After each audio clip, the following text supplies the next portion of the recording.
How does a group of completely normal kids go from just being Discord friends to saving the galaxy?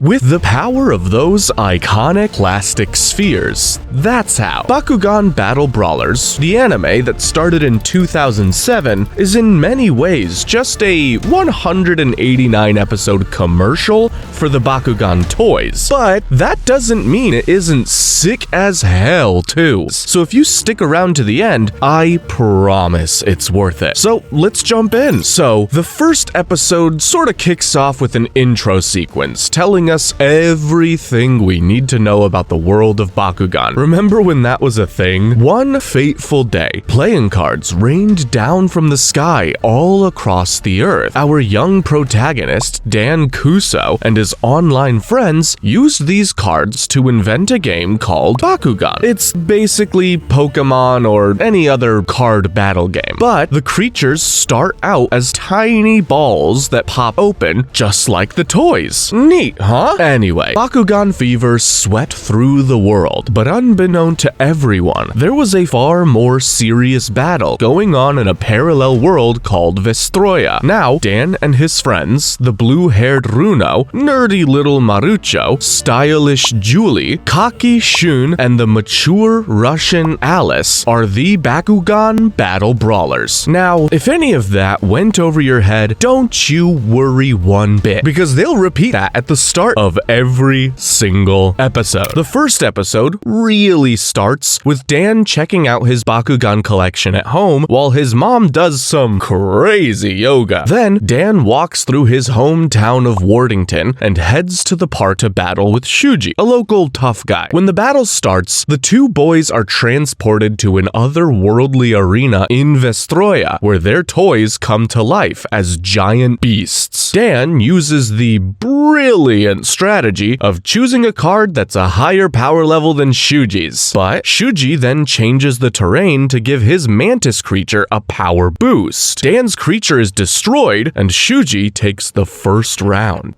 Dan quickly destroys Shuji's crab beast by playing a card that engulfs the arena in flames, while Dan's Birdman flies above it. At this point, you're probably wondering what the actual rules of Bakugan are, and I am too. All I know is that each player gets 3 Bakugan, 3 arena cards, and 3 ability cards. In the third round, the boys throw out identical Bakugan, but Dan uses an ability card that makes his stronger, so he defeats Shuji's. Now, Shuji only has his mantis creature left, and he uses an ability card to make it stronger, but Dan had the perfect counter ability up his sleeve and wins the match. Man, I haven't seen this level of strategic brilliance since I played checkers with my 3-year-old niece. Dan heads home and hops on a video call with his friends, bragging about his win. Despite being the literal inventor of the game, Dan is only ranked 117th worldwide in Bakugan, and he's aiming for the top 10. Shun is ranked number 1, but he's sad about how nobody is worthy of battling him. Show off. We then take a trip to the world of Vestroya, which is made up of 6 different elemental worlds. These worlds are called Subterra, the earth world, Aquos for the water world, Pyris for fire, Ventus, the wind world, Chaos, the light world, and of course, Darkus for darkness. In the fire world, a white dragon called Naga is arguing with a red Pyris dragonoid. All the haters think that Naga is a madman with an insatiable lust for power, but he just creates a portal to the center of Vestroya and leaves them in the dust. The next day, Shuji challenges Dan to a rematch in the real world. This time, Shuji throws out 2 Bakugan at once, which I didn't realize was allowed, and is crushing Dan easily. At the same time, Naga has reached the center of Vestroya. This whole universe is powered by 2 opposing cores, representing infinity and silence. Naga tries to absorb the cores to gain their power, but the power is too much for him, and he gets sucked right in. The cores explode explode, and the barriers between the 6 worlds crumble. Creatures from each elemental world flood into the other worlds, and even stumble into the middle of Dan's battle. Dan's card transforms into the red dragonoid, which obliterates Shuji's creatures and says some cryptic stuff about his world being in danger. Dan names his new Bakugan Drago and starts to think that the parallel universe he's been traveling to is more than just a place to play a card game. You think? In the next episode, Runo is annoyed that Dan now has a talking Bakugan and she doesn't. Suddenly, she's challenged by a mysterious masked blonde boy calling himself Masquerade. Runo is defeated soundly, and Masquerade takes her Bakugan as a prize. At school, Dan is trying to show off his talking Bakugan, but Drago doesn't want to be a toy.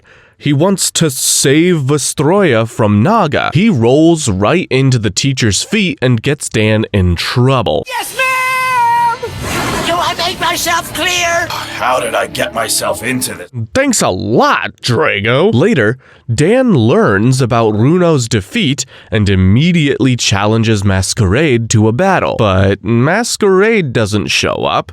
Shuji does, ready to get destroyed for a 3rd time. Dan almost loses because Drago won't listen to him, but he's on a different level from Shuji and beats him again. That's when Masquerade shows up and starts his battle with Dan. Masquerade's trump card is the Doom ability, which sends defeated Bakugan into the Doom dimension from which they can never return. Sounds OP! Drago is almost sent to the Doom dimension, but out of nowhere, he gets a massive power boost, and the fight ends abruptly. Masquerade then tells Dan that this isn't just a card game. The fate of Vestroya is on the line, and the only way to save it is if Dan can beat Masquerade. Okay, so let him win then? In episode 3, in a forest somewhere, Masquerade gives his Doom card to some random red-haired hooligan and disappears. Meanwhile,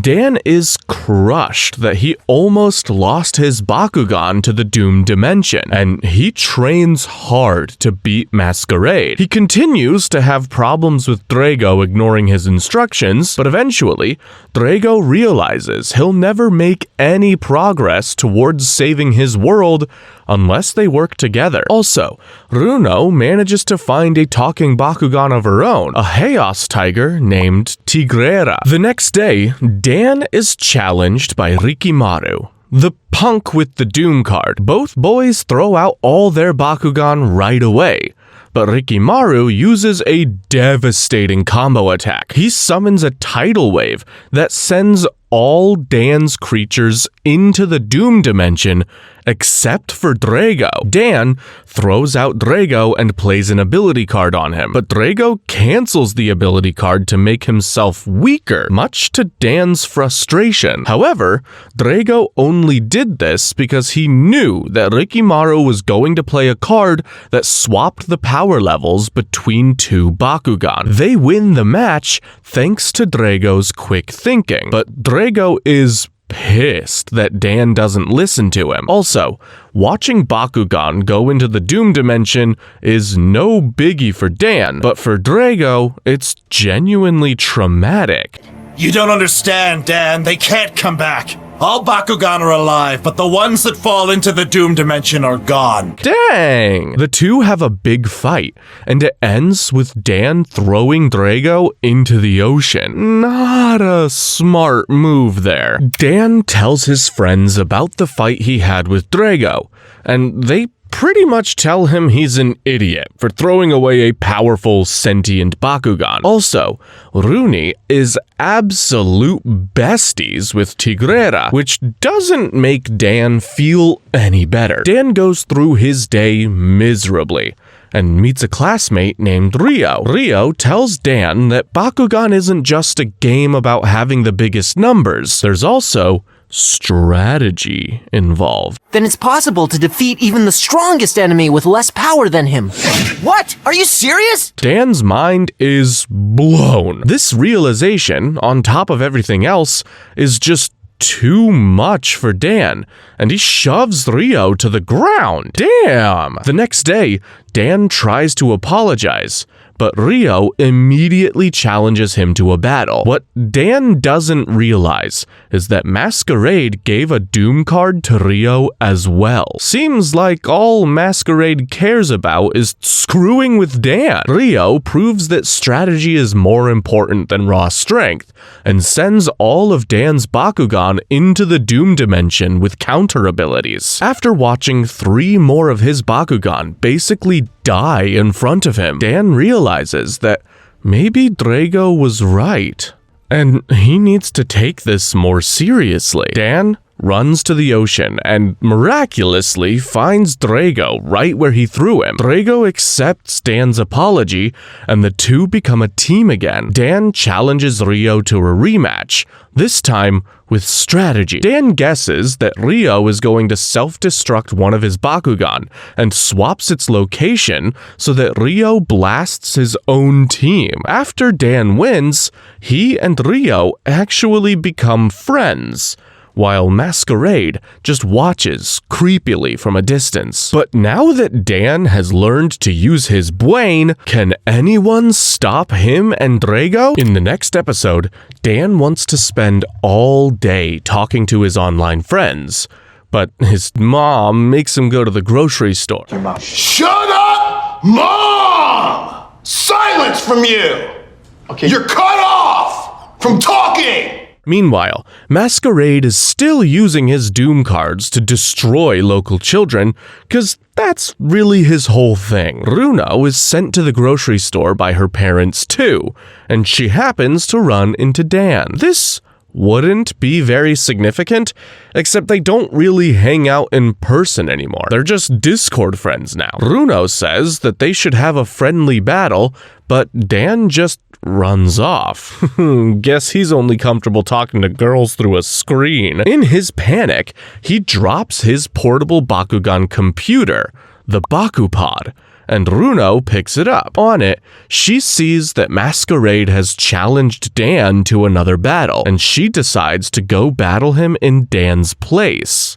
When Runo gets to the meeting spot, she finds that it's not Masquerade waiting for her, but another one of his minions with another Doom card. Dan tracks them down to get his Bakupod back, but he ultimately agrees to let Runo battle for him. Oh, and he doesn't even bother warning her that her Bakugan might literally die, because he's just not the greatest friend. Fortunately, Runo is actually a tactical genius, and is determined to win without even using her powerful Tigrera. She cleverly swaps around power levels to crush this punk, and only uses Tigrera to deliver the final blow. Dan admits how impressive Runo is, and the two become actual IRL friends. Dan and Runo's friendship continues in the next episode when they go to the amusement park together. Fun! What a blast! Just because it doesn't go up and down at 100 miles an hour doesn't mean it won't be fun! Yeah, it'll be boring. I can't tell if they hate each other or love each other. They check out a magic show where 2 identical twins are performing tricks for everyone. Dan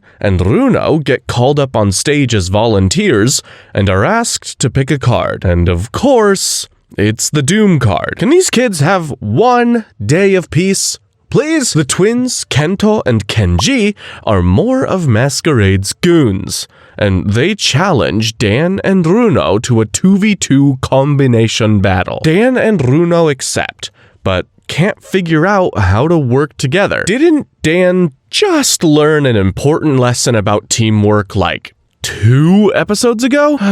Dan and Runo's arguing causes them to quickly lose 3 of their Bakugan to the Doom dimension. Drago and Tigrera help them realize that they have no hope of winning unless they share strategies to create combo attacks. At this point, I should mention that I'm not always going to describe the actual strategy they use to win the battles in each episode, because, well, they're usually not very interesting. It's generally just playing an ability card at the last minute to boost a power level, or revealing that they have the perfect element to counter a Bakugan. It's not exactly 5D chess. At one point, Drago almost goes to the Doom Dimension, and he says that Dan winning this match is even more important than his own life. Cool. Dan found the one Bakugan as crazy about battles as he is. Anyway, Dan and Runo end up winning because they learn how to work together, while the twins argue between themselves. The two friends win and have a great rest of the day at the amusement park, before going right back to bickering. Oh, you two. The next episode starts with a strange, lost, and sassy talking Bakugan jumping onto a bird's back and taking a ride around. Then, we see Dan and Runo hanging out in person while on video call with Julie and Alice. They're talking about a new skyscraper being built in town, when Marucho jumps on the call and tells them that skyscraper is his new house. Yeah, Marucho's folks are loaded, and they happen to be moving to Wardington for business. Meanwhile, that odd Bakugan is brought to a bird's nest, but the baby chicks throw it out and it rolls into a flower truck. So that's going on. Dan and Runo then go to meet Marucho and his billionaire parents at his new pad, and Marucho explains where his dad made his money. Dad, he's a developer. Tracked you down. Saw a cheap land.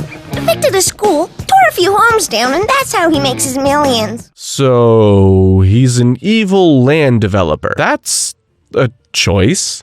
Isn't this a kid's show? What's happening here? Marucho shows off his new house, which includes a personal zoo, aquarium, and art museum. Meanwhile, the weird Bakugan was brought to Marucho's home in some flowers, and it takes the opportunity to steal some jewelry. Why does a Bakugan even need money? Don't think about it. The kids run into the Bakugan, and he introduces himself as Preyas. Meanwhile, Masquerade finds his next two recruits, a pop music duo named Jenny and Jules. They agree to take the Doom cards and go battle some children, because they're kinda dumb. They're good at Bakugan, though. The pop stars crash Marucho's welcome party and challenge Dan and Marucho to a combination battle. Preyas asks Marucho to put him in the fight, and let's just say he's a real wild card. He acts like a complete clown, but he can change his element to whatever he wants. Pretty impressive when matching elements is like half the strategy in this game. The battle continues in the next episode, and thanks to Preyas' adaptability, the two boys actually manage to win the battle. Mind if I play? Afterwards, Dragos finally decides it's a good time to tell these kids about what the hell is going on. He basically recaps the first episode, and he says that when Naga tried to corrupt the cores, he fused with the Silence Core and released negative energy throughout Vestroya and our world. Most of the Bakugan grew violent and enraged, while some, like Dragos, remained unaffected. If the cores aren't restored soon, all of Vestroya will crumble into dust. The only idea Dragos has for how to fix things is to find the human who taught Naga how to open a portal to the cores, and his name is Michael. That's a surprisingly normal name. Julie actually recognizes the name and says Michael is a brilliant scientist who disappeared a few years ago. But did he disappear? Or did he just go to Vestroya? And how does Alice know this guy? Because she's acting pretty sus. And is Masquerade working for Michael? The answer's yes to all of these questions. The next episode starts with a girl named Mew and her friends Takashi and Kosuke. Mew is waiting for a plane to land and is excited to see her little brother, who's been gone for quite a long time. Then, Masquerade shows up and gives Takashi and Kosuke Doom cards. He just walks around, handing these things out like candy. Then, we jump back to the main group, and Alice is visiting from Moscow. So now, they're all in the same city, except Julie and the mysterious Shun. Turns out, Michael is Alice's grandfather, but she's nervous to tell her friends about it. Before it comes up, the two new goons show up and challenge them. Dan was running late, so he doesn't even get to play this episode. Takashi and Kosuke were told that if they can beat these kids, Miu will get to see her brother again, which makes me feel like either the brother is dead, which is really sad, or else these guys are just stupid. Do they think Masquerade is in charge of air traffic control? Runo and Marucho battle the two boys, but these fellas don't fight fair. They use a dirty trick called a battle sham, where they make their Bakugan fight each other to automatically eliminate an arena and send an enemy to the Doom Dimension. It's famously frowned upon in the Bakugan community. Eventually, Miu realizes her friends are being evil and begs them to stop. This isn't what her little brother would want. Takashi and Kosuke come to their senses and forfeit the match, and it turns out Miu's brother is completely fine. His plane lands like an hour later. So why did any of this happen? Because some genius decided a season of Bakugan needed 52 episodes, that's why. The next episode opens with Julie battling her friend Billy, and Julie is depressed that all her friends have cool talking Bakugans except her. Even Billy, who's dressed like a Pokemon trainer, has a talking Bakugan. Bet your Bakupod. Am I right, Cycloid, or what? Oh yeah! Billy beats Julie and then says he found this new Bakugan in Bakugan Valley. Which, yeah, that's where I'd start looking too. Julie heads there and spends all day looking for a talking Bakugan, but doesn't find anything. That night in her room, Julie cries about how lonely she is, despite having many human friends. Suddenly, a talking Bakugan appears in front of her, and they have a strangely intimate connection. Julie takes her new Bakugan Gorum to rematch with Billy, and thanks to her new massive rock monster, she wins this time. Now everyone has a talking toy. Episode 11 opens with Dan battling one of Masquerade's minions on the docks, so we don't even need the setups anymore. Dan wins, but suddenly he passes out. He's probably exhausted from battling Masquerade's goons all the time. Marucho suggests that if they want to stop fighting minions and challenge Masquerade directly, they'll need strong Bakugan from each element. And there's one person with a darkness Bakugan that they could ask: Shun. Dan is reluctant, because he's super jealous of the #1 ranked Bakugan player, but Runo and Marucho head to his house. I guess Shun lives nearby too, but when they get there, Runo and Marucho find his house full of booby traps. His crazy grandpa attacks them with a wooden sword too. They start a card battle, which freezes time in the real world, and use that to trick grandpa into falling into one of his own pit traps. They find Shun and ask him to help beat Masquerade, but he's too busy cosplaying as Sasuke from Naruto. He'll only join them if they can beat him in a battle, and he'll even let it be a 2-on-1. Runo and Marucho combine their powers to reach a huge power level, but it's no use. Shun plays an ability card on his Bakugan Skyrus that makes his number bigger. Shun wins and sticks to his word. He will not be helping them out. Hey, you don't reach the top rank by being a nice guy. In the next episode, Alice gets a job working at Runo's family restaurant, and is still too scared to tell them that her grandpa may be responsible for destroying Vestroya. Meanwhile, Dan has climbed the ranks up to 97, and Shun has fallen to 6th. Apparently, Shun doesn't really play anymore, except when people break into his home. He's clearly got something going on. See, Dan and Shun used to be best friends. In fact, they invented Bakugan together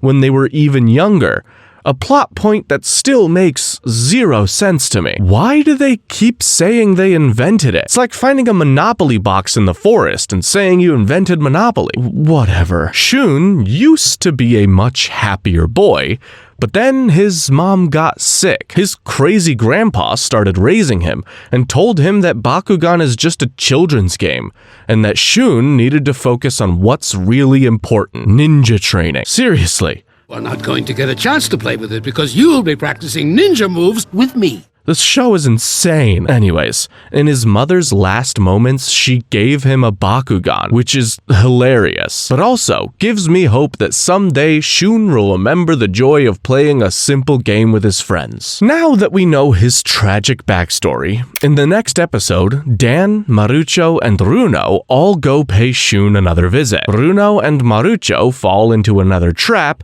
and when Dan reaches his old friend, he's already with Masquerade. Should have seen that one coming. Shun isn't letting himself get bossed around like those other chumps though, and refuses the Doom card. Then, a three-way battle starts between Dan, Shun, and Masquerade. We get our first glimpse of Masquerade's Darkness Bakugan Hydranoid, which has a power level higher than any other Bakugan. Masquerade is so crazy that he even sends one of his own Bakugan to the Doom Dimension to power up Hydranoid. How could you do something like that, Masquerade? There are rules, and you just crossed the line! The humanity! When Shun sees that depraved lunacy, he joins Dan's side and they team up on Masquerade. Masquerade flees the battle in defeat, while Dan and Shun take the first step towards repairing their friendship. In the next episode, all the top battlers from around the world are invited to a mysterious party, except for Shun. The top rankers include the number 2 ranked battler Klaus, Chun-Li, the number 3 ranked, Julio in the number 4 rank, and Komba O'Charlie, who's in the 5th rank. Also, Julie's friend Billy is there because he reached the number 10 rank. Anyway, they all show up at a big castle and learn that they were invited here by Masquerade, and he has some plans for them. Meanwhile, Alice finally comes clean to everyone about her grandpa. She didn't want to tell them because she loves her grandpa and genuinely believes he's a good guy. The brawlers decide to take a trip to Moscow to visit Michael's lab, which will be easy because remember, Marucho is loaded with money. Marucho's butler Kato flies them there in a private jet, and Shun rides hanging from the bottom of it with a grappling hook instead of just meeting them at the airport like a normal person. Inside the lab, they find a video from Michael explaining things. He was a scientist working on building a portal between worlds,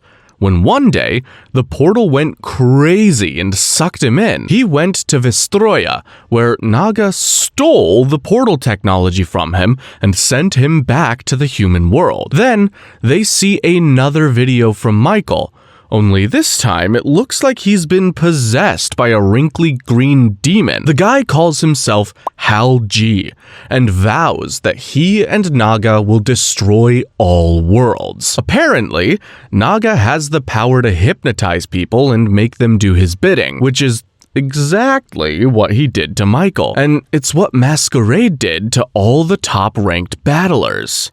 Nice! I'd say that buys us another 10 or so episodes before we have to get back to the main plot, huh? The only useful thing they learn is that there may be a doorway to Vestroya in Bakugan Valley, near where Julie lives, so they head there next. In the next episode, Dan and the others meet up with Julie and head to Bakugan Valley. The Battle Brawlers are all officially together now. They almost immediately find the door to Vestroya in a cave, and when they look inside, they see that all 6 worlds are bleeding into each other and becoming unstable. Suddenly, the cave starts to crumble, and the kids are forced to flee outside. Before they can plan their next steps, they get challenged by Combo and Billy.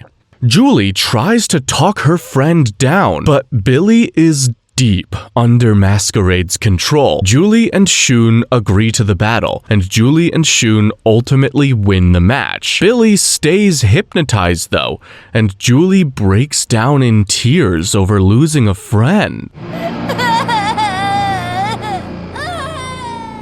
Damn, who knew this show would have got me crying? Next, the group heads back to Julie's town for some dinner. After what they just went through though, nobody has much of an appetite, except Dan.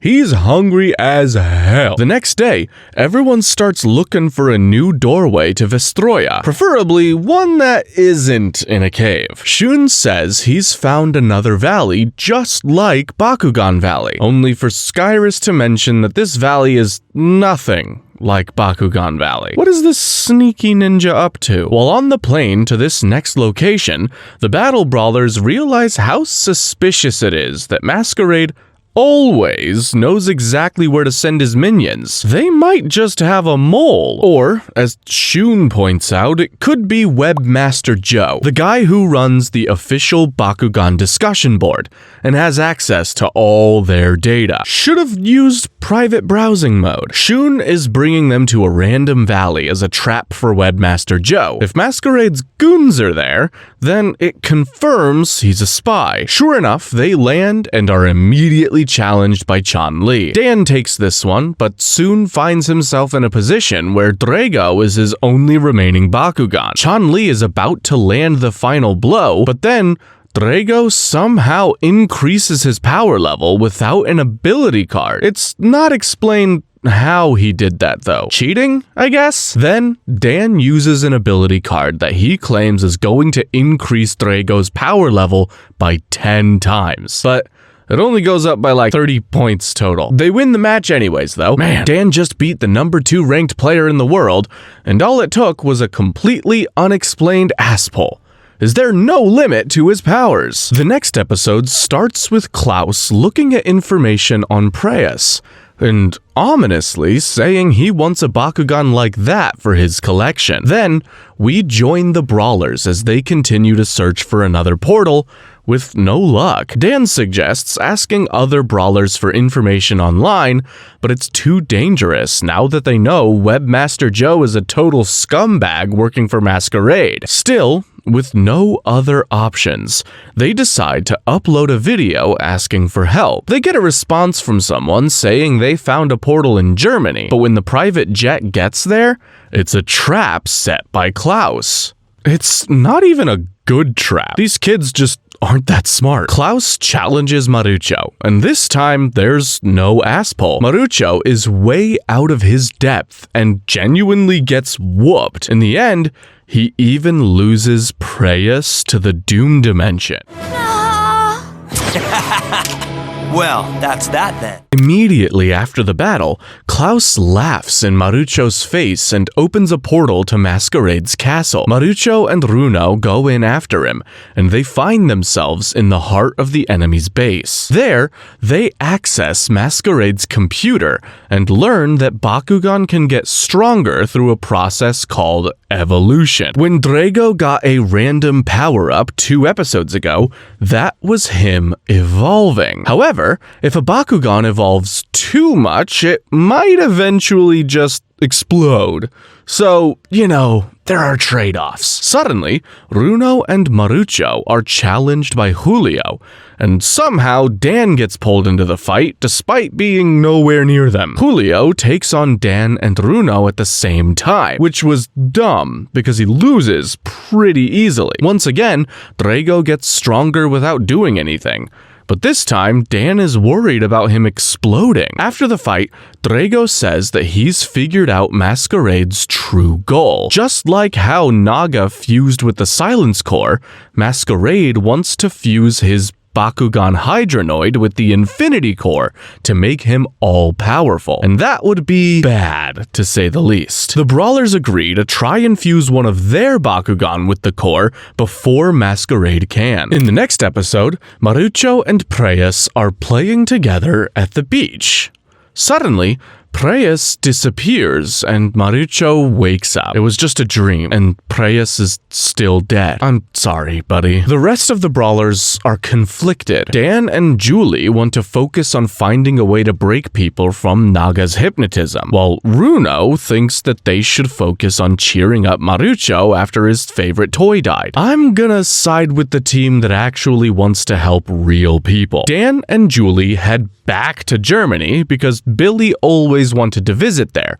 And I guess Julie forgot about that when they were there 2 episodes ago. Billy is there in Germany, just waiting for Julie, and challenges her immediately. Masquerade is there too, and promises Billy that if he beats Julie, he'll become the most respected Bakugan player on the planet. That's all Billy needs to hear, and he lays down a royal whooping. He's almost about to knock both Gorem and Julie into the Doom Dimension, but then Julie drops a toy on the ground. Seeing it causes Billy to remember all the good times he's had with his friend, and he breaks out of the hypnotism. Masquerade is thwarted again, and the Brawlers have gained another ally. In the next episode, the Brawlers ask Billy what he remembers from being at Masquerade's castle. Apparently, Masquerade brought the players into Vestroya to meet Naga for just a second, but it was enough to put them all under Naga's hypnotic spell. Based on Billy's description,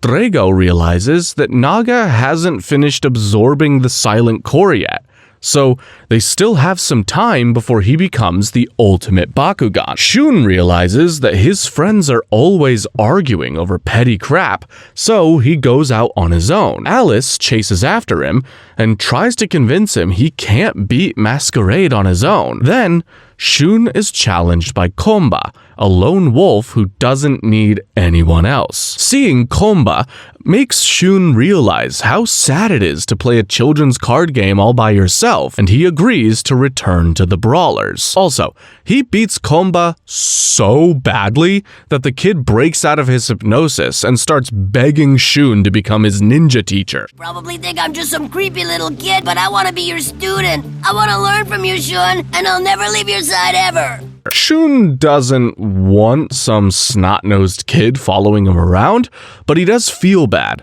So they fly Kombo to his home in Kenya. When they land, Dan, Runo, and Marucho are immediately challenged by Klaus, Julio, and Chan Li. These guys just won't give up. Marucho wants to battle Klaus to get revenge for Preyas. Then Klaus reveals that he didn't actually send Preyas to the Doom Dimension. He took Preyas as his own Bakugan, and Preyas doesn't even seem to remember his bestie Marucho. As in every other episode, the Brawlers start losing their matches until they realize they need to work together. Runo realizes that she just happens to have an ability card that can return Preyas to their side, and Marucho gets his best friend back. Now it's on. With Preyas back on their side, the battle turns in the favor of our battle brawlers. Pretty soon, only one Bakugan from each opponent remains. But then, Chan Li plays a card that forces Drago to take on the remaining 3 Bakugan all at once. If they can't win this match, they're at least determined to destroy Drago. Runo has a risky plan. She has a card that can add Tigrera and Preyas' power levels to Drago's. But the catch is, if they lose, they'll all go to the Doom Dimension. Runo plays the card, but it still isn't enough. Until Drago miraculously evolves into his next form, Pyrus Delta Dragonoid. So this is what my new body feels like. Pyrus Delta Dragonoid! Dan plays one last ability card to zip things up and win the match. This beautiful victory reminds the 3 challengers of the true meaning of Bakugan, and they break free from the hypnosis too. Shun asks them for more information on Webmaster Joe, and they reveal that he's just a poor kid living in a hospital. Aww.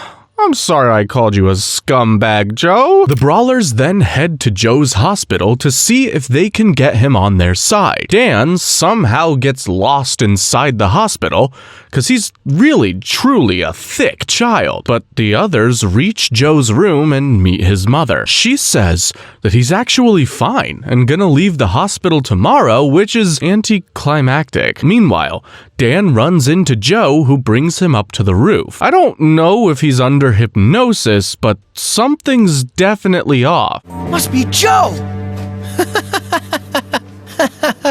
That's me. Joe reminisces on the early days of Bakugan and tells Dan he's a genius for coming up with all the rules. What rules? The big number wins! Dan accuses Joe of working for Masquerade and challenges him to a battle. However, Joe has never played any actual games of Bakugan before because he has no real friends. Joe ends up collapsing just a few minutes into the match. Even the power of Bakugan can't heal whatever disease he doesn't have. It was just low blood sugar. Drama queen. The brawlers learn that Joe is not the spy. In fact, he's been trying to warn other players about Masquerade. Then, there's a weird scene where Joe is seemingly healed by some kind of Bakugan magic even though he's not sick. The next morning, Joe tells the brawlers that he had a strange dream where he was in Vestroya talking to a glowing dragonoid named Wyvern. Wyvern is Naga's twin sister and is currently in possession of the Infinity Core, but she asks Joe to help them make sure Naga never steals it. Joe is invited to officially join the brawlers, but he's gonna stay here in the hospital, just in case. The next episode starts with Dan's parents wondering where their 12-year-old son has been for the past few weeks. Oh boy, no wonder he's created a fantasy world to live in. His parents don't give a crap about him. Suddenly, a private helicopter lands on their front lawn. Dan needed to stop by home to take a bath. While everyone is taking a break, Alice runs into a young boy named Christopher, who's about to throw all of his Bakugan into a river. She stops him, and Christopher explains that he's tired of always losing to the bullies at school. Alice gives him some battle tips, and the kid manages to finally beat his bully. It's pretty uneventful, but there is one weird moment when the battle starts and time freezes. Alice is able to move around in the world for some reason. I wonder if that'll be relevant later. Also, Runo realizes that if Webmaster Joe wasn't the spy, then someone else has to be. In the next episode, the brawlers are trying to find worthy opponents to battle so they can evolve their Bakugan. But nobody wants to challenge them because their swag is too tough. Later, Runo tells Dan she's suspicious of Alice. Alice doesn't even play Bakugan, so why is she hanging around them? Not to mention she's Russian, which is inherently suspicious. At the same time, Julie tells Marucho that she's suspicious of Shun. Is there no trust on this team? Meanwhile, Dan and Runo get challenged by his old rival Shuji from episode 1, but Shuji has brought two toddlers to back him up, and Dan is forced to bring Alice onto their team to even things out. Meanwhile, Julie sees Shun meeting his grandfather and assumes it's Hal G, so she whacks him with a hammer. Julie tells Shun she doesn't trust him and challenges him to a battle. And that's one for the good guys. Well, anyway, as the battles play out, the brawlers learn, once again, that they can only win if they have faith in each other and work together. Julie realizes her suspicion in Shun was unfounded, and Runo realizes that despite not playing much, Alice is the best strategist of them all. So, Marucho learns they've been hacked. There's no spy at all. They can all be best friends again. I'm sure this will be the last time any of them ever have to learn this lesson. The next episode opens at the end of a battle between Julio and Masquerade. Julio wanted to get revenge for being hypnotized, but it didn't go so well. Chun-Li does the exact same thing and loses her Bakugan as well. Maybe you guys should have challenged him together, maybe? And you're not gonna believe this, But the same thing happens 2 more times with both Komba and Billy. They could have just worked together with the brawlers, but now their Bakugan are dead. Then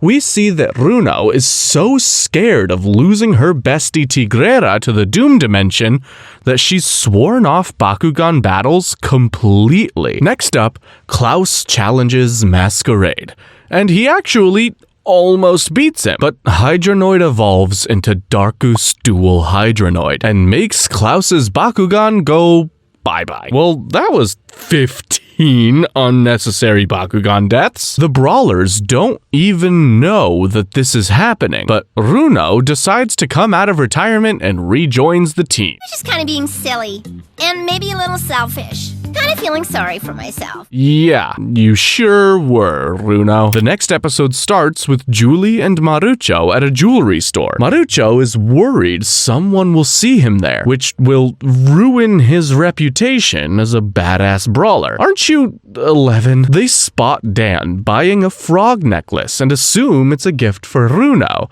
since she and Dan have a bit of a will they won't they thing going on. But it's actually a gift for Webmaster Joe, which is even stranger. Joe is out of the hospital and informs the brawlers that Masquerade defeated all the other battlers and evolved Hydronoid. This reign of terror has to end, so the brawlers all meet Masquerade at the docks for a showdown. I'm still not really sure how this part works, but Dan decides to take on Masquerade alone instead of everyone jumping him together. Before long, it comes down to just evolved Hydronoid versus evolved Drago. Sadly, in the end, Drago's number just wasn't big enough. Drago is knocked through a portal and into the Doom Dimension he goes. At the last second before the portal closes, Dan dives in right after him. Never leave you, Drago! Wait for me!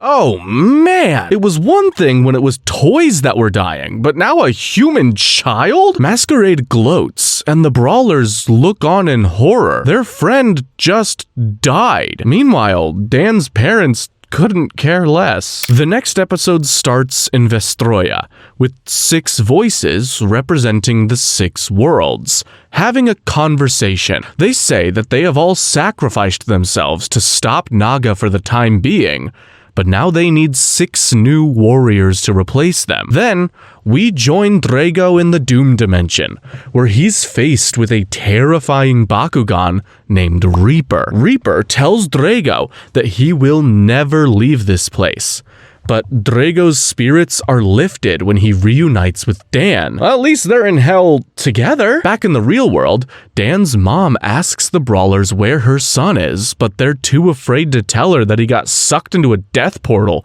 while playing Bakugan. The talking Bakugan all decide that this has gotten too dangerous for the humans and plan to challenge Masquerade on their own. I'm not sure if that's even possible, but it doesn't matter because their little Hot Wheels car crashes and the brawlers find them right away. I'm not feeling so good.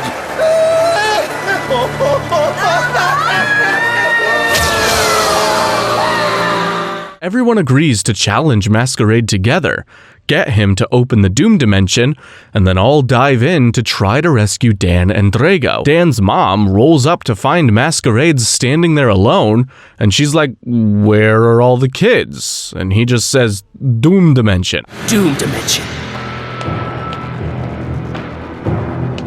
I would probably have follow-up questions. Inside the Doom Dimension, the brawlers start looking for Dan and Drago. Then, we see they're being watched by the 6 Bakugan from the beginning of the episode. These 6 are the guardians of Vestroya, and they may have found the worthy warriors who will succeed them. In the next episode, the brawlers are searching through the Doom Dimension despite having no plan on how to get out. They find Dan and Drago quickly, and are realizing how half-baked this plan was. When the 6 Guardian Bakugan appear before them, they introduce themselves as Pyrrhus Apollonier, Subterra Clafe, Chaos Lars Lion, aquos frosh, ventus oberis, and darkus exidra. Drago recognizes these 6 as the ancient protectors of Vestroya. The Guardians say they will help the brawlers escape the Doom Dimension if they can prove themselves worthy by defeating the Guardian of their element. Dan says they'll only battle if the Guardians release every Bakugan that has ever been sent to the Doom Dimension, and they agree. Well, that's convenient. With a flash of light, the brawlers are all separated and sent to one of 6 arenas. Julie is first, and she and Gorem wake up somewhere that looks like her house, but with a sitcom laugh track for some reason. Hey, Julie, what's going on? Huh? Julie's older sister Daisy and her astronaut brother Tom are there, but Gorem warns her that this is just an illusion. Subterra Clafe speaks through Tom and tells Julie to pass her test. She'll need to beat her sister in a Bakugan battle. See, Julie has an inferiority complex with her perfect older sister, so even though she knows this isn't actually her sister, it's still kinda messing with her head. Gorem reminds Julie that she can't keep comparing herself to others, and at the last moment, Gorem evolves into Subterra Hammer Gorem. They win the fight, and Clafe pronounces Julie and Gorem as the new protectors of Subterra. Does that come with benefits? Next up to be tested is Marucho and Preyas. They awaken on a mountain path where an elderly frogman needs help. The frog asks Marucho to go get him some water from a nearby hot springs, and when he does, the frog reveals himself as Aquos Frosh in disguise. The area transforms into the ocean, and Marucho has to battle a clone of himself. Marucho realizes this is a version of himself from the past, when he was super obedient and did everything his parents asked of him. But that's not who Marucho is anymore. Now, he likes to slack off and play card games with his friends. Is this a good lesson for kids? Marucho is embarrassed of his old self at first, but Preyas tells him he was just trying to make his parents happy, and Marucho accepts his past. Then, Preyas suddenly spits out another Bakugan because his evolution is a completely different creature. This is Preyas Angelo, a light type that can also transform into the dark type Preyas Diablo. So he's kinda like 3 Bakugan in 1? Hardly seems fair. Marucho wins the battle, and Frosh names him the new Aquos warrior. In the next episode, Shun and Skyrus find themselves in a ghost town. The only person they can find is a lonely little girl who asks Shun to play tag with her. Shun spends the day playing with her, and realizes this little girl is his own mother as a child. She challenges him to a battle using the Wind Bakugan Oberis. Okay, this test is way messed up than the other ones were. Making him battle his own dead mom? Jesus, Bakugan. Shun almost loses the match on purpose so that he can stay here playing games with his mom forever. But Skyrus reminds him that his friends are counting on him. Shun's tears land on Skyrus' ability card, and she evolves into Storm Skyrus. With that, Shun is able to beat Oberis and become the new Ventus Guardian. Next up, Runo and Tigrera are sent to a spooky forest, and Runo wishes Dan was there to help her be brave. Runo's test is all about her learning to be less stubborn and just admit that she treasures her friendship with Dan. She battles with a younger version of Dan possessed by Lars Lion, and remembers when they had their first game years ago. We're friends forever, Dan! Runo wins the match with the power of friendship. Tigrera evolves into Blade Tigrera, and Lars Lion names them the next Chaos Warriors. Just one more to go. For the final test, Dan finds himself in a movie theater, where Apollinaire tells him he needs to beat a clown on the moon. I really don't know what the lesson is here, and clearly the writers didn't either, because the battle's super short.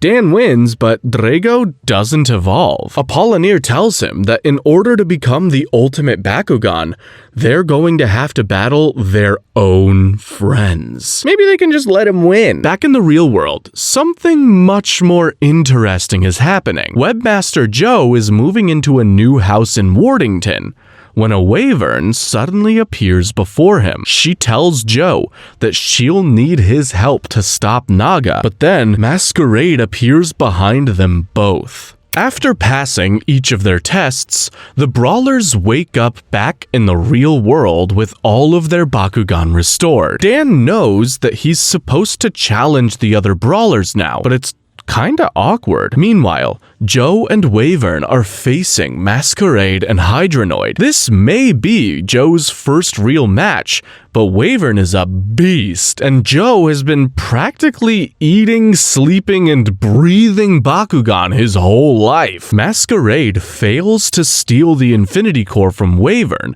and is defeated soundly. Wyvern says that if Naga wants the core, he should come get it himself and stop sending minions. But Masquerade says he isn't Naga's minion. Desperate, Masquerade sends himself to the Doom Dimension to try to find a way to evolve Hydronoid into an ultimate Bakugan. In the next episode, Joe meets up with the brawlers and explains everything that happened with Masquerade. Also, it turns out that Drago and Wyvern are kinda in a relationship together, so it's a nice reunion for them.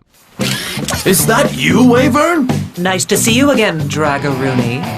Dan is determined to have Drago become an ultimate Bakugan before Hydronoid does, so he tells his friends he's going to have to kick their asses. Dan manages to beat both Julie and Marucho pretty quickly. Shun is up next, but they decide to wait a day so Dan and Drago can rest up. Although, let's be honest, it's really just Drago who needs the rest. Throwing balls onto the ground isn't exactly back-breaking labor. The next episode starts with Masquerade meeting Darkus Exidra and taking the same test all the brawlers did. His opponent for the test is an illusion of Alice. Why her? Well, anyway, this is gonna be easy. Alice doesn't even play Bakugan. While that's going on, Drago and Wyvern go on a date, and Wyvern explains why her twin brother Naga became so evil. Apparently, Naga doesn't belong to any of the elements. He is a rare Ashen one, and he was so jealous of all the other Bakugan's elemental powers that he craved ultimate power for himself. Also, Dan beats Runo, so now he just has to beat Shun to make Drago become an ultimate Bakugan. Everyone gathers for the climactic battle between Dan and Shun. Well, everyone except Alice. Speaking of Alice, in the Doom Dimension, Masquerade manages to pull out a win over Exidra and the illusion of Alice. Hydronoid reaches his final form, Alpha Hydronoid. At the same time, Dan wins his match against Shun, and Drago becomes an ultimate Dragonoid. Now that these two Bakugan have reached their final forms, it's time for the ultimate showdown. Alice shows up and rejoins the brawlers, but her memories are hazy and she doesn't even know where she's been. She stays in bed while the other brawlers watch a news report on strange weather phenomena occurring around the globe. I wonder what's going on in the world. Does this have anything to do with Bakugan? I ask myself that when I watch the news all the time. Apparently, the negative energy in Vestroya is spilling into the real world, a sign that Vestroya's destruction is near. Masquerade issues a challenge to Joe for control of the Infinity Core, but Dan shows up to battle him instead. The two evolved Bakugan are so evenly matched that the battle keeps ending in draws, while the arena is slowly destroyed around them. In the end, Drago's power level is just slightly higher, and Dan wins the match. Dan offers his hand to Masquerade and asks him to join the team to help them stop Naga. Masquerade says it wouldn't be possible for him to join the brawlers because he's already part of the brawlers. Masquerade takes off his mask for the first time to reveal that he's actually Alice? I don't believe it!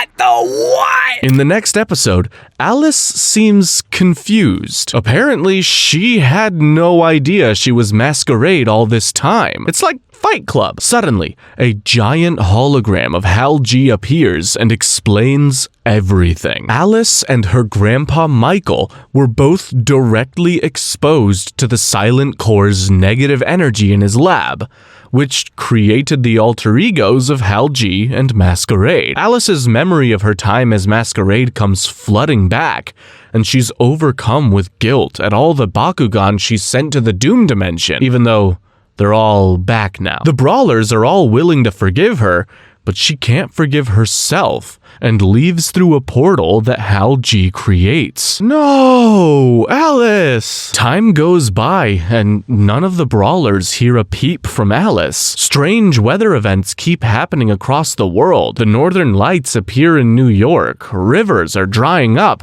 and it's so hot everywhere that school is canceled. When the Brawlers explain to their parents that this is all because of a card game, and they believe it for some reason. Then, one day, Naga finally finishes absorbing the Silent Core and is ready to take the Infinity Core from Wyvern. He opens a rift between worlds right in the middle of the Pacific Ocean. If Naga came to the human world, it would cause massive destruction, so the Brawlers decide to go face him in Vestroia before that can happen. Their parents agree to let them go because they understand their kids are the world's last hope, or maybe they just don't like their kids that much. The Brawlers, still minus Alice, hop on Marucho's private jet and skydive into the portal to some weirdly upbeat music.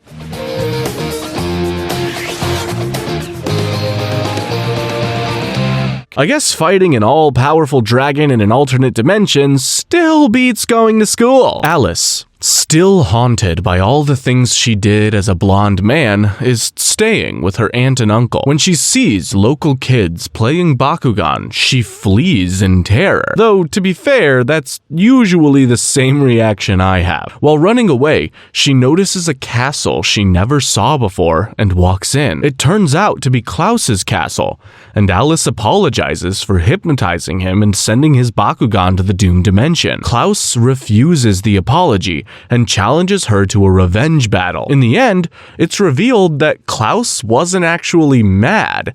He just wanted to bring out Alice's battle-loving masquerade side. He teaches Alice that the best way to make up for what she did is to go help her friends stop Naga, and he even gives her some of his own Bakugan to take along. Nice guy. Weird that he lives in a giant castle by himself, though. After traveling through the rift, the Brawlers find themselves in an area where the Ventus and the Aquos worlds have merged together. They'll need to travel through each of the worlds until they find the entrance to Vestroya's cores, where they can challenge Naga and retake the Silent Core from him. Suddenly, the Brawlers are challenged by two hybrid Bakugan named Teigen and Heradi. These Bakugan were warped by the negative energy and then hypnotized to serve Naga. Double whammy! Shun and Marucho decide to stay behind and battle these two while the others keep moving. It's a tough fight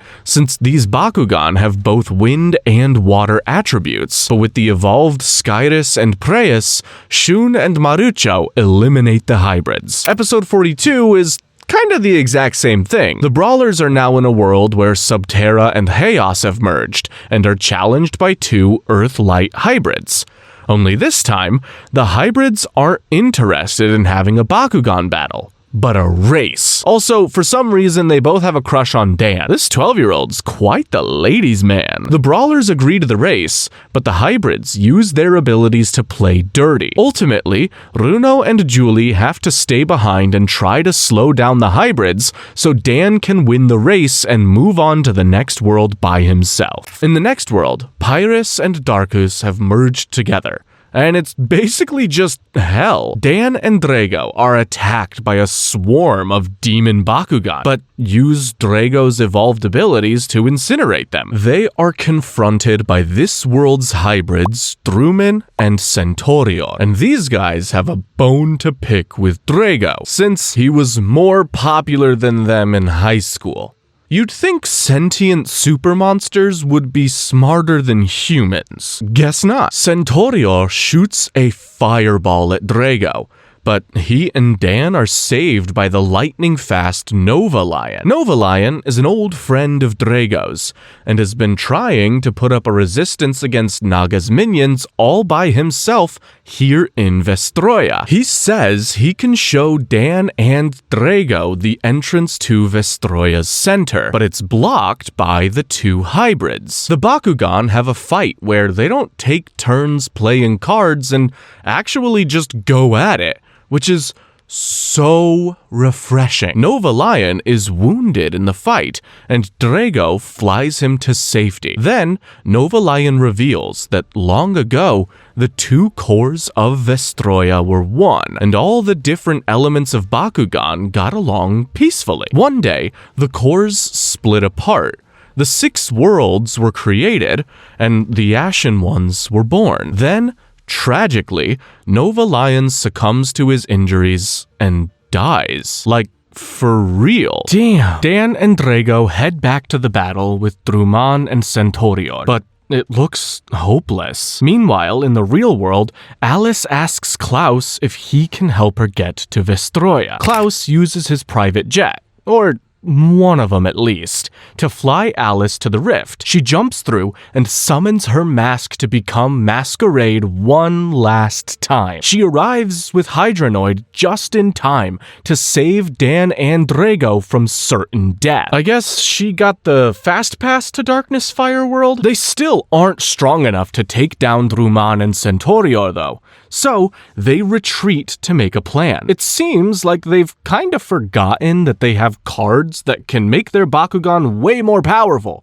It's sort of the whole game. Anyway, they lure the hybrids onto a gate card that they can be trapped in, but Druman sees through the plan and destroys the gate card. He knocks Masquerade and Hydranoid into the lava below and is about to destroy Drago when Dan reveals this was the plan all along, because Hydranoid can fly. This isn't possible! Instead of falling into lava, he swoops around and lands an attack that destroys the hybrids. Afterwards, Alice has a conversation with Masquerade in some kind of mental plane. Masquerade tells Alice that she had the power inside of her all along, and transfers ownership of Hydranoid to her before fading into dust. Thank God she doesn't have to transform into him anymore, because that was gonna start getting confusing. All the other brawlers catch up to Dan and Alice, and she once again asks them for forgiveness. They accept, and the battle brawlers are once again united. With that, the 6 new guardians of Vestroya head through the final portal, ready to face Naga. The brawlers reach the center of Vestroya, but there's nothing there. They all get a frantic call from Joe. Apparently, Naga got bored of waiting around and has already arrived on Earth. To make things worse, he closed the portal behind him, then opened other ones to unleash hordes of Bakugan on the humans. Naga is coming for Joe and Wyvern to take back the Infinity Core. So, Joe posts a desperate plea for help on his website. All the battlers from across the world answer the call and start defending their home from Naga's minions. Everyone is forced to look on in horror, and probably a fair amount of embarrassment as they realize a children's card game is the only thing standing between them and complete destruction. Naga uses the power of the Silent Core to weaken all the Bakugan opposing him, and things start looking grim. Wyvern uses the Infinity Core to put up a force field around Wardington, and Joe reminds everyone that there's still hope. The battle brawlers are on their way. Wyvern has enough power to open one last portal and bring the brawlers back to Earth. Ow, my butt! All of Naga's hybrid minions are converging on Wardington, so the brawlers decide to split up and fight the same hybrids they already fought just a few episodes ago. Also, Marucho's butler Kato has been put in charge of the town's defenses. because he's clearly the most experienced. I know things are heating up, but this is no time to lose your cool. Huh? That you, Kato? Yo!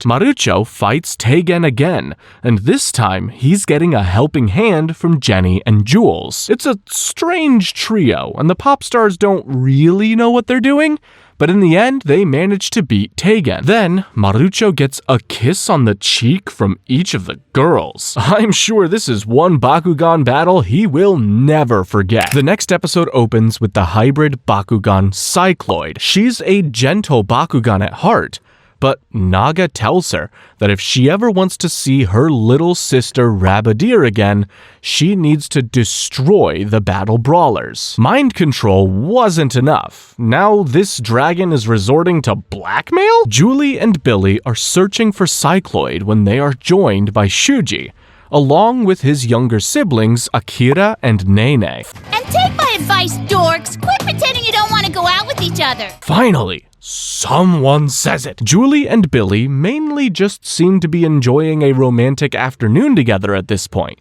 Somebody just shoot me. When Cycloid bursts out of the ground and challenges them, and once again, instead of a card battle, it's just a straight-up brawl. Did they run out of different ability cards to use for the battles? Cycloid has gotten a huge power boost from Naga and starts wiping the floor with these two lovebirds. A huge chasm opens in the ground, and Julie and Billy fall in together. At the last moment, they're saved by a flying Bakugan sent by Nene. Hey, thanks for coming back, kid. Together, the three brawlers literally beat the negative energy out of Cycloid, and the now friendly Bakugan retreats by diving back into the earth. In the next episode, we see Alice working with that little bullied kid Christopher to protect the town from Rabadir. Naga told Rabadir that if she ever wanted to see her older sister Cycloid again, she had to destroy the battle brawlers. Dang, this guy's a master manipulator. Alice and Christopher are nearly overpowered,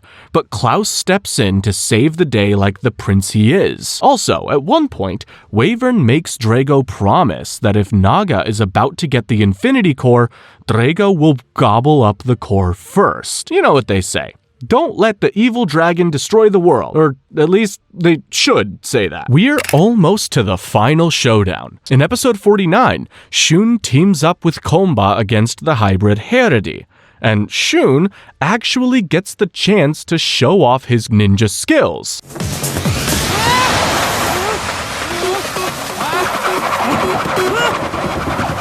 Over here! Wait, so he could just do that the entire time? Bro wants to be Naruto so bad. Julio shows up too to save their asses at the last minute. So, I think we've had every side character make their heroic entrance now. Even the butler! Meanwhile, Alice gets to have a conversation with her actual grandpa when he briefly takes back control of his body from Hal G. Alice then gets a bright idea. If the Silent Core created Hal G, maybe the Infinity Core can destroy him and bring her grandpa back, bringing the enemy directly to the thing they're looking for. Great idea, Jules. And finally, rounding out these hybrid rematches, we've got Dan and Runo battling against Centaurio and Druma. Admittedly, the battles have gotten a bit more exciting now that they aren't taking place in the battle arena realm. Centaurio and Druman were tough enough the first time around, and Nova Lion isn't messing around anymore to bail Drago's scaly ass out. Kato tells all the brawlers to go help them out, so Dan and Runo get backup from Marucho, Julie, Klaus, Billy, Komba, Julio, Kevin, Peter, the Grinch. You get the idea. Centaurio and Druman are outnumbered, but Druman says that they've all just fallen for Naga's trap. Up at the top of Wardington Tower, Joe is alone with Wyvern protecting the Infinity Core. Alice arrives with her grandpa and asks Wyvern to use positive energy to purge Hal G from her grandpappy. But It was a trick. Hal G was in control all along and has brought Naga right to the Infinity Core. Hal G was also pretending to be Kato when he told all the brawlers to leave the tower. The real Kato has been in the bath all day. Only one person saw through the ruse though. Shun knew that Kato was a fake because he didn't call Marucho master like the real Kato always does. Why didn't he tell the others, though? Because he wouldn't get his main character moment! Shun and Skyrus try to hold off Naga single-handedly, but Hal G takes Joe hostage and demands Wyvern give up the core. That's when Hal G gets dropped by some ninja moves from Chun-Li. Oh yeah, okay. Now that's everyone. Dan tries to join the fight against Naga, but Drumin has created a barrier trapping all the brawlers in the park. By the time they defeat the hybrids and Dan reaches the tower, Shun, Alice, and Chun-Li have all been beaten. Naga is going to kill Wyvern and take the core. So, Wyvern begs Drago to do it himself first. Okay. Begging your dragon boyfriend to kill you so your twin brother doesn't do it first is actually metal AF. Maybe I don't give this show enough credit. Drago is heartbroken, but he understands there's no other choice and launches a fireball straight at Wyvern. The Infinity Core is released from her body and sent into Drago's, and the Dragonoid Bakugan dies. With the power of infinity inside him, Drago evolves once more into the Infinity Dragonoid. Then, a huge chunk of the city flies up into the air holding only Naga, Drago, and Dan. Drago knocks Naga into the ground, but then Hal G throws out a bunch of armored Bakugans that are low-key destroying Drago, which is pretty disappointing, considering the godlike power-up he just got. In the season finale, Naga gets back up and gloats over a busted-down Drago. Dan tries to help, but he's literally a child against a dragon and an army. Hey, Naga! Back off, you creep! Be careful! All the other brawlers send their Bakugan to aid Drago, and they quickly take out the armored Bakugan. Drago then fires an infinity laser from his chest at Naga, and Dan plays the ultimate ability card. Combining the elemental attributes from each of the 6 warriors of Vestroya, adding in the power of friendship and a dash of love, Drago's beam is strong enough to vaporize Naga completely. That's how you beat a big lad! The obliteration of Naga destroys Hal G as well, returning Michael to his old wrinkly self. Drago absorbs the silent core, but that means there's now only one way to restore things. Drago will have to sacrifice himself and become the new center of Vestroya. All the other Bakugan decide to return home as well, and close all portals between worlds in order to protect Earth. All the Bakugan return to Vestroya, where Drago becomes a new, single core called the Perfect Core. He remakes the world in its original form, and now it's one big happy place called New Vestroya. A few months later, Dan's mom is doing some crazy yoga when Dan runs past her. He's late for a date with Runo. Aw, good for them. Dan sees Drago in the sky one last time before heading with Runo to catch a movie. Earth is saved, and nobody can ever play Bakugan again? Now that's a true happy ending. But of course, peace never lasts long. The second season, New Vestroya, kicks off 3 years from where we left off. See, everything was going just great in the New Vestroya that Drago created until aliens attacked, because that's what this show was missing. An alien spaceship drops some kind of beacon on the ground, which emits a pulse that turns all the Bakugan back into ball form. Then, the spaceship flies around, sucking them all up. Well, that was quick. Over on Earth, Dan senses something is going on. Time slows down, and he sees a vision of Vestroya being taken over. But nobody else seems to notice. These humanoid aliens, called Vestals,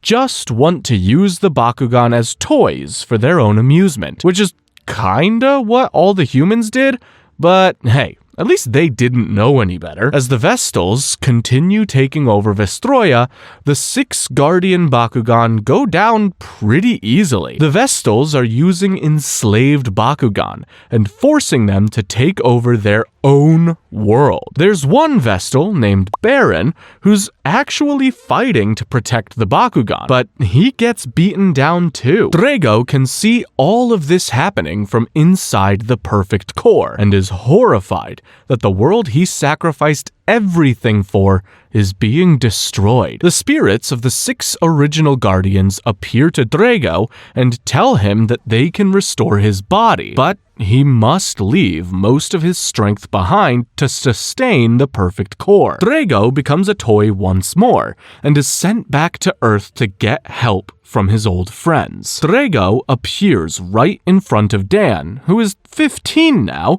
but looks and acts the same exact way he did 3 years ago. Runo, Marucho, and Julie are all there too, ready to save Vestroya once again. But Drago says this is too dangerous. Dan should go on his own. Dan and Drago run through the portal, with only Marucho being fast enough to jump through with them. As soon as they land in New Vestroya, the brawlers are confronted by goons named Link and Volt. They're part of the Vexos, the elite top 6 fighters of the Vestals. Before they start fighting, another Vestal named Mira appears on a motorcycle and says she's part of the Bakugan resistance. And apparently, Bakugan battles have changed in the last few years, because Mira tosses Dan a gauntlet that he needs to wear in order to have a battle, and it only costs $29.99. The gauntlet is basically just a fancy new way to display your ability cards.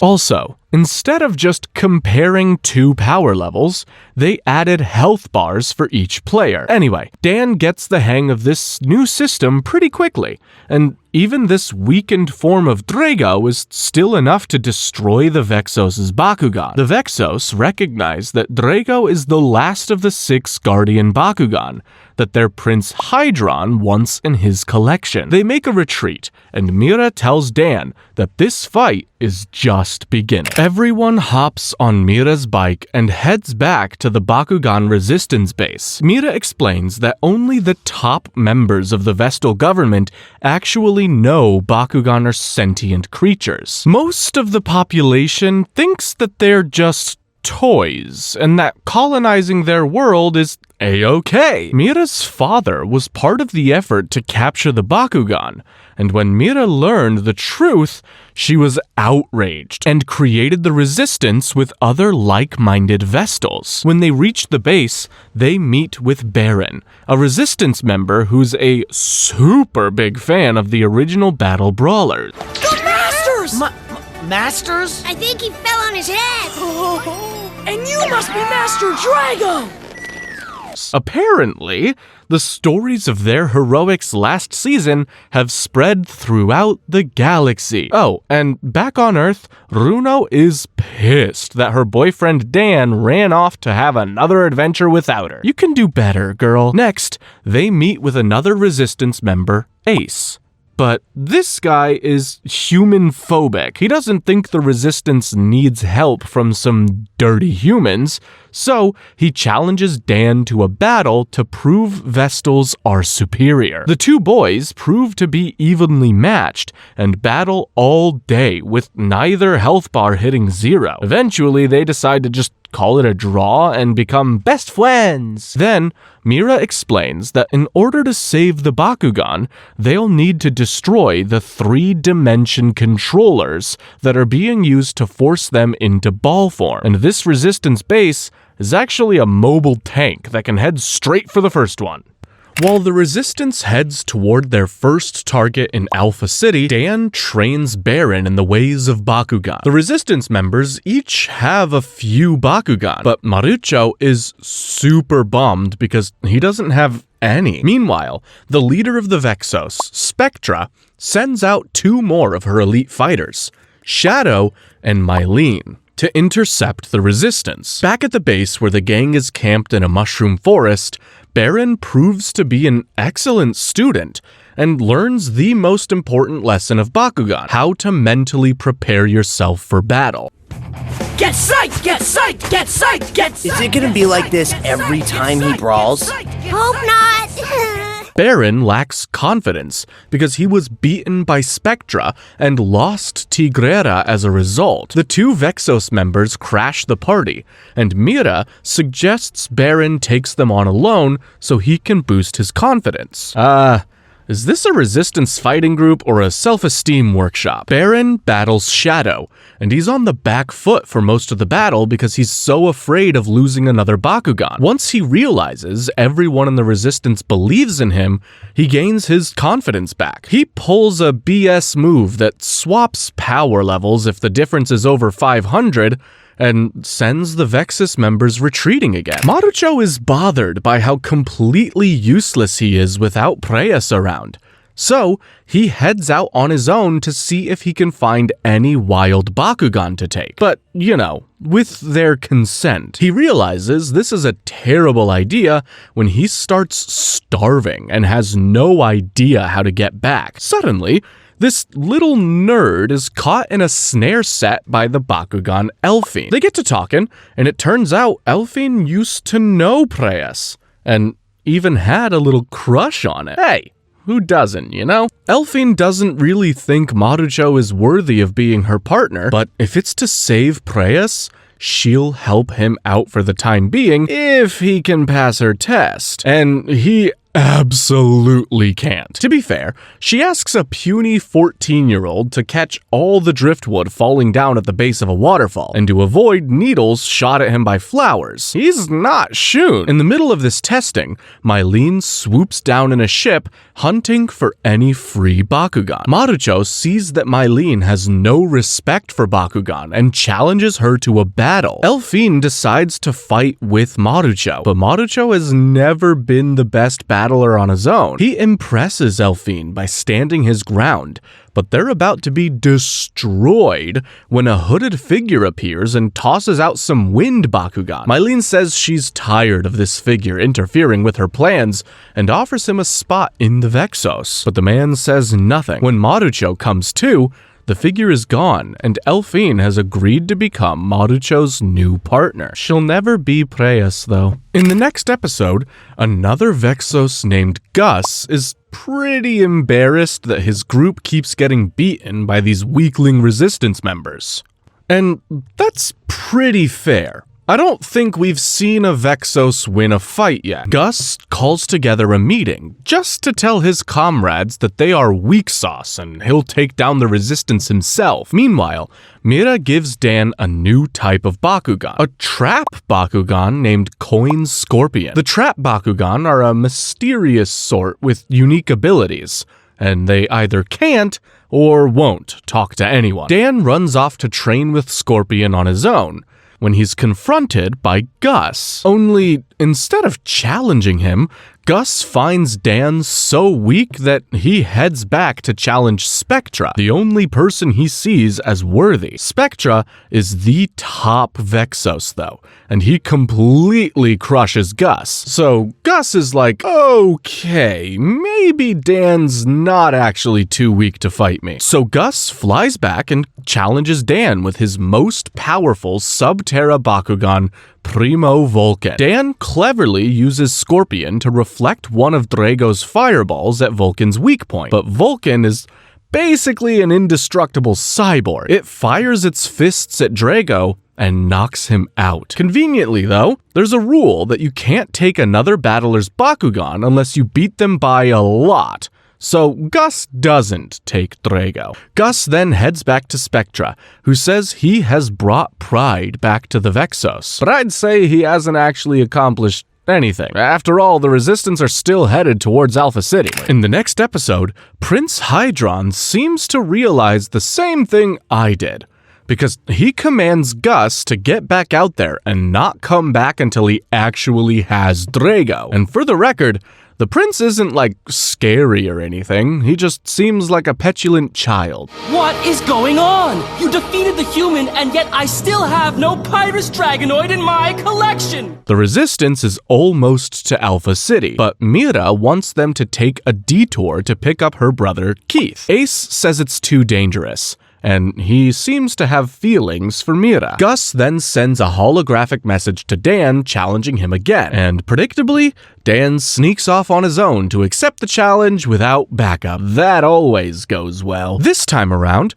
Dan is actually doing much better, until Spectra unfairly joins in to make it a 2-on-1. Drago is about to be destroyed when the hooded figure from 2 episodes ago shows up. It's Shun! Who else has such sick ninja skills? With some wind Bakugan that he's gathered, Shun and Dan are able to overpower the 2 members of Vexos. Also, a completely random power boost Drago gets helps too. Before they piss off, Spectra implies that he only cares about true power and doesn't care about his prince's collection. So that's something to keep an eye on. Then, Shun explains how he got there. Apparently, he was practicing some ninja moves in the mountains when a portal randomly opened in front of him and sucked him in. The reason he had to be all mysterious in front of Marucho is because he was busy, but I'm guessing he also just doesn't really care for Marucho. Shun has been gathering information and has a plan on how they can destroy the Dimension Controller. One last job for the Brawlers. Just kidding.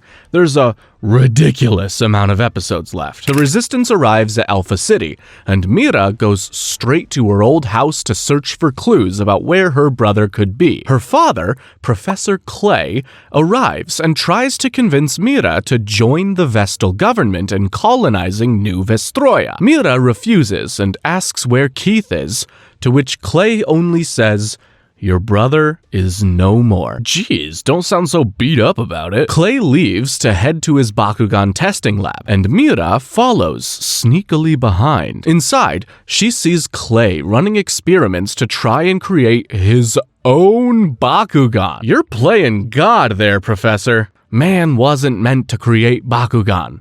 Mira witnesses the birth of the first cybernetic Bakugan, Altair. Mira calls the other Resistance members to ask for a rescue, but she gets busted by Link, who is ready to give Altair its first battle set. Mira is able to hold her own for a while with her Bakugan Wilda, but Altair is so powerful that Link is able to play 2 double abilities in a row. Real Bakugan fans are crapping themselves right now. Mira is about to lose, but the power surge is too much for Altair, and it shuts down. The Resistance arrives just in time to see this, and they help Mira make her escape. Professor Clay vows to perfect the artificial Bakugan and create the strongest creature Vestroya has ever seen. Maybe even one that can play 3 double abilities in a row. In the next episode, Shun explains that the Dimension Controller is too well guarded to attack directly,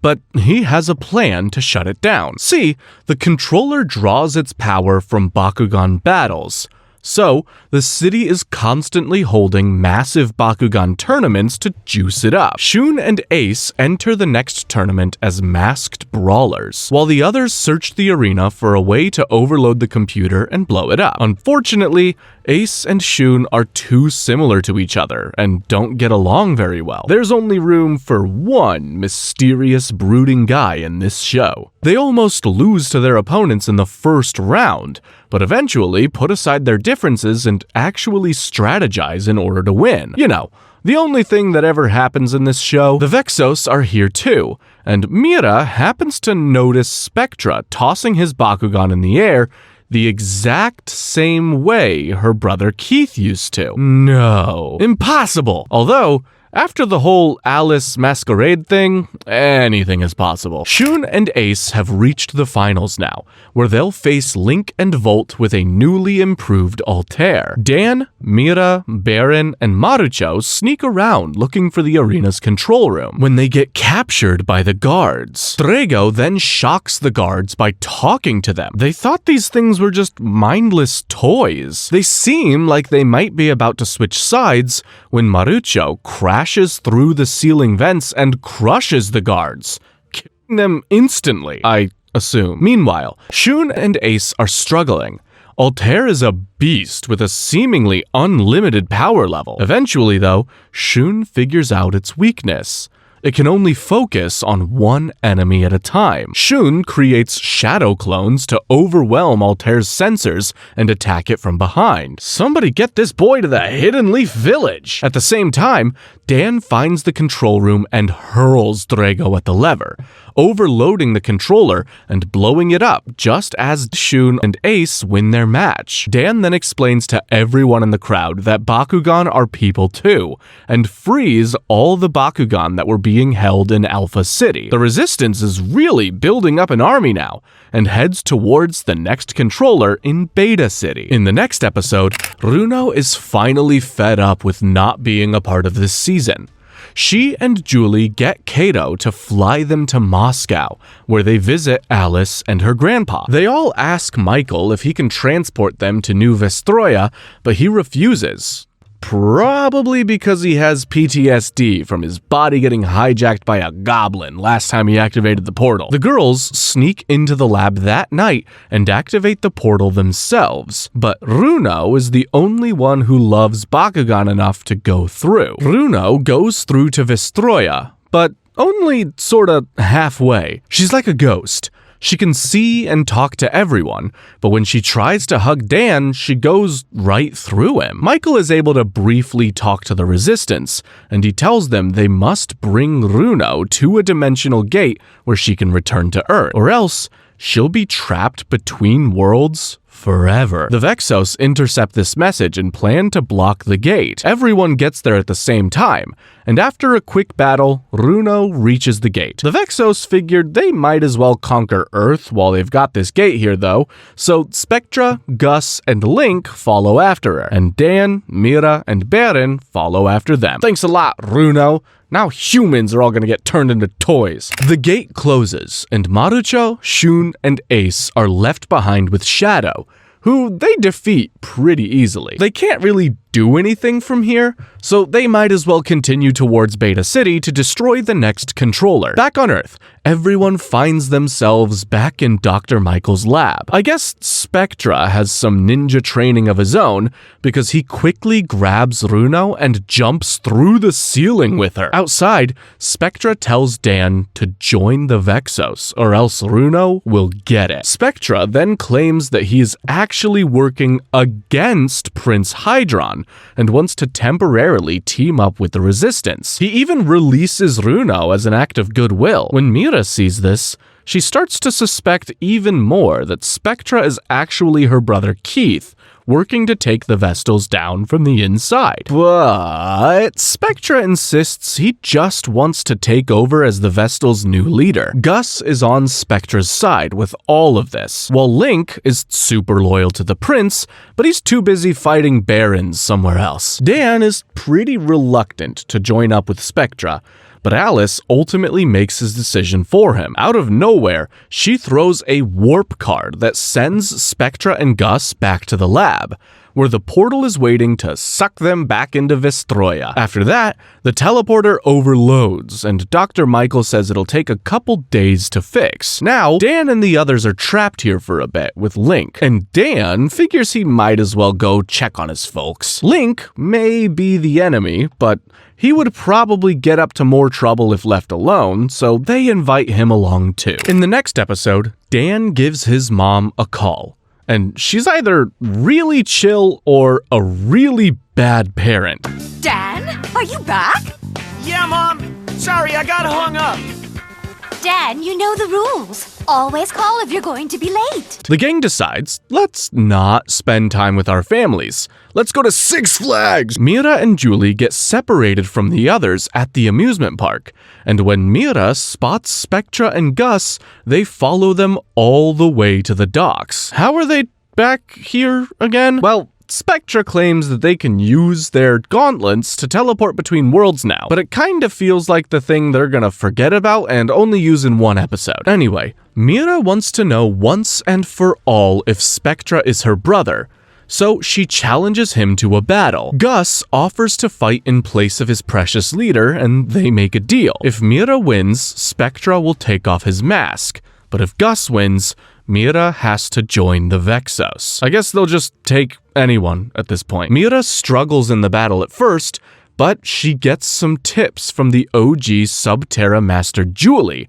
and manages to pull out a win. Spectra takes off his mask and yeah, it's Keith. Is anyone surprised? Keith gives his sister zero explanation and just walks away. Back on Vestroia, the resistance marches on. Prince Hydron is pretty annoyed that Spectra just went AWOL, so he tells Mylene that she's the new leader of the Vexos and tells her to crush the resistance for good. One night, while on their way to Beta City, Shun, Marucho, and Ace hear voices from Dan and Runo telling them to leave the base. Shun can tell it's a trap right away, but both Marucho and Ace fall for it. It was really just Shadow using a voice changer, and he teleports them both to God knows where. Ace wakes up near the ocean where Mylene is waiting to challenge him. During this battle, we learn all about Ace's backstory, but it's not interesting. He was a Vestal who enjoyed Bakugan battles,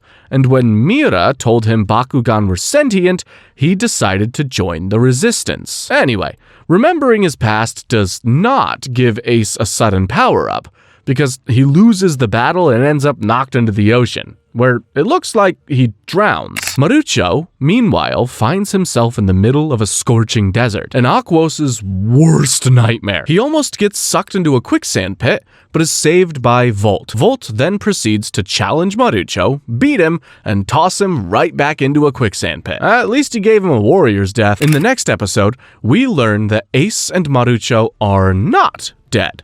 They just got captured by the Vexos. Shun, whose back must really hurt from literally carrying this entire resistance on his back, decides he's gonna go ahead and destroy the next controller by himself. On the way to Beta City, though, he gets ambushed by Shadow, who is rocking a new cybernetic Bakugan based on Hydronoid. The new Bakugan, Hades, has none of Altair's weaknesses, and it quickly overpowers Shun. I mean, not quickly, it takes most of the episode.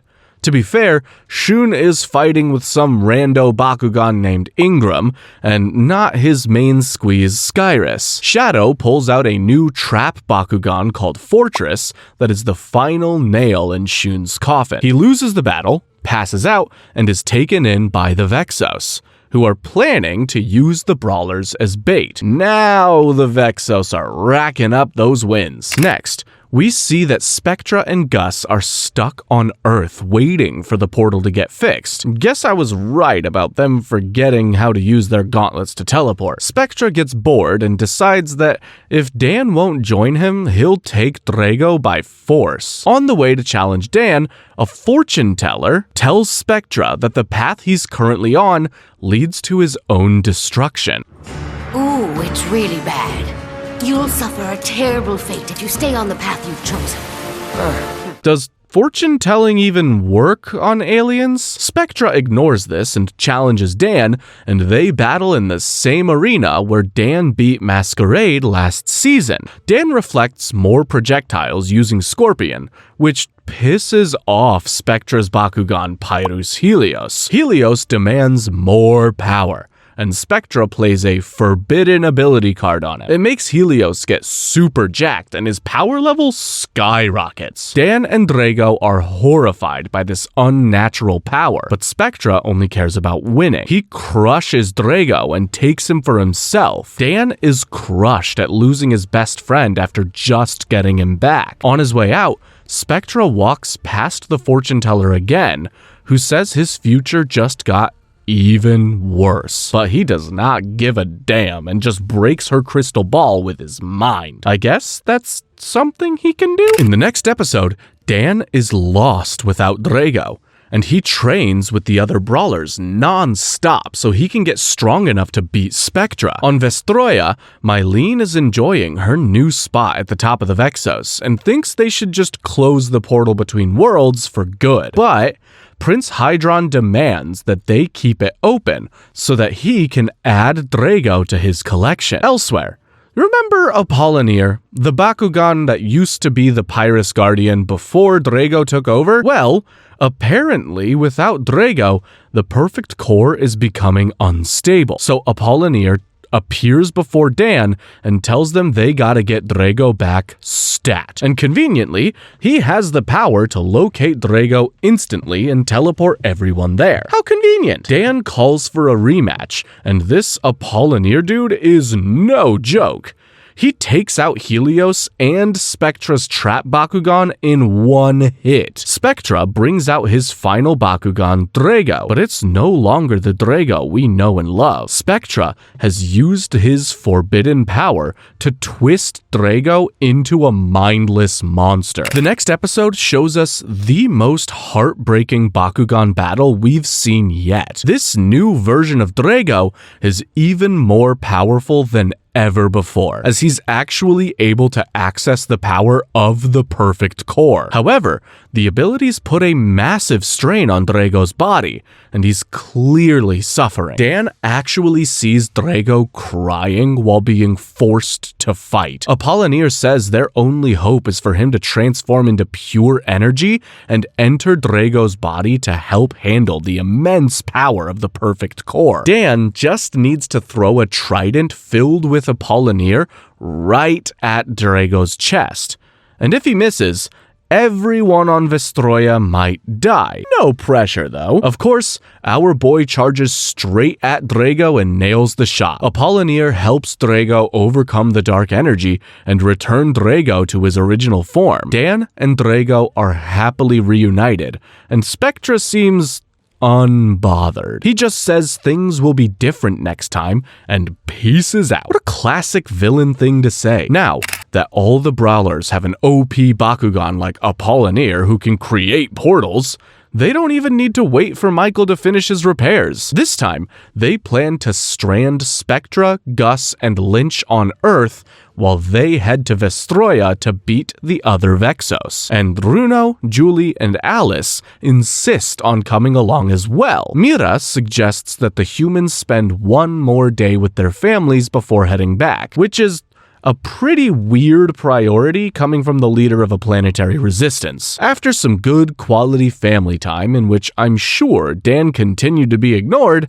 the team meets up at Wardington Tower. Apollonier opens a portal back to Vestroya, when suddenly everyone is trapped in an electric cage and the Vexos members that are on Earth appear. How could they have known where they were gonna meet? Simple.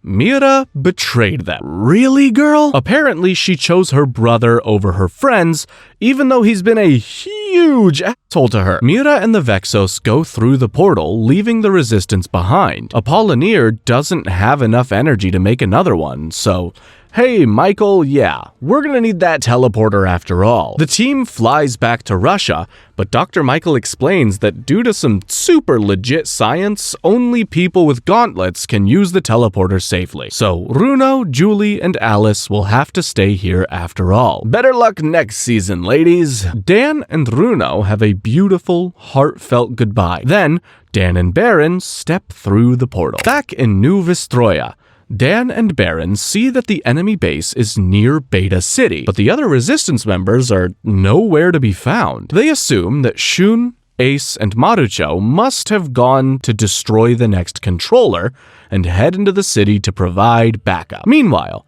Spectra, Gus, and Link rejoin the Vexos, who are shocked to see Mira tagging along. Spectra explains that she is going to join the Vexos, but it turns out that Mira still hates the Vexos, and only wants to find out her brother's true motive. Once she learns the other resistance members have been captured and put in space pods, she plans to bust them out. Dan and Baron head to Beta City's arena under the cover of night, but Mylene and Shadow are there waiting for them. While they start battling, Spectra walks in on Mira trying to free the resistance members. Instead of stopping her, he opens the pods for her and tells Mira she owes him a debt. I'm not Keith, I'm now Spectra Phantom.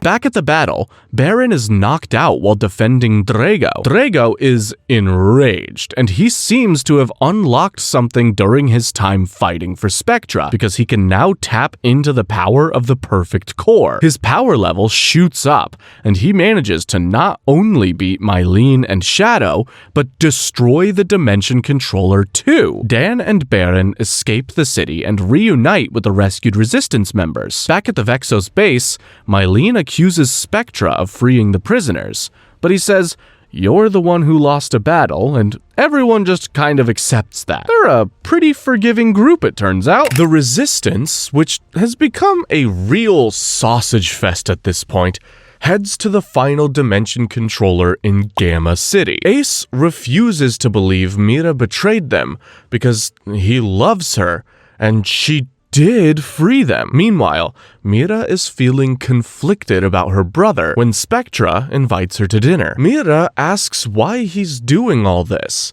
and Spectra answers that he only wants to have the most powerful Bakugan there is, the ultimate Bakugan, Drago. He wasn't worried about losing Drago though, because he had already copied data from Drago and sent it to his father, Professor Clay. Clay took that data and, using Helios as a base, created an artificial ultimate Bakugan in the form of Cyborg Helios. Mira challenges Spectra and says if she wins, he has to go back to just being Keith. She absolutely gets destroyed by the new cybernetic Helios and now has to serve Spectra loyally to keep her word. In the next episode, Spectra and Mira get invited to check out the prince's private Bakugan collection. In the middle of this show and tell, Prince Hydron gets a call from his daddy, King Zenoheld, who is not happy that they've lost 2 Dimension Controllers. Hydron tells him not to worry,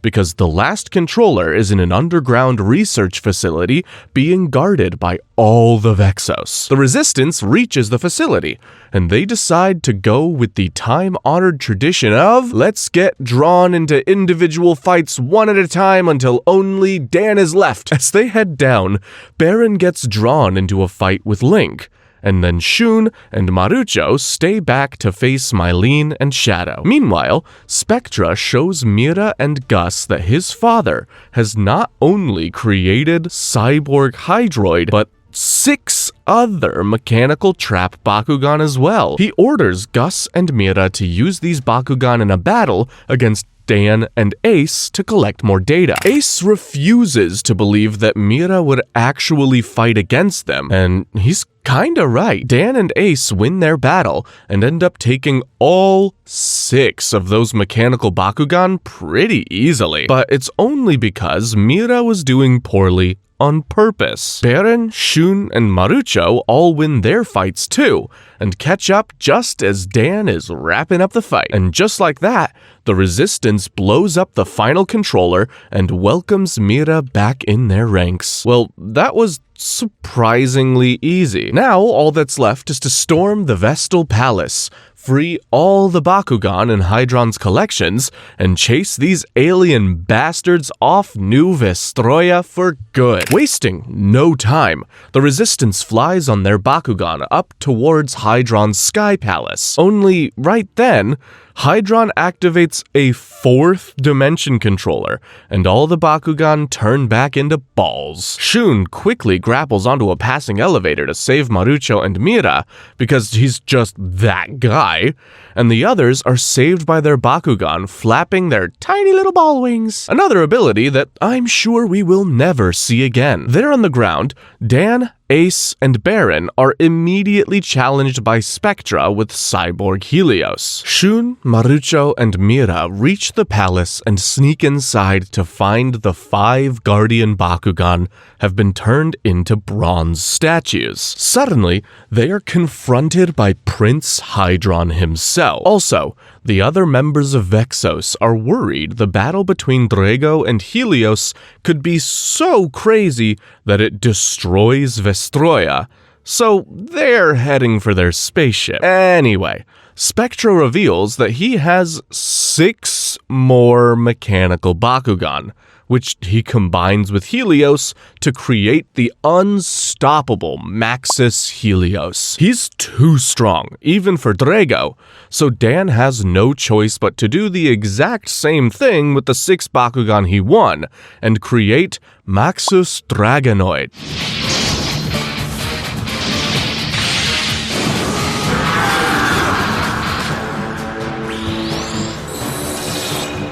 Yeah, that's right.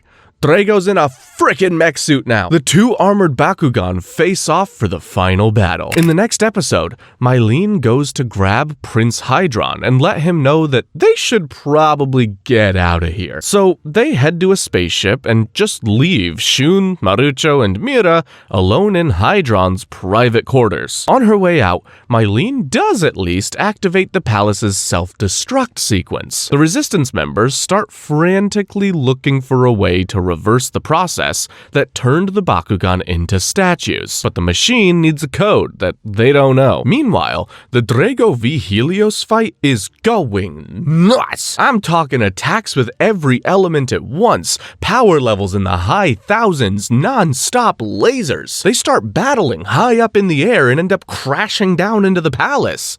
Elphine guesses the code by sheer luck, and they begin the process to revert the Bakugan back from their statue forms. But the palace is starting to crumble, and time is running out. The next episode starts with the Guardian Bakugan being freed. Shun and Marucho are reunited with Skyrus and Preus, but there's no time for hugs. As the palace continues to collapse, the 4th controller is destroyed. Helios recognizes that he is no longer being controlled by Spectra, but now it's a matter of pride. So he keeps fighting Drago just for the hell of it. Spectra plays an ability card that gives him an energy sword, and straight up tries to decapitate Dan. I'm pretty sure that that's against the rules of Bakugan. Before either of these battles can finish, the palace explodes, and everyone is forced to make a last-second escape. Drago flies away with Dan, while Spectra and Helios escape with Gus, and all the other Vexos blast off for their home planet. Afterwards, the Resistance celebrates their victory. They destroyed all the controllers, forced the Vestals off the planet, and rescued all the Bakugan. Mira, Ace, and Baron all plan to return to their world, and the Brawlers are gonna head back to Earth. Marucho can't bear to say goodbye to Preus again, so they're gonna live together in Wardington. And the good news doesn't stop there, as Apollinaire shows up and tells Drago he no longer needs to be the core of Vestroya. He became strong enough for the perfect core to stand on its own, so he can go live with Dan on Earth. And as for Gus and Spectra, they're presumably somewhere on Vestroya reflecting on their actions. Drago opens a portal, and almost all the other original Bakugan head through so they can be with their old partners. Except for Skyrus. She really wants to stay in Vestroya, so Shun is still stuck with Ingram. The Brawlers are all reunited once again, and just as Dan thinks Runo is going to give him a big old hug, she instead scoops up Tigrera. When are these 2 crazy kids gonna figure things out? Unfortunately, the season is only halfway through, so we haven't seen the last of the Vestals. 6 months go by, and King Zenoheld is so pissed about his son's failure that he orders Professor Clay to make a machine that can straight up kill all Bakugan. Oh, Clay starts work on the Bakugan termination system, or BT system, and says they'll just need to capture the 6 ultimate elements to power it up. Meanwhile, Mira pays a visit to her friends on Earth. King Xenohold goes back to New Vestroia and challenges the original 6 Guardians, Apollinaire, and the gang to a battle, so he can take their elemental power. The Guardians quickly realize they are no match for the King's mechanical Bakugan, so at the last second, they sacrifice themselves and send their elemental powers to the new Guardians. Drago, Elfine, and Ingram all get a huge power-up, as well as Mira, Baron, and Ace's Bakugan. On Earth, the Brawlers all see this happen in a vision, and realize New Vestroya is in danger once again. Over on the Vestal planet of Vestal, creative name, Baron and Ace have no clue any of this is going on. Baron goes to a park to get some space from his big family. Bro has like 8 younger siblings. There, he runs into Prince Hydron. The prince challenges Baron to a battle immediately with his new cyborg Bakugan Dryoid. Baron is confident since his Bakugan Nemus just randomly got a huge power-up, but Hydron wins the fight and steals the Chaos energy. That's 1 down, 5 to go before Bakugan Doomsday. Baron realizes he has to warn the others, not knowing how late he is to the party. Baron calls Ace to warn him that the Vexos are planning, but Ace is about to find it out directly because he is challenged by Mylene. These new mechanical Bakugan are on another level, and the battle plays out very much the same as the last one. Right as Ace's Bakugan Percival is about to have his Darkus energy stolen, a new Bakugan appears. It's Aquos Cyranoid, who was thrown out by Klaus in a snappy new suit. I guess he got word that there was a rival prince somewhere in the galaxy and had to check it out for himself. Together, Ace and Klaus drive back Mylene. Afterwards, Klaus explains that apparently he'd been working closely with Michael to repair the transporter, and once it was fixed, he came to Vestal because he saw it as a good opportunity to invest in real estate. What is with this show and real estate? The BT system isn't fully operational yet,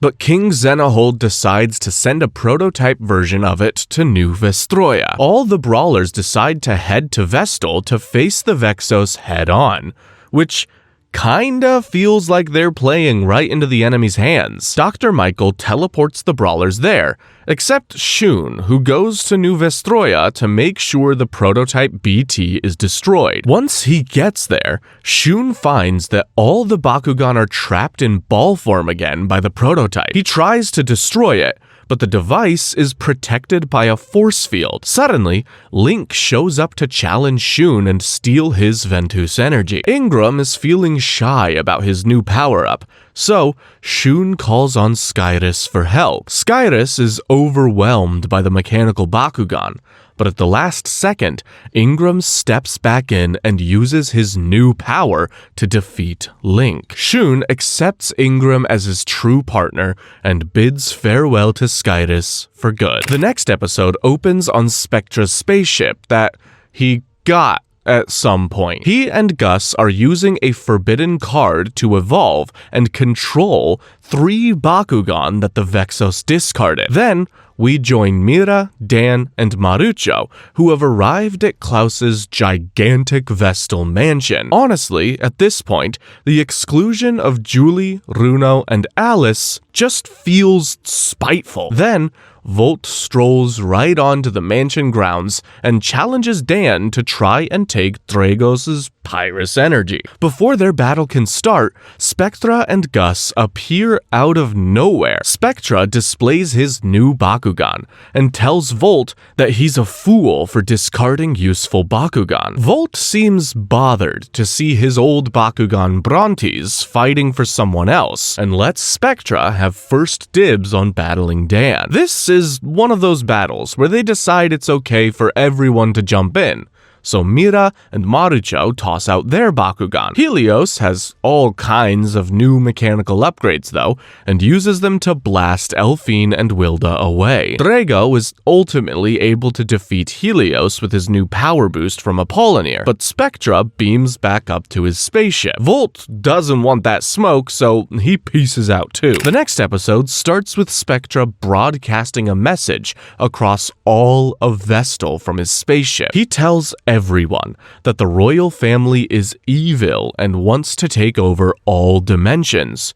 And if they just put Spectra in charge, everything would be chill. Yeah, right. The king and the Vexos are in space at his massive mother palace when they realize Spectra managed to jam their systems so they can't teleport onto Vestal. They decide that if they can't go to Vestal, they'll just go cause trouble on Earth until the brawlers come to stop them. In Russia, Shadow appears right in front of Alice, wearing a wolf mask for reasons. Are you lost, little doggy?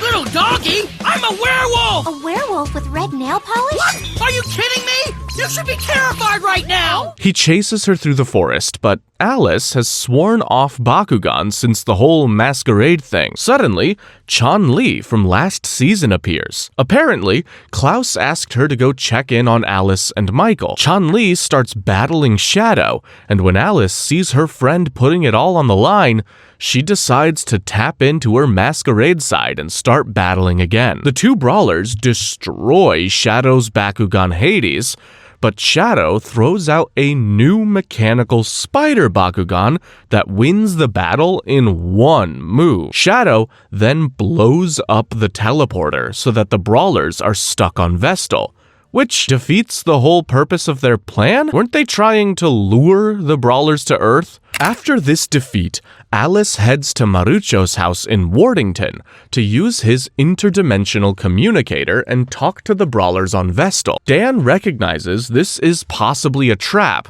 meant to lure them to Earth, even though Shadow blew up the teleporter, but he still wants to go there anyway to protect Runo. And fortunately, Klaus has his own teleporter. While Baron and Ace say goodbye to their families, Volt starts to feel conflicted. He misses battling with his pal Brontes, who had way more personality than these lame mechanical Bakugan. He challenges Gus to a battle to try and take back Brontes. Volt knows Brontes so well that he can predict his moves and does pretty well for a while, until Gus completely destroys him. Afterwards, Gus tells Brontes that he has served his purpose and tosses him out of the spaceship, the exact thing they criticized Volt for doing. Next, the brawlers all meet up on Earth. For once, they're actually playing defensively, and all hide at Marucho's house underneath a shield that will block their energy signals. Because of course, Marucho has one of those. It's a solid plan until Dan starts to get pissy. He doesn't like this strategy and accuses the others of not believing in him. If Dan wanted to, he could beat all the Vexos at once with his hands tied behind his back. Dan and Runo get into a fight, and Runo flees the house with Mira following behind. As soon as they leave, they're challenged by Mylene and Link. Mylene has an ability that blocks all other abilities, which she uses to win the battle and steal Wilda's Subterra energy. 4 more before Bakugan go boom. Episode 35 plays out pretty much the exact same way as the last one. Elfine gets worried that she'll never have the same connection with Marucho that Preyas does, and runs out of the house on her own. Come back, Elfin. Was it something I said? This has gotta be the weirdest throuple I have ever seen. Marucho and Preyas chase after her, but they're challenged by Shadow and Prince Hydron. At one point, Elfine blocks a devastating shot that was aimed at Preyas and is defeated, losing her Aquos energy. Preyas is enraged and manages to beat the Vexos after this, but it's too late. King Zenaheld is now halfway there. In the next episode, Baron's little sister Marin decides to use Klaus's transporter to go visit her big brother on Earth. Baron is overjoyed to see her and takes her to an amusement park. You know, from the way that they act, you'd forget that they're in the middle of an interdimensional war. Shun is at the amusement park separately because there's a new samurai-themed ride that he just had to check out. Shun runs into Volt disguised as a samurai and starts battling him. It looks like the brawlers are just about to chalk up their third loss in a row, but Baron saves Shun's ass at the last minute and keeps the Ventus energy safe. Whew! Marin thanks everyone for the great vacation and heads back home. In the next episode, our old friend Billy is paying a visit to his beloved Julie. Unfortunately for him, Julie starts to get the hots for Ace after watching him work out. But the second Billy shows up at Marucho's place, Julie jumps into his arms. I guess she really does like Billy. Well, at least she's loyal. Mostly.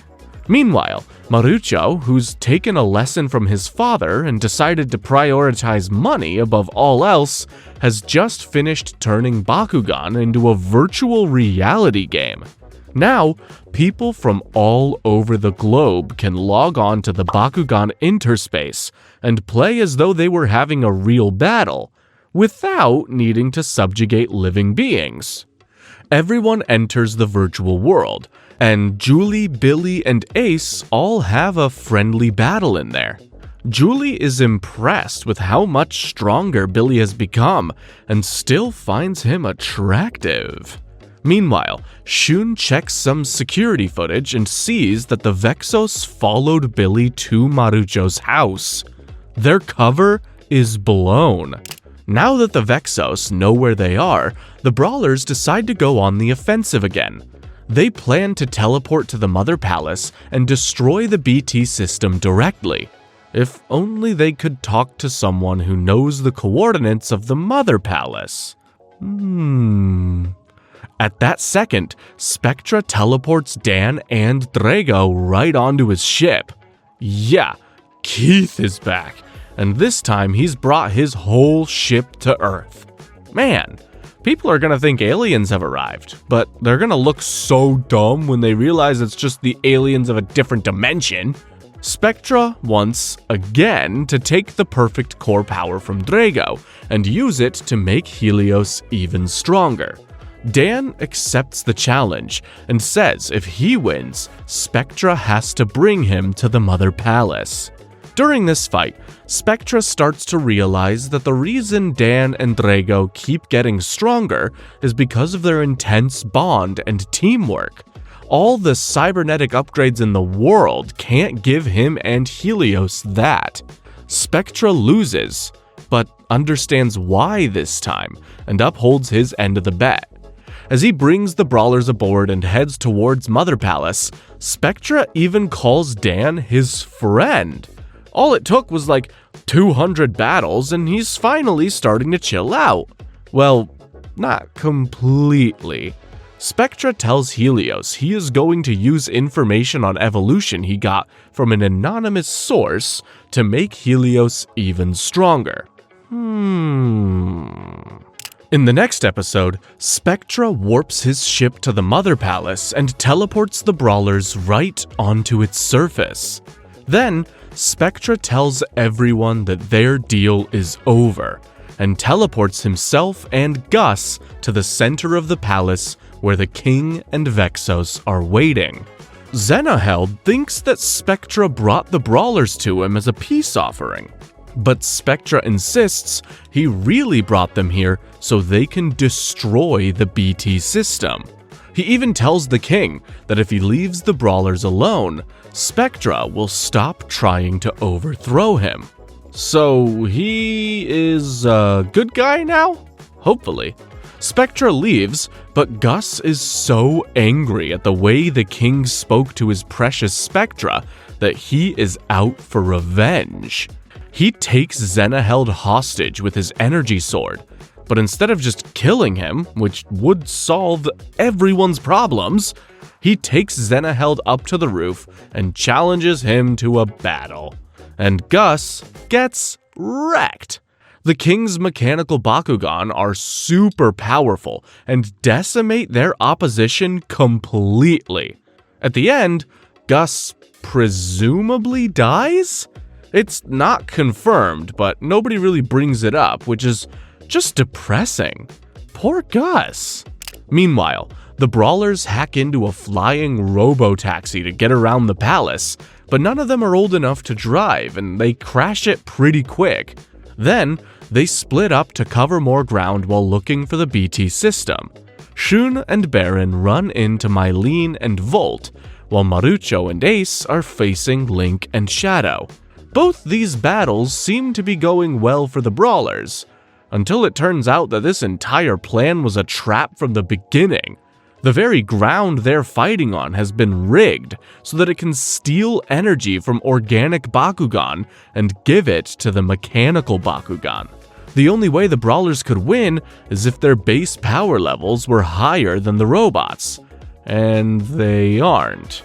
The Vexos win and steal both the Ventus and Darkus energies.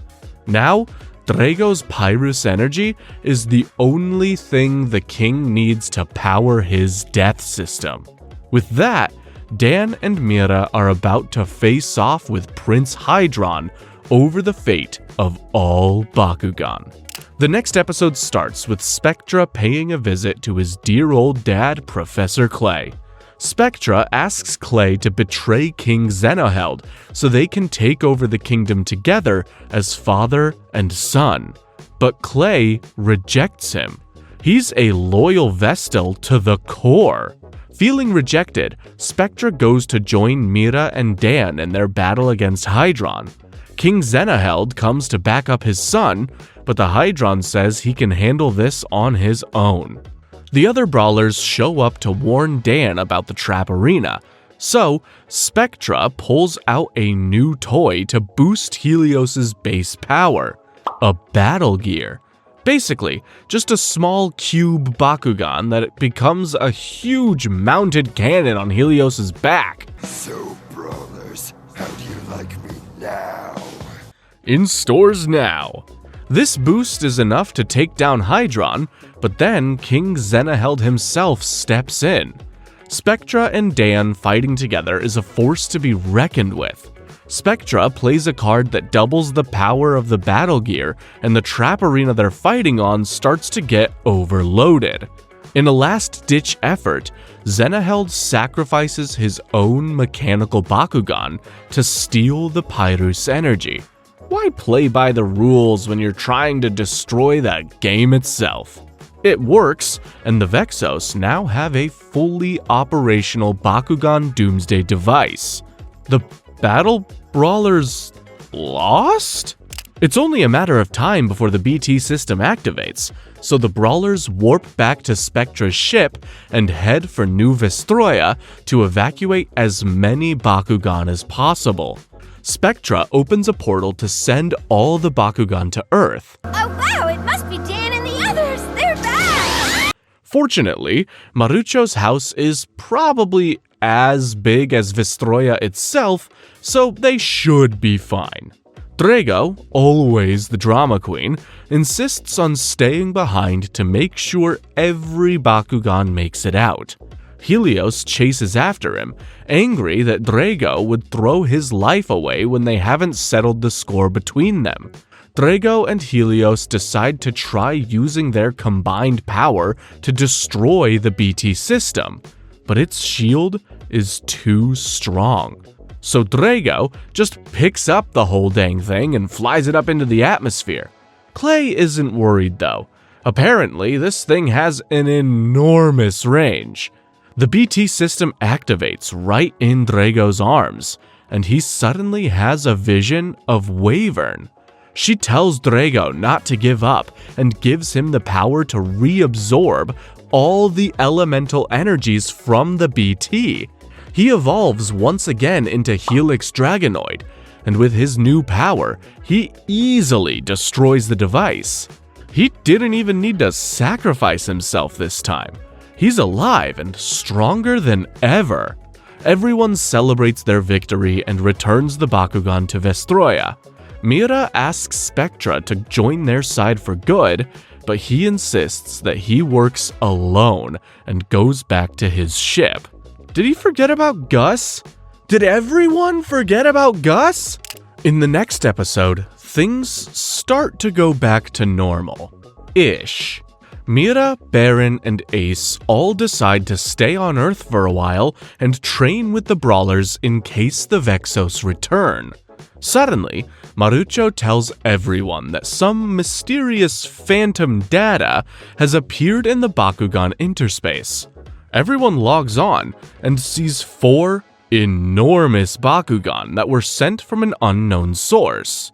The Bakugan refuse to communicate or explain where they came from, so they decide to just battle them for the hell of it. Baron goes first, but his opponent, Aeronaut, destroys him with a laser cannon battle gear. The end of the battle is so intense that it destroys the interspace and leaves everyone standing in an empty room. No one is exactly sure what just happened, but Mira suspects that the data was sent by Spectra. I wouldn't be so sure about that. A little while later, Dan receives a telepathic message from Spectra challenging him to one final match to prove once and for all who is the better brawler. Drago uses his new power to teleport everyone to the barren planet Spectra is waiting on. Drago is pretty confident in his new form, but Helios has a new twin destructor battle gear, which is literally just 2 laser machine guns. Is your Bakugan too weak to beat his nemesis? Worry no longer! With 2 laser machine guns, nothing is impossible! In the end, Drago wins, quite literally with the power of friendship. Spectra realizes that Drago will always win because he is fighting for something he truly believes in, the safety of his people. Let's hope the lesson sticks this time. Spectra admits that Dan is the best brawler there is, and says he would rather work with the best than against him. With that, Spectra takes off his mask and becomes Keith again. Mira is overjoyed to have her brother back, and it looks like the Resistance has gained a new member. In the next episode, Keith starts to settle in as the newest member of the Battle Brawlers. Everyone is happy, except for Ace, who's jealous that this new guy is so close to Mira. Dude, it's literally her long-lost brother. Chill! Over at the Mother Palace, King Zenaheld is so angry that he's smacking his own son around. Mylene says this is all Clay's fault for not making a better doomsday device. At that same moment, Clay unlocks a secret of Bakugan DNA and discovers where that phantom data came from. And it was from another dimension? I don't know if I can take a third one. With this information, Clay promises the king that he can create the ultimate weapon to destroy the brawlers for good. I know he said that last time, but guys, this time for real, it's gonna be ultimate. And it's called the Alternative. Not the most imposing name, but it's accurate. Back on Earth, Keith suggests that he could make some battle gear for Drago to make him even stronger. Drago isn't sure, but he kinda sees battle gear as doping for Bakugan. Keith insists that since he'll use Drago's own DNA to make the gear, there's nothing unnatural about it. Drago agrees to test out a prototype of the gear in interspace, and has a friendly battle against Keith.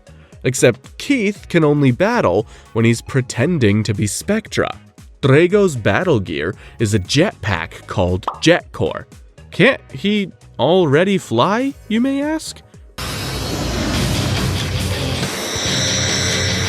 Well, the jetpack makes him faster, and it can fire petrifying beams. And it also shoots huge lasers, so it's actually pretty badass. I would have loved to have that toy as a kid. Drago wins the match, but the toll on his body is so much that he passes out. Keith promises he can use this data to create a version that doesn't have this nasty side effect. The next episode opens with Mira being all sad. Sure, she got her brother back from the dark side, but what about Dad?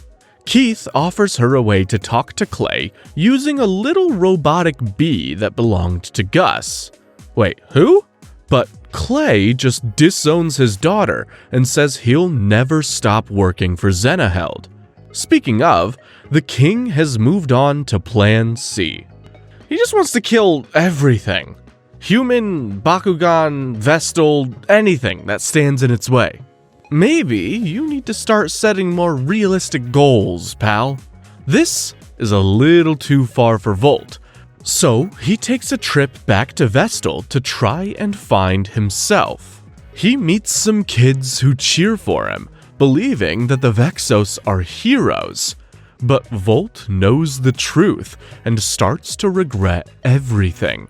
Suddenly, Hydron appears and challenges him to a battle for even thinking about betraying the Vexos. Volt wins, but the sore loser Hydron throws a dimensional grenade that he got from Clay. It opens a dark void at Volt's feet, and as he's pulled in, Volt swears revenge on the royal family. On to the next episode. Keith finishes his work on Jet Core and provides Drago with the finished product. Meanwhile, the Vexos are just kind of falling apart. Link is the next one to realize that this is not what he signed up for, and Alice is the only one who was ever kind to him. He copies all the data on what the alternative does and heads to Earth to give the information to the brawlers. Before he can go inside Alice's house, he's confronted by, you guessed it, Hydron. The prince actually implies that he is also not fully on board with his dad's plan to destroy everything, but he would never dare disobey Daddy. Link ends up getting sucked into the same black hole as Volt. In his last moments, Link defiantly throws one of his gloves at Hydron. Later, Alice comes outside and sees the glove, and inside of it, she finds a memory card with all the data on the alternative. She brings it to the brawlers, and they learn that the alternative is a weapon with the potential to destroy entire galaxies. In order to power up, it needs Bakugan DNA and data from Keith's battle gear. So that means that we're right back where we started. Zenaheld sends Mylene and Shadow to Earth to steal all this juicy data from the brawlers. They go straight inside Marucho's house and almost get lost in the giant mansion, but the brawlers were waiting to ambush them. Why even bother? We all know this is going to end in a Bakugan battle. They drop a cage on Mylene, but she cuts through the bars with her laser sword and takes Mira hostage.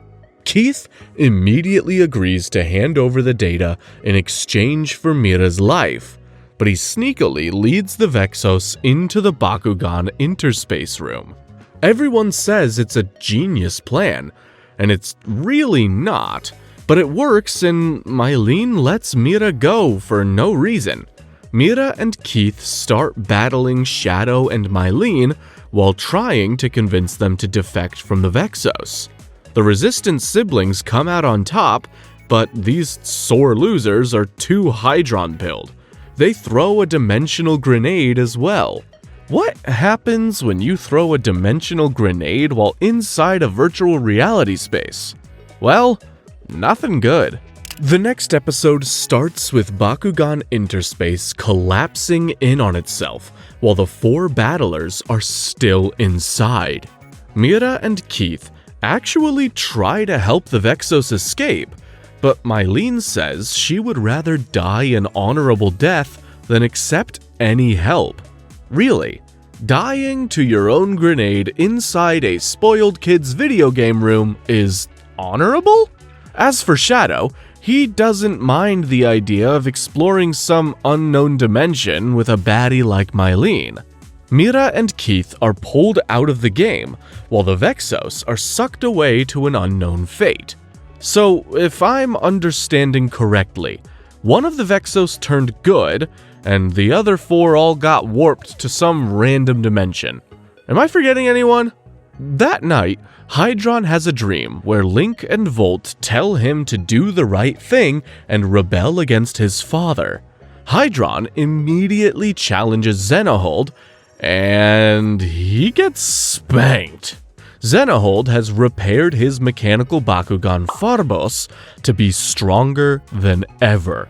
Hydron is thrown in prison and vows he will defeat his father. In the next cell, it's none other than Gus! Oh, that's who I was forgetting. While the Vexos are all suffering unknown and potentially horrific fates, the Resistance is baking a cake for Keith. All right, cake time! Hey, watch it! After cake time, Dan suggests that they storm the Mother Palace to destroy Xenohold's weapon before it is operational, displaying zero ability to learn from his mistakes. Keith is pretty new to this whole teamwork thing, so that night he puts back on his Spectra mask and sneaks out to go to the Mother Palace by himself. Keith crashes his spaceship right into the palace and literally parks inches from Xenohold's face. I would have gone just a little farther there, Keith. He starts battling the king. While down in the dungeon, Gus's Spectra senses are tingling. Fortunately, they forgot to take away his Bakugan before throwing him in jail, so he uses one to break him and Hydron out pretty easily. Gus joins the fight against the king, and they start to gain the upper hand. That's right when Clay lets Xenohold know that the ultimate weapon is ready. The alternative is a gigantic destroyer ship, covered in laser cannons and turrets and stuff. The largest gun is pointed right at Helios and fired. The beam barely misses, but takes out a huge chunk of a nearby planet. So, wait, are we in Star Wars now? Back on Earth, the Brawlers have no way of reaching the Mother Palace without Keith's ship. That is, until Alice and Michael suddenly show up with new teleporter tech. They use the teleportation signature left behind to find the palace and warp right there. And of course, they had to come up with another excuse to leave Runo and Julie behind. So, Tigrera and Gorem say they don't feel strong enough and it wouldn't be safe. Seriously, how has Marucho had so much more screen time than Runo? Anyway, all the other brawlers head to space and arrive at the palace just in time to see Keith in big trouble. With help from some resistance, though, Helios is able to blow up a hole in the side of the alternative, and he and Mira enter to confront their father. In the season finale, the Brawlers are fighting this giant death machine in space when Hydron shows up to help out against his evil dad. In the control room, Clay gets another transmission from the third dimension. But whatever that is, we'll have to wait for next season, because his kids are here to ask Clay to quit being such a deadbeat dad. Then, Dan blasts his own hole in the alternative using jet core. Marucho stays behind to guard the hole, but ends up becoming a third wheel to his own Bakugan. Well, this is awkward. Shun has memorized the blueprints for this place, because he's the only one on the team who's consistently helpful. But they find themselves inside a virtual battle room, similar to the interspace. They have to fight against 4 more new Bakugan from this unknown source, but they win in record time and destroy the ship's main reactor.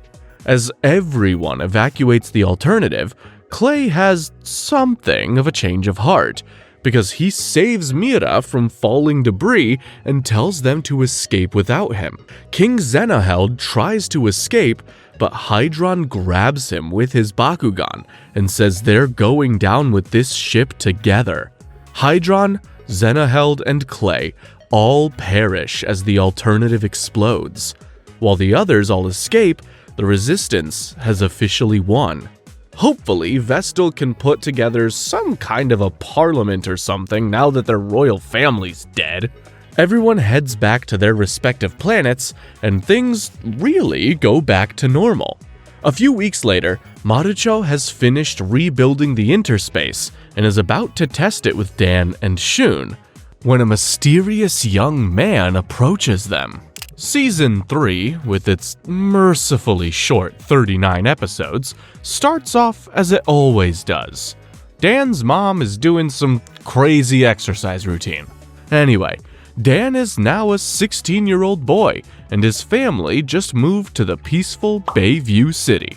The Bakugan interspace has become a global sensation, giving Marucho an even fatter wallet. Dan heads to a cafe in town to meet up with Julie and his new friend, Jake, a super chill surfer dude. Dan's the man with the big brown van! Hey! They all head to the interspace arena to join Shun and his mysterious friend, Ren. This is the guy from the end of the last season, and apparently he's been doing some research with Marucho on the mysterious data they've been receiving. So, the brawlers all have some friendly matches in the arena, but then something goes wrong. The battle between Dan and Ren causes such a big explosion that Marucho has to shut down the system immediately. Dan is blasted back and suddenly finds himself experiencing a vision of Bakugan at war with each other on an unfamiliar planet. When he wakes back up, everyone tells Dan he was probably just dreaming. Yeah, right. The next episode starts on the distant planet of Gendalia, and if you thought we were getting friendly aliens this time around, you're dead wrong, bud. The evil Master Barodius is leading a meeting with his disciples, the 12 Orders. It's actually just Barodius, 5 other dudes, and their Bakugan, but 12 is a cooler number. They were able to detect the energy from Dan's battle all the way over here, and Barodius wants that power on their side in their war against the planet Nethia. The Emperor orders his agents on Earth to bring him Drago. Meanwhile, Ren calls everyone together in the interspace to tell them that, yeah, he's actually a Gundalian. But the way Ren explains it, it sounds like the Gundalians are the good guys. He says he was sent here to find strong warriors to fight off the evil Nethians. Dan, Shun, Marucho, and Jake agree to help their friend Ren immediately. To get started, Ren has already identified 2 Nethian sleeper agents here on Earth, named Lena and Sid. Dan challenges both of these aliens to a battle in the interspace, and I can't even remember which form Drago is on now, but he still has his sick jetpack and crushes these noobs so hard that they teleport back across the galaxy. But can this Ren guy really be trusted? In the next episode, Dan is walking around in the interspace when he literally runs into the Nethian princess, Fabia. She uses her space princess kung fu to toss Dan on his ass. Ooh, I like her already. As soon as she learns that the brawlers have already sided with the Gundalians, Fabia challenges Dan to a battle. Her Bakugan, Aeronaut, is a familiar one. He was one of the Bakugan that was sent from an anonymous source, meaning Fabia was the one sending all that mysterious data last season. Dan realizes this, but he still doesn't doubt for even a second that the Gundalians are the good guys. Princess Fabia is defeated and leaves, wondering how she could protect her people without the brawlers' help. Fortunately, at least one guy actually has a head on his shoulders. Shun follows the princess outside and asks for her side of the story. Now that's a real man. On to the next episode. Ren uncovers another Nethian spy in their midst named Mason. Dan is ready to make quick work of him, but Jake just wants to prove himself to everyone, so he volunteers to take this match. Let me do this and prove to all of you that I'm ready to be a Bakugan battle brawler right now! The crowd is pissed off because they all came here to see the legendary Dan Kuso fight, but instead, they watch this surfer bro get his butt kicked by an alien. Jake is humiliated by Mason, but fortunately, these battles actually have no stakes. Jake just gets some advice from the OG Subterra Master Julie and challenges Mason to a rematch the next day. This time, Jake destroys Mason in only a couple of moves. Mason teleports back to Nethia, and Jake becomes an official battle brawler. By now, the Nethians have realized that the Earthlings are not on their side, and have resorted to a new tactic. Specifically, kidnapping the top battlers in interspace, bringing them to Nethia, then returning them shortly after. That's highly suspicious. We then learn that these supposed Nethian spies are actually Gundalians as well. They're teleporting battlers to face the 12 Orders, where the Emperor's right-hand woman, Kazarina, places them under her mind control. Oh, so we back to that, huh? On Earth, Ren keeps up the ruse and says that they next must battle Sid and another spy named Zenit. Dan and Ren are battling each other, but Ren slyly throws the match on purpose. Dan loses once it becomes a 2-on-1, but Sid says that they won't take Drago this time. Apparently, they were told not to take Drago because Ren has a long-term plan where he will gain the brawler's trust, so that he can eventually take Drago. Again, these aliens are not the best strategists. Meanwhile, Shun is learning the truth from Princess Fabia. The Nethians are a peaceful people, and the Gundalians attacked them with Bakugan. When Fabia sent out that phantom data last season, it was meant as a distress signal. Just a really bad one. Dan is about to battle another fake Nethian spy, this time the fabulous Jessie, when Fabia arrives and tells Dan he is being tricked. Fabia challenges Jessie herself, and when everyone asks Ren why the Nethian princess is fighting one of her own allies, he's just like, don't worry about it, guys. Fabia ends up losing the battle due to a glitch in the interspace system that messes with the arena. Shun shows up and explains that the only person who could have planted a bug like that in the system would be someone with access. Someone like Ren. Fabia and Shun tell everyone that the Gundalians are the real villains, but Ren denies this and runs off. Marucho refuses to believe this slander about his new best friend Ren and chases after him. In the next episode, Ren meets up with all of his Gundalian buddies and lets them know their cover as Nethians might be blown. Marucho sends a message to Ren asking him to meet up. Marucho demands to know the truth, and of course, the only way to settle this beef is with a Bakugan battle. Marucho wins, and Ren confesses to everything just as the other brawlers arrive. He asks Marucho to join him anyways, despite being the clear aggressor in this war, but Marucho refuses. Ren reveals his true Gundalian form and says the next time they meet will be as mortal enemies. So this is how you really look. Well, it took them a while, but the Brawlers are on the right side of history now. In the next episode, the Brawlers apologize to Fabia and promise to help stop the Gundalians to make up for things. In exchange, Fabia gives Shun, Jake, and Marucho the real versions of the other 3 Bakugan included in the Phantom data. Meanwhile, Ren kidnaps and brainwashes 2 more battlers named Taylor and Casey. Dan and Shun battle Taylor and Mason, while Marucho and Jake take on Casey and Sid.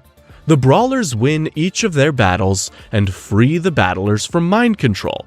But it turns out the whole thing was a distraction. Ren has taken full control over the Bakugan interspace. Oh no! Marucho's profits! The Brawlers are forced out of the interspace, and even Marucho is unable to hack his way back in. Everyone else has no problem getting in, but it's only a matter of time before Ren brainwashes them all. Jake decides to use brute force and just shoulder checks a random machine, which works like a charm and prevents more people from entering the interspace. The new Subterra Bakugan that Jake just got, Korodem, has the power to teleport them into the interspace, conveniently, so Dan and Jake hop back in. They see that Gundalia's brainwashing is spreading to all the children of Earth. So Bakugan is bad for you. My mom was right. Dan and Jake battle 2 random kids and are able to free them from the mind control, but they have no idea how to rescue all the others. Master Barodius calls Ren and asks why he hasn't utterly crushed the Brawlers and taken their Bakugan yet. He's not getting soft on the Emperor, is he? And I find out you betrayed me. The punishment you will suffer will be certainly legendary. Ren assures him that he is loyal, but Ren's own Bakugan, Linehalt, is not convinced. Ren then explains the story of how these Bakugan came to be so loyal to the evil Gundalians. Long ago, there was an ancient race of Bakugan with forbidden powers that were sealed underground. When Barodius became the emperor after his dad died, he decided they would use these Bakugan for their own gain.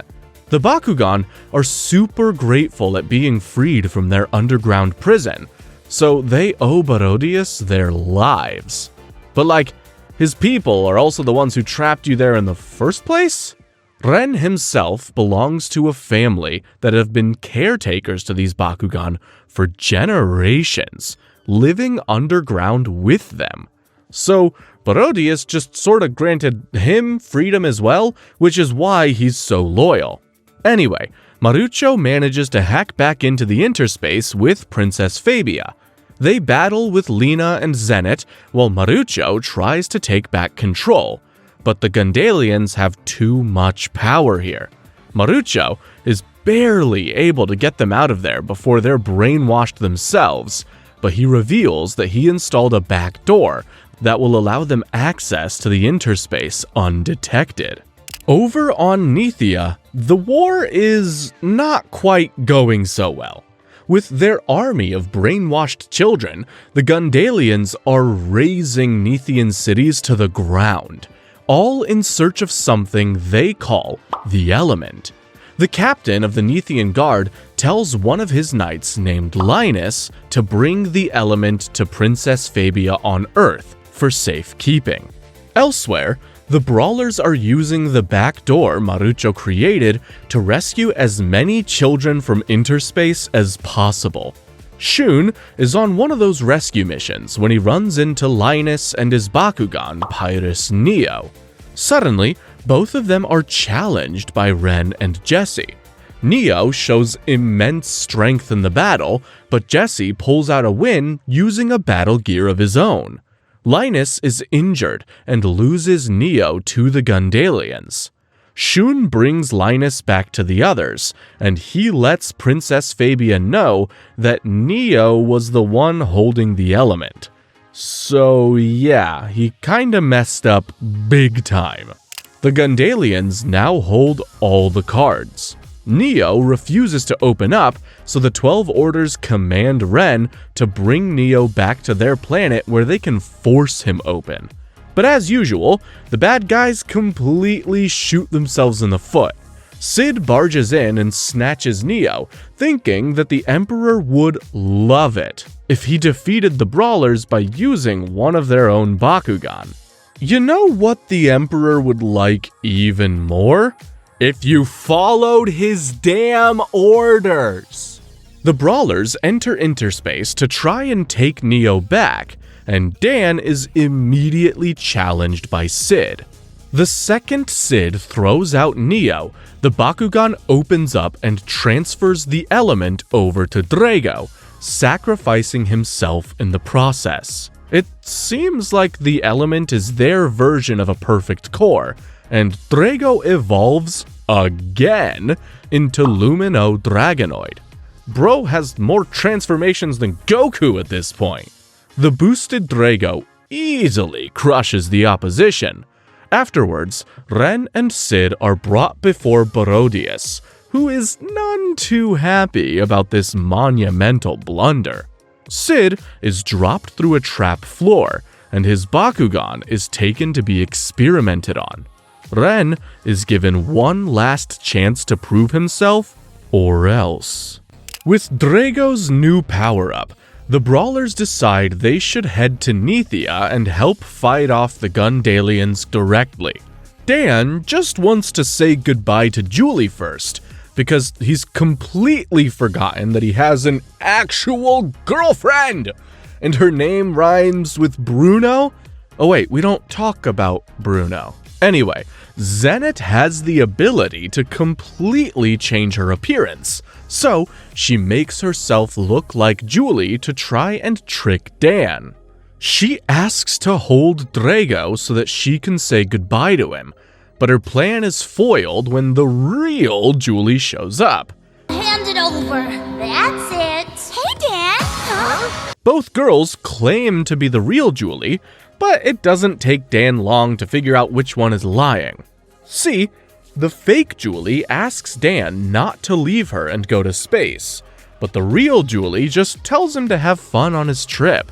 That's our Julie, completely blissful and entirely unbothered. Zenith reveals her true form and starts battling Dan.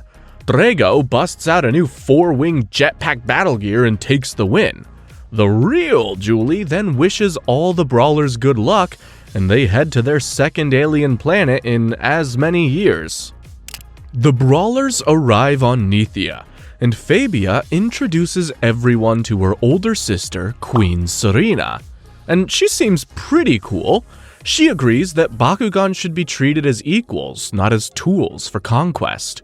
She brings the Brawlers deep into a shrine to show them Barodius' true target, the Sacred Orb.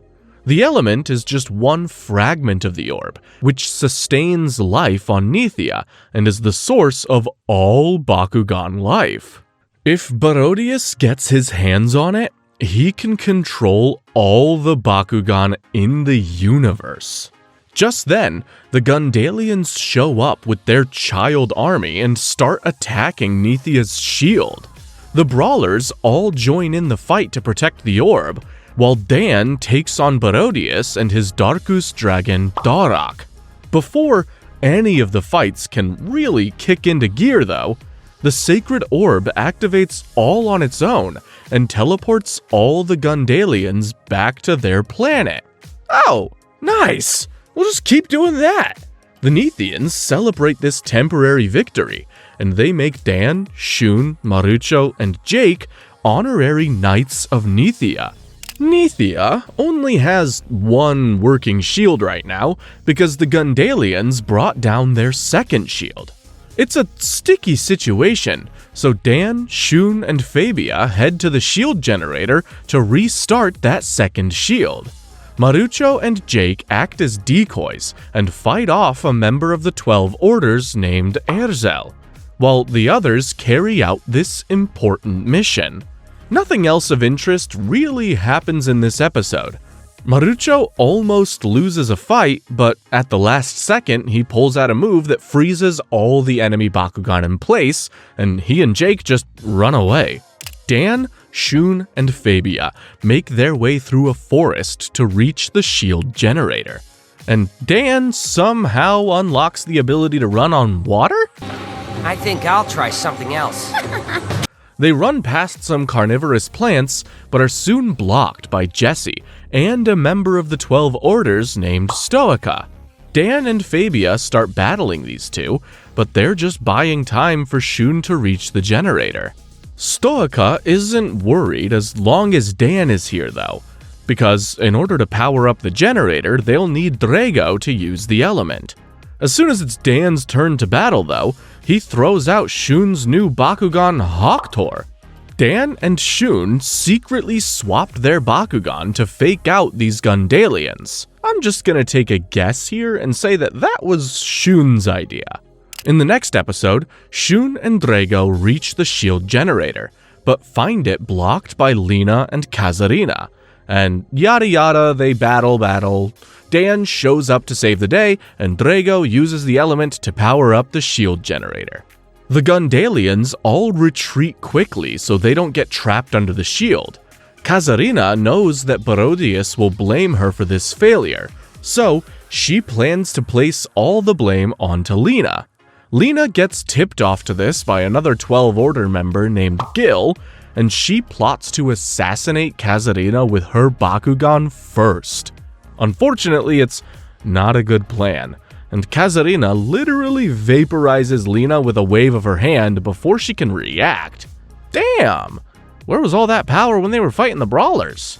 With both shields up and running, the Nethians are safe from attack for the time being. The brawlers help rebuild everything that was destroyed, but Jake thinks that they should take the fight to Gundalia. Damn it, Jake! We went through this last season! Nobody else agrees, so Jake throws a tantrum and runs into the forest, followed by Fabia. Meanwhile, now that Sid and Lena have been disposed of, Jesse is starting to realize that he may be a bit more expendable than he thought, and truth be told, he really just wants to be an actor. He escapes to Nethia, but is found almost immediately by Ren. Ren and Jesse bump into Jake and Fabia, and naturally they just have to start battling. The brawlers win, and now that Jesse has had one final battle, he's ready to go back to Gundalia and accept his fate. He's brought before Kazarina and is being dramatic as usual when his Bakugan jumps out and literally begs to be assigned to battle with anyone else. Ouch! I can't take any more of this. I'm ready to go now. Anything to get away from this weirdo. Huh? Unfortunately, there is no mercy for Bakugan that turn on their masters, and both Jesse and his Bakugan are destroyed. In the next episode, Kazarina is sent to do a little recon on Nethia. During this, she trash talks the Emperor behind his back to a 12 Order named Nurzak. Apparently, the last Emperor, Barodius' father, never tried to take the Sacred Orb for himself because its power is too great to control, but Barodius is a greedy little guy. They've also got Mason along with them, but since most of his comrades have been killed at this point, he decides to make a break for it onto Nethia. Ren and Nurzak are sent to track him down, but they run into Marucho and Fabia. Marucho is still super sore about Ren betraying them, so he goes all out in this battle. It gets so intense that the ground is broken apart and the Sacred Orb is disturbed in its chamber. In response, the orb starts shooting out dimensional laser beams that apparently trap you in a void forever if they hit you. That seems like it'd be just as useful as a Bakugan, but what do I know about interdimensional warfare? The Gundalians retreat quickly, and the brawlers all manage to avoid the beams. But Mason is lost to an unknown dimension. Later, Barodius tortures Kazarina for all of her failures. She and Nurzak are now sick of this toxic work culture and agree to leave together. Next up, we see that Gil is pretty eager to take Kazarina's place as the Emperor's new number 2. Wanting to prove himself, he heads to Nithia to gather data on their shield that they can use to bring it down. Zenit, who is the only one of the spies that hasn't been killed or imprisoned, tags along because this might be her only chance to prove that she is useful. And well, she completely fails at that. While Gil is studying the shield, Shun shows up and challenges them. Shun quickly overpowers Zenit, so Gil steps in and quickly overpowers Shun, and then Dan overpowers everyone. The Gundalians retreat without the data they came for, and Zenit knows this is the end of the road for her. She tries to explain how useful she can be as a spy by telling Gil that she overheard Kazarina and Nurzak plotting together. Gil agrees that that is pretty useful, but he disposes of Zenit anyways. Asshole. Moving on, Nurzak sends a message to the Brawlers saying he wants peace between the planets, and the dude seems pretty genuine. He offers to bring them the Switch Code, a code that will supposedly let them control the power of the Sacred Orb and defeat Barodius easily.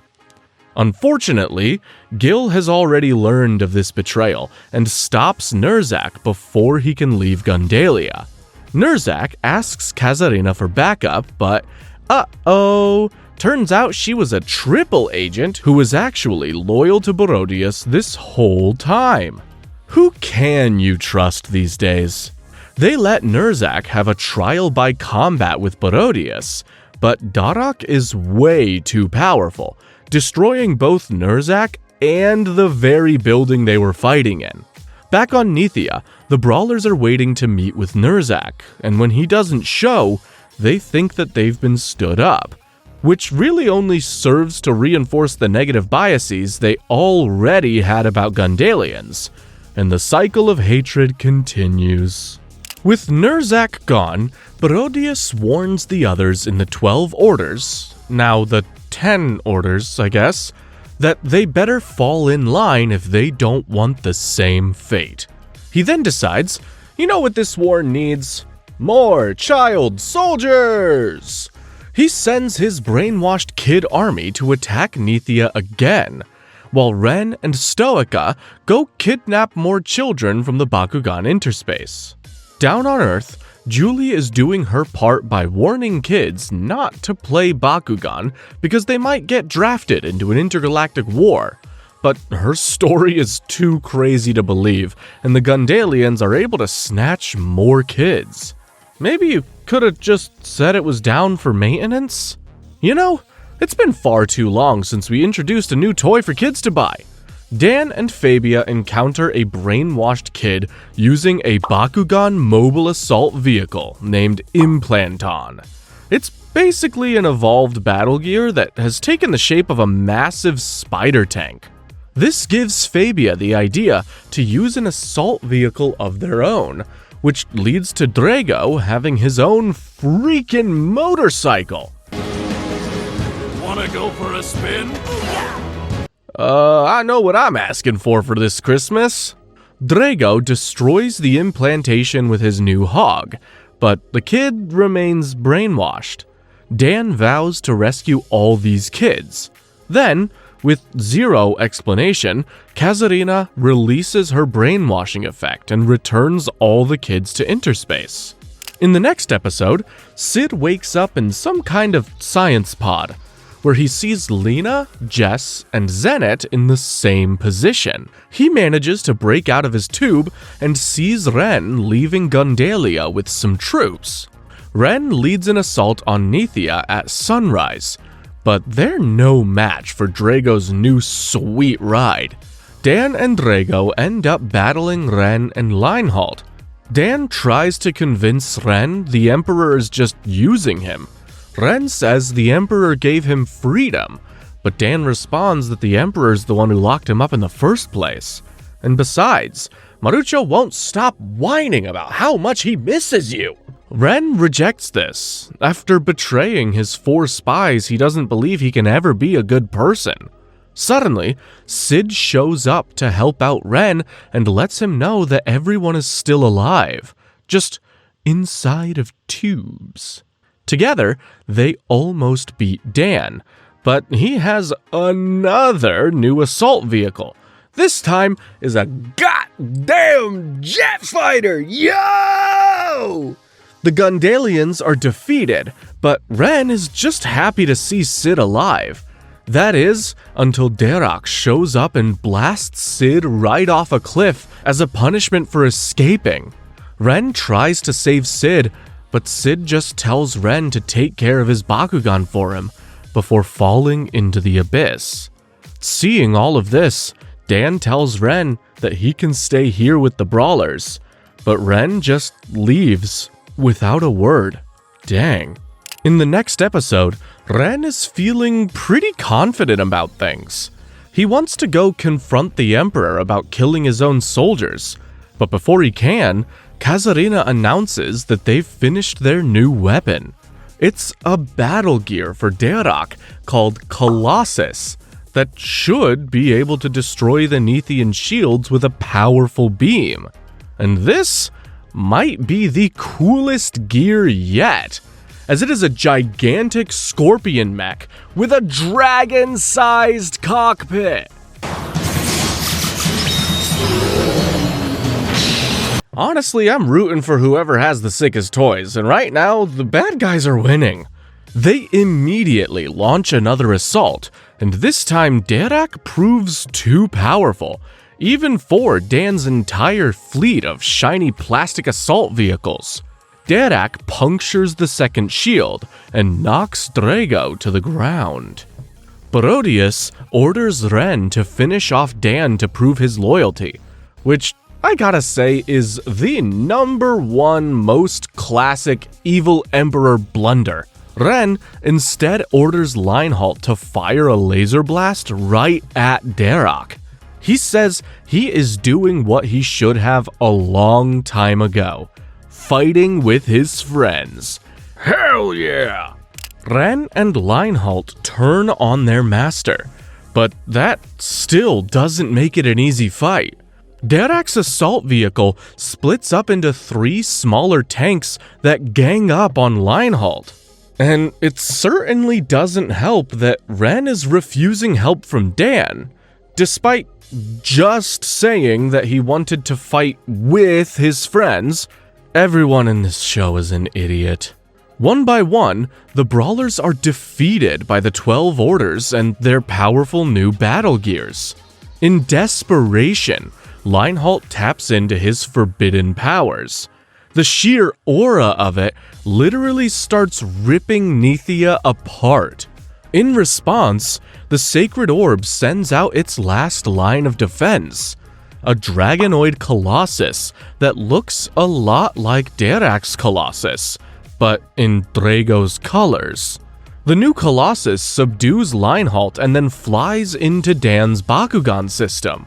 The Gundalians retreat, and Barodius vows to take the Dragonoid Colossus for himself. Afterwards, Ren believes he should go live alone in space, since Lionheart has such dangerous power, but the brawlers convince him to stay and fight for Nethia.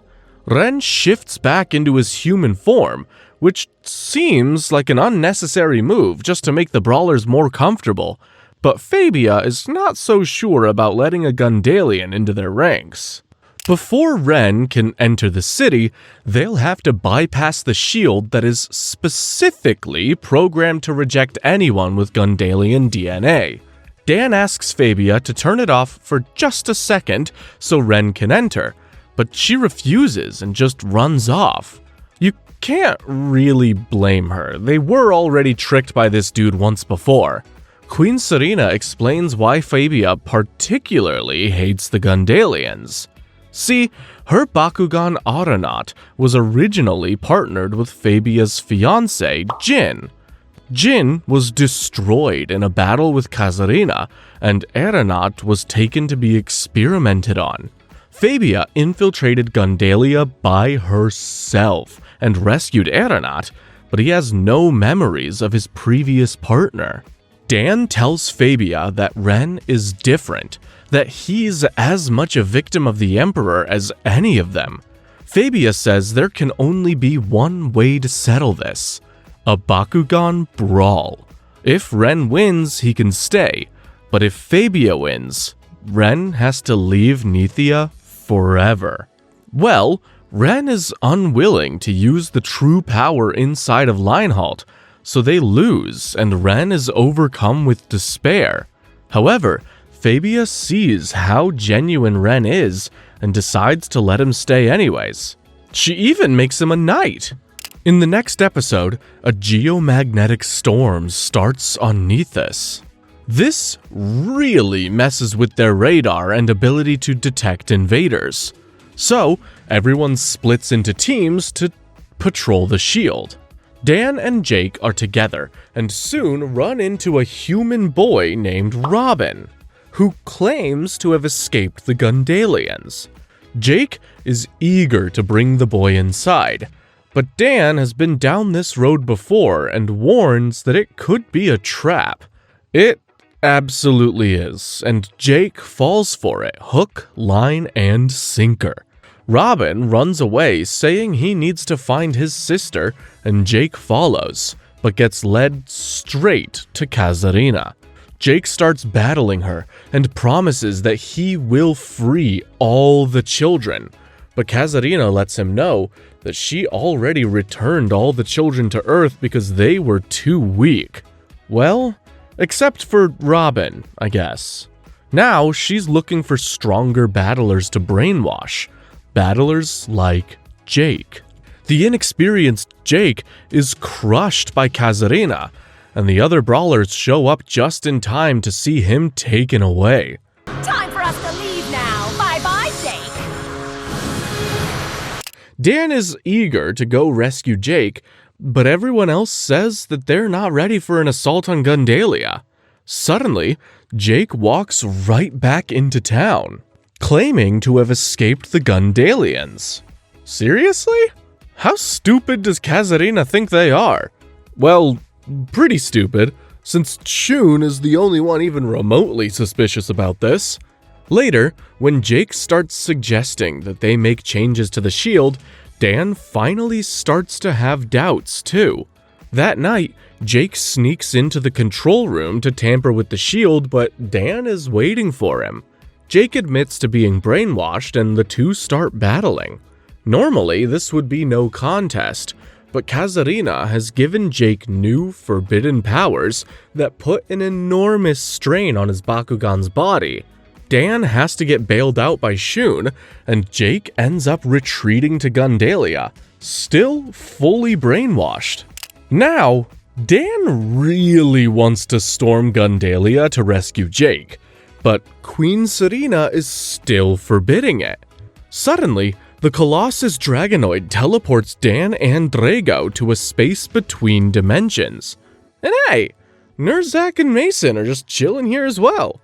The Colossus tells Dan that if they want to leave this place, they will have to defeat him first. Drago attacks, but is easily overpowered by the Colossus. Nurzak explains that the Colossus is the guardian of the Sacred Orb, and he is just really testing Drago to see if he's strong enough to take the power of the orb. They manage to beat the Colossus by faking it out and hitting it with a blast from Jet Core. The Colossus then reveals more about the orb.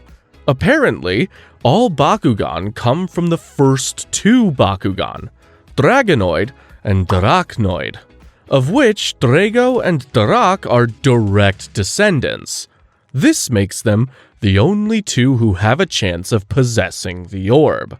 The potential to be the most powerful Bakugan in existence! Drago accepts this responsibility and takes the orb, evolving again into Blitz Dragonoid. They return to Nithia with the Colossus, their new allies Mason and Nurzak, and a juiced-up Drago, ready to take Gundalia head on. Ren leads the brawlers to the Emperor's palace on Gundalia, where they split up into two teams. Ren, Fabia, Mason, and Nerzak are gonna try to rescue Ren's friends, while Dan, Shun, and Marucho look for Jake. Dan quickly gets separated from the others, and Shun and Marucho find themselves in a brutal fight with Gil and Erzel. They almost lose, but escape with a well-timed smoke bomb from Ninja Boy. Dan gets lost deep in the castle when a door opens and he finds himself facing Barodius. Barodius is eager to steal the power of the sacred orb from Drago, but thanks to his latest evolution, Drago can easily tear through Darok's mech. Still, Darok himself is somehow matching Drago's power level.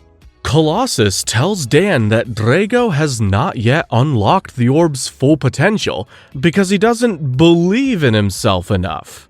Dan reminds Drago that together they've already saved the world like 3 times. Their intense bond is so strong that it manifests a new ability card that fills Drago with power. Drago crushes Darok, and Dan demands that Barodius return Jake. Barodius complies, but Jake is still under hypnosis, and he knocks Dan out. And the Fell For It Again award goes to... Elsewhere in the castle, Nerzak and Fabia are confronting Kazarina and Stoica. Dan wakes up in a prison cell, and Drago is stuck in his ball form. Will Dan ever stop walking straight into obvious traps? Meanwhile, Ren and Mason reach the lab where their friends should be stuck in pods, but they're nowhere to be seen. And over in their battle, Nerzak decides to make a tactical retreat with the princess by jumping off a cliff and faking their demise. Fabia wants to go back and fight, but Nerzak tells her the story of a man who was so eager to fight that he led his own daughter into a battle where she died. Without a sound strategy, the battle is lost before it even begins. That's a great story and all, but Kazarina just discovered that they're still alive, so they have to fight some more anyways. And to make things even worse, Kazarina reveals that she has full control over Lena, Sid, Zenith, and Jesse. Then, Stoica uses a water attack that floods the entire room and causes everyone to retreat. Nerzak saves Fabia, but is swept away by the water. It's revealed that he is the man in his story, and he's at peace knowing he will be with his daughter soon. Down in the dungeon, Kazarina tricks Dan into looking right into her eyes, and he and Drago are immediately knocked out. Again. While Drago is unconscious, Kazarina studies his DNA and figures out how to give Darok the same evolution that Drago got from the sacred orb. Meanwhile, their plan has completely gone to hell. So, Shun and Marucho split up to find Dan. Shun sees Drago getting experimented on, but the security is too tight to rescue him. Marucho walks in on a presentation that Jake is giving to Gundalian soldiers on how to defeat the brawlers. Marucho just can't stand to see Jake this way and challenges him to a battle after the presentation. Marucho tries desperately to get through to Jake during the battle, but it's useless. Marucho loses and is knocked off a cliff. But Shun swoops in to save him at the last second. Moving on, in the next episode, Shun and Marucho regroup with Fabia, Ren, and Mason. At the same time, Kazarina initiates the upgrade on Darok, evolving him into Phantom Darok. She also sneakily alters his DNA so the Nethian shield won't recognize him as Gundalian. The remaining brawlers don't really make much of a plan, just break back into the castle and try again. Of course, they all run into the different members of the 12 Orders immediately. While battles start breaking out, Fabia is the only one who reaches the area where Dan is being held. Kazarina has decided that Dan won't make a useful pawn, so she's about to get rid of him for good. Just as Kazarina is about to melt Dan with a death beam, Jake breaks out of his brainwashing and sacks Kazarina. Fabia arrives at that moment and holds Kazarina off while Jake gets Dan out of his restraints. Kazarina taunts Fabia about her dead fiancé Jin that Aeronaut doesn't even remember. But Aeronaut reveals he does remember Jin. He just didn't want to bring it up to try and protect Fabia. Aww. Once Dan recovers and Drago joins the fight, Kazarina nopes on out of there. They meet up with the other brawlers to help fight the 12 Orders when they realize, where's Barodius? Well, he just left to destroy Nithia, and with Derak's new upgrade, he's already broken through the shield and is laying waste to the city. Everyone hops on Colossus to go stop him, but the 12 Orders aren't gonna let them leave so easily. The Brawlers manage to fight off the Gundalians long enough to escape, but the 12 Orders follow closely behind. Let's go, everyone! Bakugan, draw! Only Fabia stays to confront Kazarina for the death of her fiancé. Of course, that doesn't go very well, as Fabia and Aeronaut take a pounding. When things look their worst, who swoops in but Mason and Nerzak? Kazarina is now outnumbered, and her own Bakugan turns against her because he's just sick of how bossy she is. Nerzak tries to convince Kazarina one last time to leave the Emperor, but she's loyal to the end. She flees the fight and runs into Gil, who sees this is the perfect opportunity to take out his competition and blame the enemy. Gil coldly cuts Kazarina down with a laser sword. Damn! Fortunately for everyone else, this has the effect of breaking the mind control Kazarina had on them. Ren's friends all come to their senses and are immediately ready to turn on their own planet. Now, the stage is set for the final battle of Brawlers vs. Barodius. In the next episode, everyone on Gundalia joins the fight on Nithia. Gil tries to tell Barodius that the Brawlers killed Kazarina, but he sees through Gil's lies immediately and shoots down his ship. Well, that's instant karma. When Erzel tries to save Gil, he gets shot down too. They're like down to 4 orders now. All of the Bakugan fight Darak together, while Barodius goes to steal the orb personally. Dan chases after him and arrives just in time to stop the Emperor from attacking Queen Serena. Suddenly, the sacred orb teleports Dan, Barodius, and their Bakugan to an endless void. The orb speaks to them directly and introduces herself as Code Eve, the mother of all Bakugan. In the season finale, Code Eve starts explaining how the very universe came to be formed. At the beginning of time, Eve had only 2 children, Dragonoid and Darachnoid. One day, they had a terrible battle, and the power was so incredible that it split the universe in 2. Dragonoid's side became Vestroya, and Darachnoid's side became Gundalia and Nithia. And Earth, I guess. We're just really a rock that happened to grow life. Anyway, Code Eve brought them here to this pocket dimension so that their battle doesn't destroy everything again. Outside, nobody is sure where the bad guy just went, but they're devastated by the amount of destruction Darak has caused. So Leinhalt uses his forbidden power to fix everything back the way it was.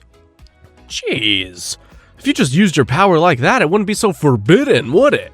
After a long, intense battle, Drago defeats Darak, and they all return to Nithia. Barodius isn't the kind of guy who takes no for an answer, so he tries again to grab the sacred orb for himself, but the power is just far too great, and it destroys both him and Darak. They just weren't worthy. Do you know who is? Drago! Code Eve bestows the Sacred Orb's power to Drago, and he evolves, hopefully for the last time, into Titanium Dragonoid.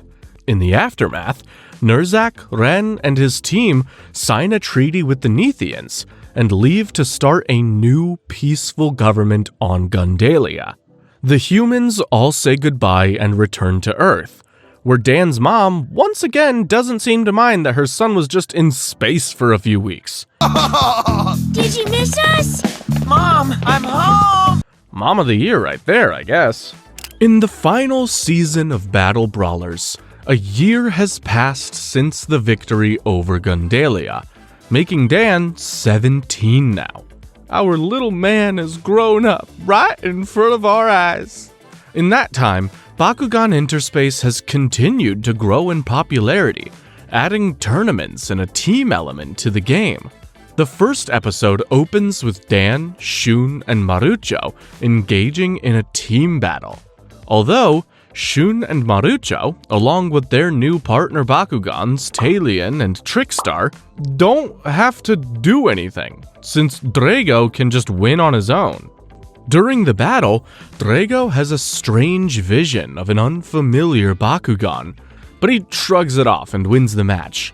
Afterwards, the Brawlers go watch another match between two teams that have been climbing the ranks, Team Anubius and Team Ceylon. Anubius and Ceylon are two powerful battlers that are the second and third in the rankings just below Dan.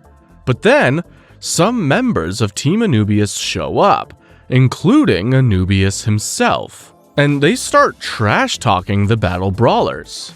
Before they can start fighting, a sleazy Bakugan dealer named Dylan shows up and weirds everyone out. Check it out! I can see you guys are totally anxious to throw down. Remember when Interspace used to be just for kids? Ugh. Apparently, Marucho doesn't run Interspace anymore. He turned over control to an impartial AI system a while back. This makes things a lot easier for good old Marucho, but recently the system has been allowing shady characters like Dylan to enter. Anyway, that night Dan has a dream about a giant knight in gold armor telling Dan to, quote, give him what he wants, end quote. The next day, the boys head back to Interspace, because why go to school when you can play a children's card game every single day? Dan is challenged by a cocky Anubius team member named Ben, and our guy thinks this will be an easy victory. During the fight, both Dan and Drago start having visions again, and Drago loses control of his power, destroying his opponents and the arena that they're fighting in. Ceylon has been watching this fight and states that she would like to claim Drago's power for herself, because of course she would. In the next episode, after completely losing control, Shun and Marucho suggest that Drago sits out from battles for a little while. Dan says everything is under control, but inside he's freaking out as well. Dan and Drago head to an empty arena to train, while Marucho battles another player from Team Anubius. While training, Drago is attacked by a strange mechanical Bakugan with no partner.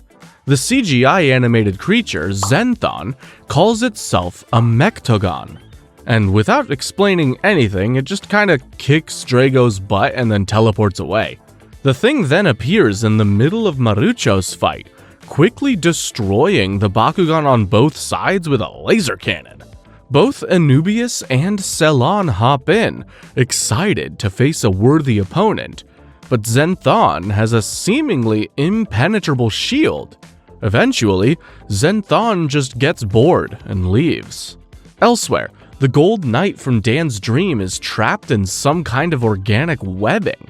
A hooded servant addresses the knight as Mag Mel and informs him of Zenthon's attack. Mag Mel says that Zenthon was created by Drago's immense power. Soon, Mag Mel himself will absorb enough of that power to be set free from his prison. Despite the fact that there's clearly something big going on, Dan tries to act casual. After all, he's got a big reputation in the interspace to keep up. After refusing to sign some autographs, asshole, Anubius calls Dan out as a phony big shot and challenges him to a battle. Drago wins the first round, but in the second, he's so focused on keeping his power under control that he loses. And in the third round, he loses control completely. Anubius takes the opportunity of Drago being distracted and blasts him with his three-headed laser hounds. Anubius wins the match and tells Dan he doesn't deserve to be the top-ranked battler. And based on how he's been doing this season, I kinda have to agree. The next day, Shun and Marucho join Dan for a training session. And once again, Zenthon is spawned by Drago's power overload. And once again, their combined powers can do nothing against the creature's shield until it just decides to leave. Instead of doing the responsible thing and waiting until they figure this out, Dan decides to just keep on battling. The next day, Celon challenges Dan, but they agree to make it a 2-on-2 so that Shun can help keep Drago in check. Shun and Talion manage to siphon off Drago's energy and keep Zenthon from appearing, but the audience doesn't like this weird way the brawlers have been battling. Celon loses the match, but wins over the crowd. Afterwards, Celon invites Shun to join her team, but he's suspicious about this lady and turns her down. Moving on, Shun suggests that Dan takes a break from battling, but we all know Dan has literally nothing else in his life besides this. Kinda sad when you think about it. The brawlers are challenged by two boys calling themselves the Tri-Twisters, and Shun and Marucho decide to accept this match on their own without telling Dan. The brawlers are having trouble in this match, and they can't figure out how these two scrubs could be doing so well against the legendary brawlers. Dan arrives and is upset that they're battling without him, but before he can join in, Anubius and Celon do. They reveal that the Tri-Twisters have a third, invisible Bakugan that has been striking from the shadows. Oh, well, I guess their name was kind of a dead giveaway? Anubius and Celon destroy these two twerps to teach them a lesson in honor, further winning over the audience. Dan realizes that if he doesn't figure out this Drago problem soon, he'll lose his spot as Interspace's top dog. He might even have to get a life! Of course, this realization only makes Dan want to battle even harder. His next match with Anubius is a ranked one that will decide who the official #1 battler of Interspace is. Despite his friend's warnings, Dan proceeds with the battle, and it goes terribly. Dan and Drago start having visions of Magmel again. They start to believe that they're battling Magmel's terrifying spider dragon Bakugan Razinoid. Drago unleashes all his power against this threat, but in reality, he's only destroying the arena and endangering the crowd. If that wasn't bad enough, everyone sees that Drago is the one who's been creating Zenthon. Once the visions stop, Dan is disqualified, and Anubius is crowned the new top battler. Dramatic Dan decides that without his title, there's nothing left for him on Earth. He packs up his things and heads to New Vestroia with Drago, without even saying goodbye to his friends. After Dan and Anubius's explosive battle, things start to change in the interspace. Instead of taking this as a wake-up call, it turns out everyone enjoyed the thrill of almost dying during a children's game, and decided to make the battles even more dangerous. A new weapon starts spreading throughout the interspace. They're called, and try not to laugh, Baku Nanos. And they're basically just upgraded battle gears that make a Bakugan much more destructive. Shun tracks down Dylan to ask where his gear is coming from, but even he has no idea. Celon, who seems obsessed with Shun, tells him that he needs to take over the Battle Brawler team and somehow put an end to these dangerous battles. Just then, Shun learns that Marucho has been brutally defeated by two boys using Bakunanos and calling themselves the Bash Brothers. Shun challenges them both and manages to win without the use of performance-enhancing toys. He's just that good.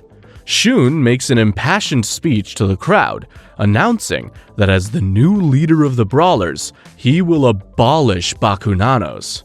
Sounds good, but off to the side, Cellon states that Shun has just fallen into her trap.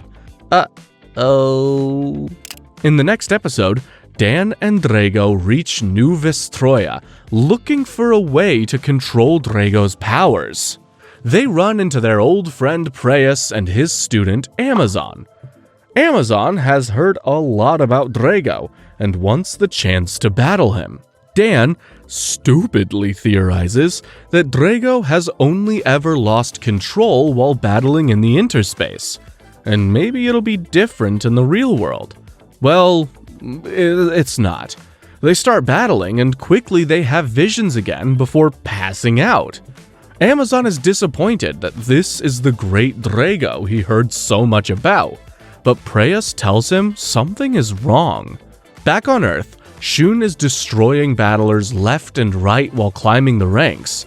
Marucho suggests that Shun should maybe take it easy a bit, but Shun says he needs to put the Brawlers back on top. Next up, Drago feels like he is nothing but a burden to Dan, so he flies off to train on his own with Preus. Then, it's revealed that the hooded servant with Magmel is actually Anubius, speaking with the knight via hologram. Anubius tells Magmel that his targets have gone to Vestroia, and Magmel orders his servant to go after them. He gives Anubius a Chaos Bakugan called Darkus Iron Dragonoid, a new kind of Bakugan with dark energy, and a Mechtagon called Vexos. On top of all that, it's revealed that Anubius is actually a Gundalian as well. Shoulda known they'd be wrapped up in this. Anubius arrives on New Vestroia and attacks Drago and Preus. Preus is able to hold off his own against Iron Dragonoid, but Vexos completely wrecks him. When Drago sees his friend in danger, he loses control again, destroying the battlefield and summoning Zenthon. Just then, Dan arrives riding on Amazon and manages to pull Drago out of his rage. I guess this time his words really got through to Drago, because Drago somehow severs his connection to Magmel and makes his power his own. He works with Zenthon to defeat Anubius's Bakugan and send him fleeing. It's not quite another evolution, but we'll take it. Meanwhile, on Earth, Shun is still racking up those wins, but things in interspace aren't improving much. Chaos Bakugan and Mechtagon have started flooding the game, thanks to Anubius and Cellon. Yeah, Cellon is working to try and free Magmel too, although she's actually a Nethian. So, to this evil knight's credit, he has managed to unite these enemy species. Then, the system AI announces that Interspace will be holding a battle royale. And this was long before PUBG and Fortnite, mind you. Shun enters to prove he's the best, but this lone wolf is overwhelmed by the amount of Bakunanos. Right as he's about to lose, Talion summons his own Mechtagon Silent Strike.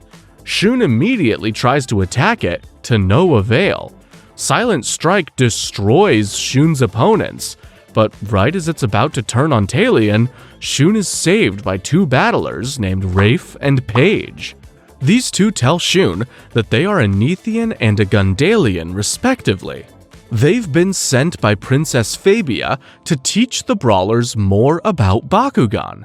Paige explains that Mechtagon are created from chaos energy that exists where there is discord between a battler and their Bakugan. We also get to check in with Marucho's billionaire dad this episode, as he asks Marucho to quit the brawlers. Probably the best advice anyone's gotten this season. I don't even think Interspace is making Marucho any money. On New Vestroia, Dan and Drago are struggling to figure out how to control Zenthon, because the guy really has a mind of his own. They get some help from their old friend Wyvern, who speaks to them only as a voice. Wyvern says that in order to control Zenthon, Dan and Drago need to get back in sync, and the best way to do that is to reassemble the battle brawlers. Meanwhile, Marucho battles a guy from Team Anubius to prove to his dad that Bakugan is his whole life and he can never quit. I'd argue that this doesn't prove anything, but he wins the match, and it's a nice moment where Marucho makes his dad and his butler proud. Before they head back to Earth, Wyvern suggests that Dan and Drago should probably try to learn more about the man they keep seeing in their nightmares. Over in Interspace, they're about to hold a big Capture the Flag game, and Magmel thinks the chaos energy created from this event could be enough to break him out of his prison. Anubius hands out more Chaos Bakugan to all his teammates to help speed things up.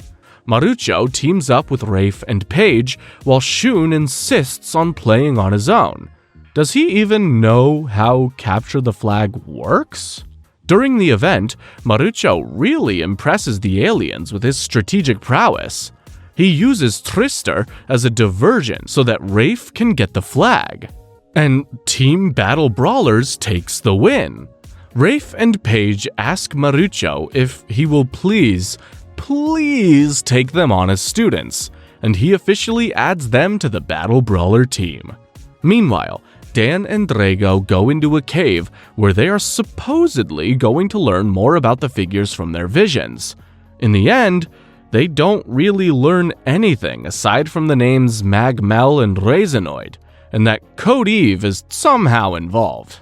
In the next episode, Marucho again tries to convince Shun to take it easy on the battling, but Shun insists he's fine. He's not addicted to battling, he can stop anytime he wants. It would be a terrible time to stop anyways, because there is about to be a big interspace tournament. Shun reaches the semifinals against Anubius, but his friends are all worried that the way he battles is getting too intense. The other matchup in the semifinals is Marucho versus Celon. Both brawlers win their matches, leading to an exciting friend-against-friend final match. We later learn that Celon and Anubius threw their matches, as they believe that pitting two friends against each other will generate more chaos energy. This plan ends up backfiring though, because everyone knows that a good Bakugan battle is better than couples therapy. Shun wins the match, but when Marucho starts crying, Shun sees the error of his ways and realizes he doesn't need to win all on his own. At the end of the episode, Magmel explains more about his connection to Drago, and it gets pretty confusing. Every battler has a unique code with their Bakugan, but when Drago got the power of the Sacred Orb, Dan's code became a key. A key that will unlock a gate that is inside of Drago. I'm not sure I understand, Master. What is it you're saying? I'm right there with you, Anubius. I think that it's anime speak for Dan and Drago need to learn the power of friendship one last time. If they can't, Magmel will steal the key from Dan and use it to control all Bakugan. So, Celon heads to Vestroya to get this key in whatever form it takes. Next up, Bakugan Interspace is hosting another event. This time, a series of 2-on-2 battles between the Brawlers and Team Anubius. On Vestroya, Dan and Drago continue to train so that they can harness Zenthon's power, when Dan has a vision of Chaos Bakugan destroying the interspace. Before he can warn anyone, Celon arrives and introduces herself as a servant of Magmel. Cylon starts by throwing out 3 different iron dragonoids, which Drago takes out using his new power called Dragon Force Striker. Then, Cylon throws out 6 winged Bakugan, 1 of each element. Okay, that is just unfair. It's too much for Drago, so they call out Zenthon, and together they obliterate all 6. Zenthon speaks for the first time, thanking Drago and Dan for giving him life. Aww, I love him! But it's not over. Not by a long shot. Cylon throws out 3 Mectagons that manage to knock down Zenthon. Dan reminds Drago and Zenthon that they need to stay in sync, then they become so in sync that they summon a new, even bigger form of Zenthon called Zenthon Titan. Cylon has emptied her pockets of Bakugan, so she retreats but warns Dan that the end of the world is still coming. Down in interspace, the brawlers are winning all their battles, but all this battling is creating a lot of chaos energy for Magmel. Oh, and it turns out that dude is somewhere on Gundalia. Just then, Dan's vision comes true. Chaos Bakugan start randomly attacking people in the interspace. With their beloved video game world under attack, the brawlers scramble to respond. While fighting off Chaos Bakugan, Marucho comes up with a plan. If they can lead all the Chaos Bakugan into one section of the interspace, Marucho can just delete that entire section. It'll cause huge damage to the system, but it may be the only way to save it. Anubius has grown to love battling in the interspace, so he has a change of heart when he sees all the destruction and orders his team to help the brawlers. We can't be the champions of this place if it's destroyed, so snap out of it! The 2 teams successfully lead all the Chaos Bakugan into Section B, and Marucho is ready to fire up the erasing sequence as soon as Team Anubius gets out of there. A young boy on the team, Noah, is frozen in fear and unable to leave, but his loyal teammates refuse to leave him. I mean, you could also, pick him up? Instead of doing that, the brawlers get help from an unexpected source. A dimensional portal appears out of nowhere, and out steps Spectra. Not Keith, but Spectra. Marucho sent out an SOS to all his old friends, and Spectra was the first to answer. He hasn't been slacking off between seasons and throws out an evolved Darkus Infinity Helios to fight the Chaos Bakugan. Helios decimates these fools, but then Anubius seemingly has another Uno reverse change of heart and attacks Helios.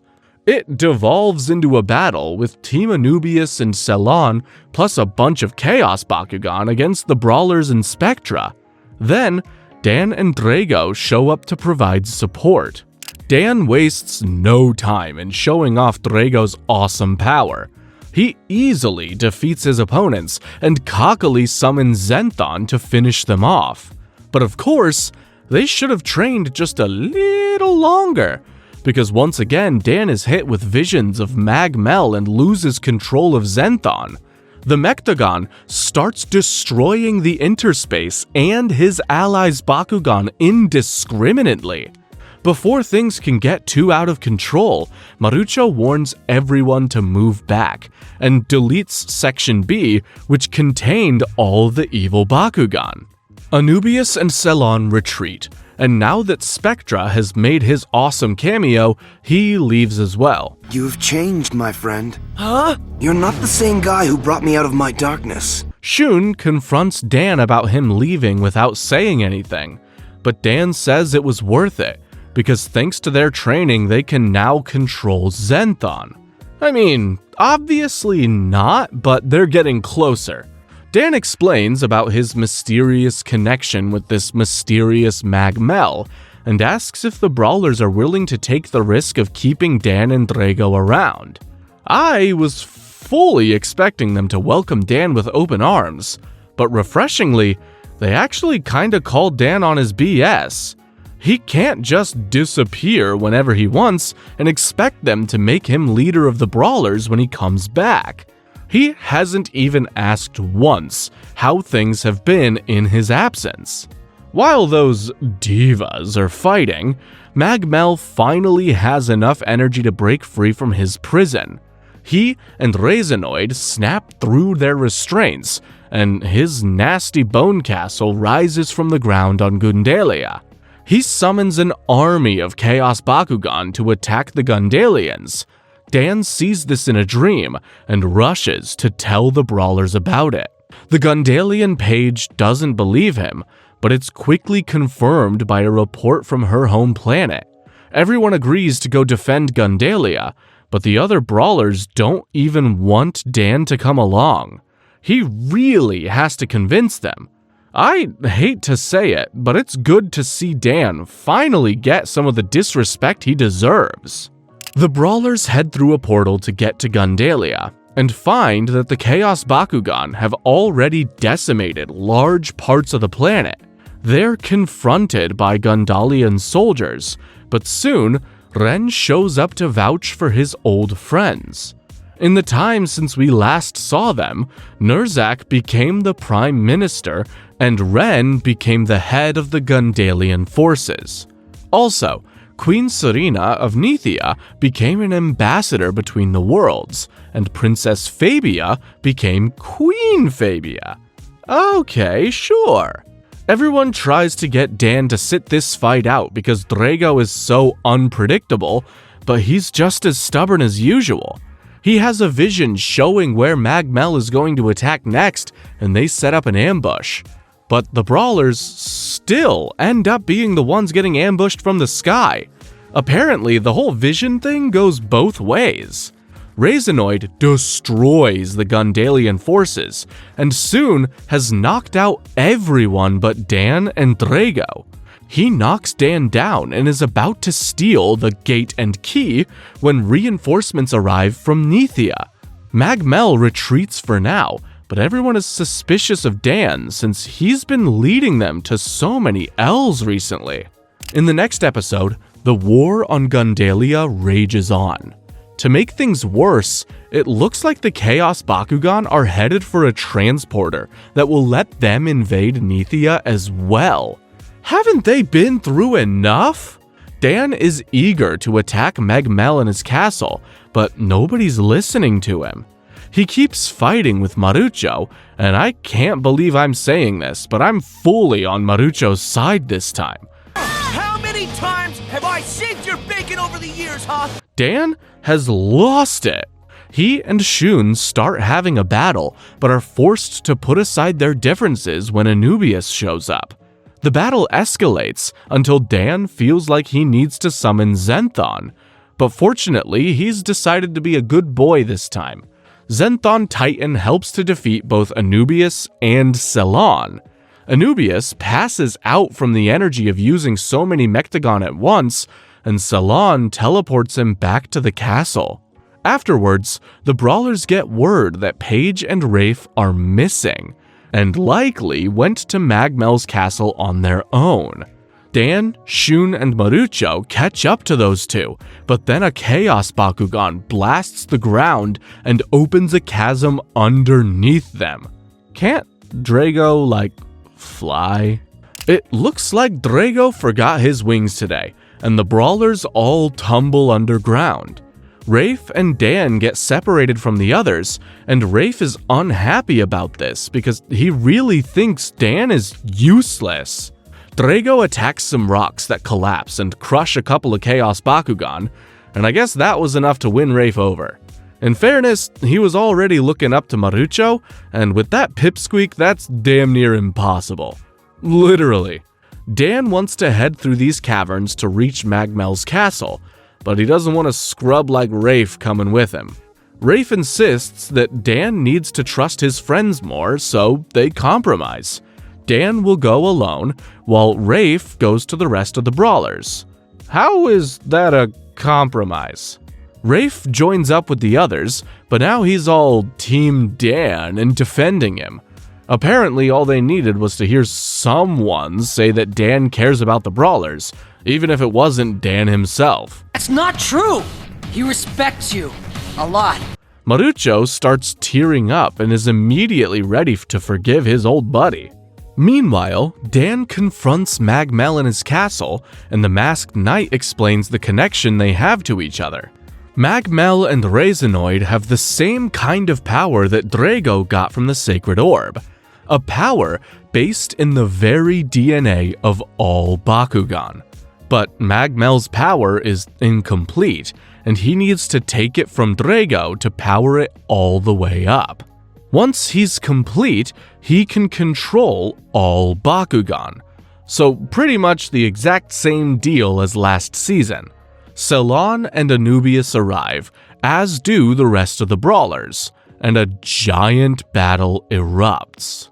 Magmel throws out 6 Mechtagon, which quickly overwhelms the brawlers. Dan and Drago are able to share their power with their teammates to boost their power level. And when things are looking bad, Spectra makes another heroic cameo. Dan and Drago figure out how to harness the true power of their gate and key, and are able to destroy Magmel and Rezenoid in an enormous blast. Wow. Dan is accepted back into the brawlers. Everyone makes up, Spectra leaves again, and it looks like a happy ending. Except Drago's gate starts flashing in front of his chest. Not only are the bad guys still alive, but they apparently took a chunk of Drago's gate with them. So now, they only need Dan's key. Great work, you guys. In the next episode, Magmel has retreated to his void lair, where Rezenoid has entered some type of cocoon to digest Drago's gate. The brawlers are then thanked by the Gundalians and Nethians for saving them again, when Marucho gets an emergency alert from the interspace. Apparently, just hours after they left Earth, Chaos Bakugan attacked again, and have now trapped a bunch of kids inside the interspace. Honestly, the government should have shut this place down ages ago. It's a child death trap. The brawlers head back to protect the sanctity of Bakugan battle, and Marucho comes up with a plan to lead everyone trapped inside to the one working teleporter. Along the way, they're taunted by Shady Dylan, who then reveals that he is a digital man created by the system AI to make battles more exciting. Seriously? So you're telling us that you're not human? Okay. On top of that, Dylan was the one who introduced Bakunanos to interspace.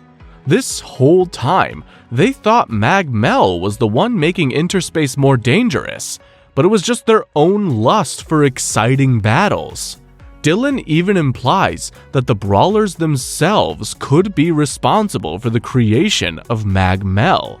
The reveals don't stop there. Ceylon and Anubius are also not real people, but artificial beings created by Magmel to help with his prison break. They revert to their true forms in front of their loyal teams and mock the battlers for trusting them. Ouch! While Paige and Rafe help the children escape, the brawlers start battling Ceylon and Anubius. They defeat the baddies, who then teleport away. Sadly, Shun damaged the teleporter during the battle, so everyone is still stuck here. Way to go, Shun! You really just pulled a Marucho there. Just then, it starts to rain, but it's not programmed to rain in Bakugan Interspace. Moving on, the members of Team Ceylon refuse to believe that their leader is actually some kind of synth created to resurrect an evil wizard knight, which is pretty fair, but their strong belief in Ceylon causes her to rethink things, and she ultimately decides to side with the battle brawlers. She even gives them a tip on Chaos Bakugan weak points: their horns. Duh. Dan heads out with this information to beat more Bakugan, but Ceylon calls and tells him to come back, as she has important information about Mag-Mel. Dan returns to find Ceylon laying on the ground, and he rushes to help her. But would you believe that this was another GD trap? The long con! Ceylon knocks Dan over and steals his key. She even manipulates her former teammates to hold Dan and Shun back while she teleports away. She's on a whole nother level of toxic. Mag-Mel is very happy when Ceylon brings back the key, but in classic villain fashion, he still decides to absorb Ceylon's energy and destroy her, just because. With the gate and key in hand, Mag-Mel is very close to coming into his full power, but apparently he still needs Dan's part of the switch code, which is different from his key? The Brawlers defeat a bunch more of the Chaos Bakugan in Interspace, while the teams come to terms with the fact that they've been played. Anubius then kidnaps little Noah from his own team and demands that Dan come meet him or Noah will get it. Dan meets him and the two start battling. Anubius has figured out a way to fuse multiple Bakugan together to make mutant Bakugan. Oh, the humanity! It looks like in addition to merging physically, their powers have combined as well. It's a series of one-upping each other with all their toys and evolutions, until it comes down to Zenthon Titan against Venexus Titan. Anubius releases as much energy as possible to overpower Drago, but Mag-Mel can't let that tasty energy go to waste. He shows up and starts absorbing Anubius just like he did with Ceylon. In his last moments, Anubius apologizes to Dan and Noah. Mag-Mel teleports away, and Dan vows he will get justice for everything the evil man has done. In the next episode, the former members of Anubius and Ceylon's teams are lost, until they realize how badass Shun is and decide to rally around him. And while they're still trapped in Interspace, Marucho realizes that getting Dylan's help would be the key to escaping.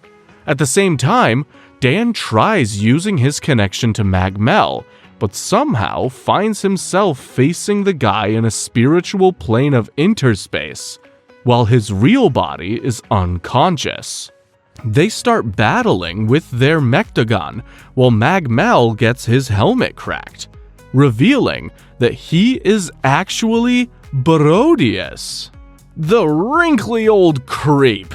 When he tried to steal the power of the sacred orb, his spirit was imprisoned inside of it, waiting to get enough energy to break free. And since Drago was given the power of the orb, they were automatically connected. Thanks for the heads up, Codeve! This also means that Razenoid is essentially a reincarnation of Derak. There's an explosion, and Dan wakes up back in his body. He explains everything to his friends, while Marucho convinces Dylan to help them out. It turns out his lollipop was the key to Interspace. Fun!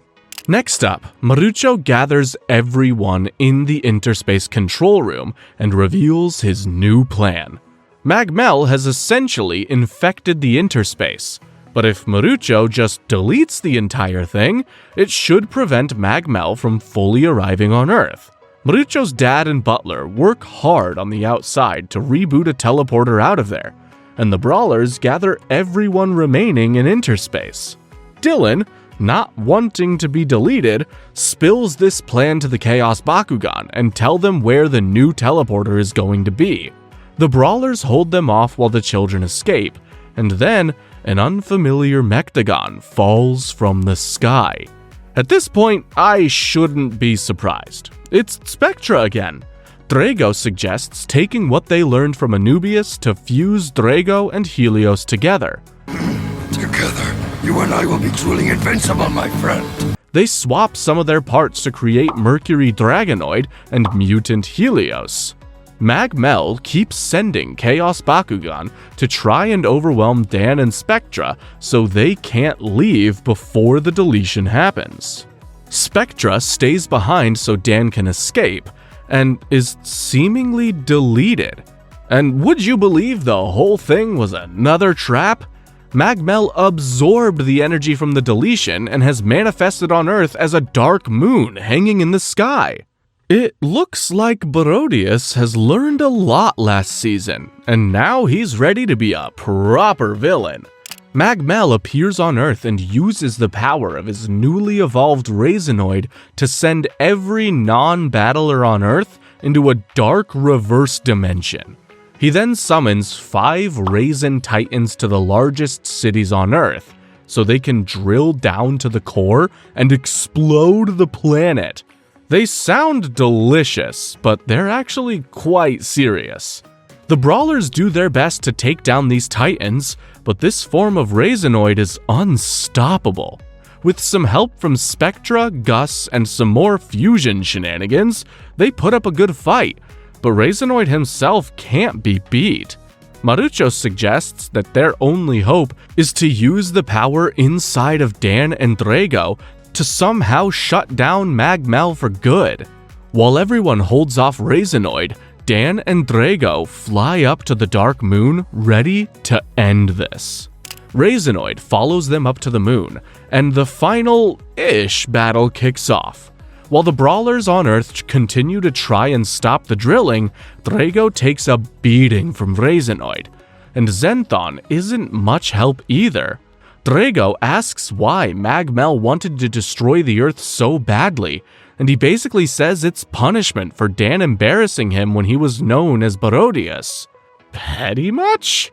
On Earth, the new Brawlers are inspired by the spirits of Anubius and Ceylon, and manage to win their fights. And on the moon, our boys win at the last second with a classic ass-pull move. They master the power over their gate and key, and Drago evolves into Fusion Dragonoid. He blasts an enormous beam that vaporizes Magmel and Raisinoid. Everything goes back to normal, and the day is saved. For a while, everyone thinks that Dan and Drago sacrificed themselves to win, but nah, they're fine. Also, Dylan somehow managed to survive interspace getting deleted and is now just living as a human. The Brawlers ask Dan how he defeated Magmel, and he just responded that it was easy. That's our Dan. Time passes peacefully on Earth, and things settle back to normal. With the interspace gone, Marucho officially creates a new company called Marukura and starts on his new project, Bakugan City. With some help from good old Mira, this teenager creates an entire city dedicated to Bakugan battling. And it's so rad that a bunch of Bakugan from New Vestroia decide to move there and partner up with humans. So, we don't have to worry about any of that dumb virtual world nonsense. Marucho also builds a Bakugan research center and a headquarters for the Battle Brawler team.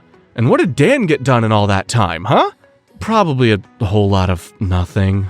The first episode opens on the last day of the first Bakugan season. The top 4 battlers are Dan, then Shun and Marucho, with new partner Bakugan, and a new friend of theirs named Guns Laser. Ooh, okay, wait, badass name! And they even brought back Julie, who is now a reporter, to act as the official announcer for Bakugan City. Buckle yourself in, guys, because today's action is going to be the most intense you've ever seen! In order to make things safer, they've banned Mechtagon and Bakunanos. Dan beats Shun and Guns beats Marucho, setting up a Dan v Guns final. Meanwhile, we gotta check in with a place we haven't seen in a long time. The Doom Dimension. A group of evil, exiled Bakugan called the Nonettes have been here for a long time. One of these Bakugan, named Fury, has a Mechtagon named Cordagon.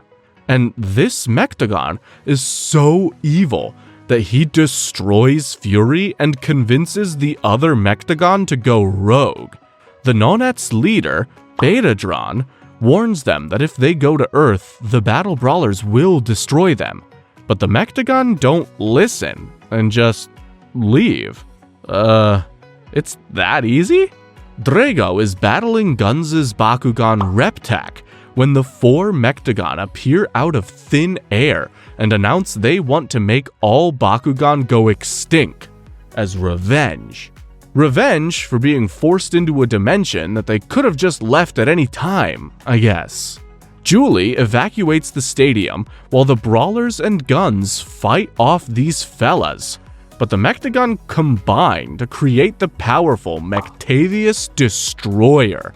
Not to be outdone, Drago summons an evolved Mechtagon, Dragonoid Destroyer. Screw the rules, this is an important fight. Drago's Destroyer blasts these bolt buckets right back to the Doom Dimension, and everyone cheers for Dan and Drago. Elsewhere, a mysterious masked figure named Wiseman has been watching the battle unfold. In the next episode, the Brawlers want to pick up their match where it left off, but it seems that Guns has gone missing. His Bakugan Reptak is looking for him as well.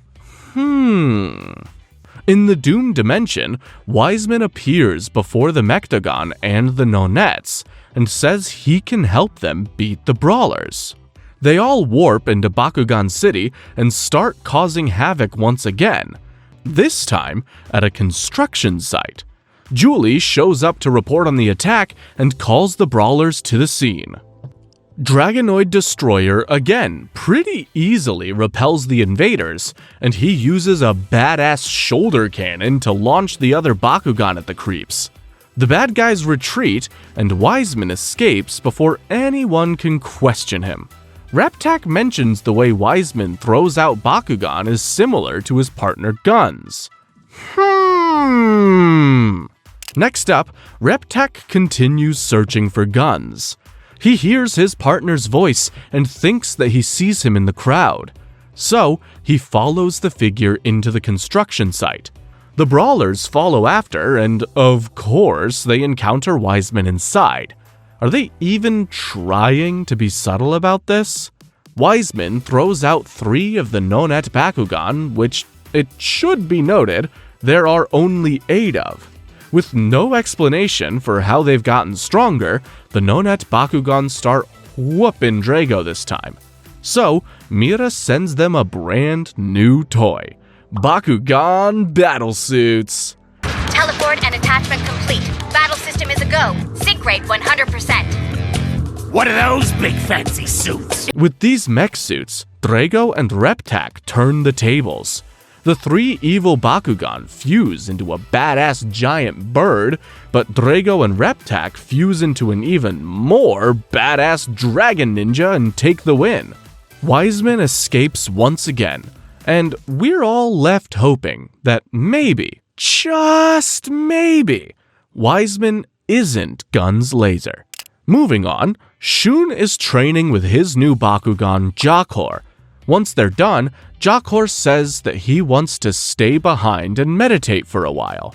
A couple of Bakugan approach Jakor and say that they're on edge since Wiseman appeared, and they're going back to New Vestroya to make sure their families are safe. Jakor says he needs to meditate about this. Shun overhears this conversation and convinces Jakor that he should leave. Maybe because he was sick of the guy just meditating all the time. A bit later, Shun is confronted by Wiseman and forced to battle some of the Nonet Bakugan without any Bakugan of his own. Wiseman throws out Spatter Tricks and Stronk, which, man, the name machine was really running out of juice at this point. Ninja Boy does pretty good jumping around and throwing out shuriken, but he's no match for the monsters. Fortunately, Jakor gets the feeling that his partner is in trouble and arrives to his rescue. They beat the Nonets, Wiseman pieces out again, and Jakor decides to stay on Earth for now. By the laws of Bakugan, we now need to see an episode about Marucho's new Bakugan, Radizen, to balance things out. See Fusing Bakugan together is all the rage now, but Radizen is upset that he doesn't know who he's compatible with. To cheer him up, Marucho takes him on a little trip to one of his family's hydroelectric plants. I mean, it always works for me. Mira decides to stow away on Marucho's jet for reasons, and when Wiseman attacks them, Radizen is able to fuse together with Mira's new Bakugan Rockstor. There's truly someone out there for everyone. Next up, we see the butler Kato carrying his lantern, checking up on each of the brawlers in their beds, making sure that they're tucked in nice and snug. Aww. They need their rest more than ever. The next day, Mira announces that she's finished working on some new battlesuits, but she's so exhausted from overwork that she passes out in Dan's arms. Good thing Runo wasn't here to see that. Kato tells the brawlers that there's something he wants to get for Mira, and then leaves in the private jet. A bit later, Wiseman appears again in a park, and the brawlers head there to battle him. This time, he's brought some of the Nonet Bakugan and their Mechtagon that can form Mechtavius Destroyer. They somehow get stronger and are tough enough to beat all the fused Bakugan that the brawlers can throw at them. Dan gets knocked out, and everyone yells at him to get back up, but it's no use. Only one voice cuts through and reaches Dan. It's goddamn Runo! After almost 100 episodes of nothing, she is back. Kato went and picked her up so that she could help Mira with her work, and she's brought the new battlesuits with her. The brawlers use the new suits to defeat Wiseman again, and Runo is warmly welcomed back onto the team. Great! Now, we just gotta go get Alice. Oh, wait. Huh? What? No? Alice this season? Oh man, alright. The next episode starts with Dan showing Runo around Bakugan City. Specifically, the Bakugan-themed amusement park inside of it, Bakugan Land. Is there anything this city doesn't have? They're also helping Julie film a news segment there at the same time, but they realize the park is strangely empty. Yeah, it's because Spatterix and Stronk showed up and everyone left out of sheer embarrassment. Runo leaves to go get the battlesuits, and the following battle may be a new low for the series. It's literally a repeat of what we've seen before. Drago is losing to the fused Bakugan, Runo shows up with the battlesuits, and they turn the tides. Julie catches the whole thing on camera, and everyone is so inspired that they build a statue of a man shaking hands with a Bakugan that very day. Inspiring stuff. Everyone had pretty much given up hope of ever seeing Guns again, until one stormy day he showed up, injured and asking for help. Conveniently, he has no memory of anything since the day of the Bakugan finals. Dan is still suspicious that Guns is actually Wiseman, until he gets a report that Wiseman was just spotted in the city. He couldn't be in two places at once, meaning that Guns can't be Wiseman. Hooray! But then they get there and find out that Wiseman was just a hologram decoy. Aww, man. Back at their base, Guns electrocutes Kato and Runo and steals some battlesuits. Where's Runo? Let's head to the lab. Hey, leave the butler out of this. Dan chases after Guns and confirms that he is Wiseman. Obviously. Drago beats a Nonet Bakugan named Tremblar, but Wiseman escapes with the battlesuits. The brawlers hold out hope that maybe Guns was just brainwashed. The next episode starts with the brawlers deciding that they can't wait for Wiseman to attack with the battlesuits. They need to take the battle to him. And where is Wiseman? At his Volcano Island lair, of course. The three boys head to a forest and have their Bakugan fly around in non-stolen battlesuits, just hoping to get Wiseman's attention. He doesn't keep them waiting for long, though.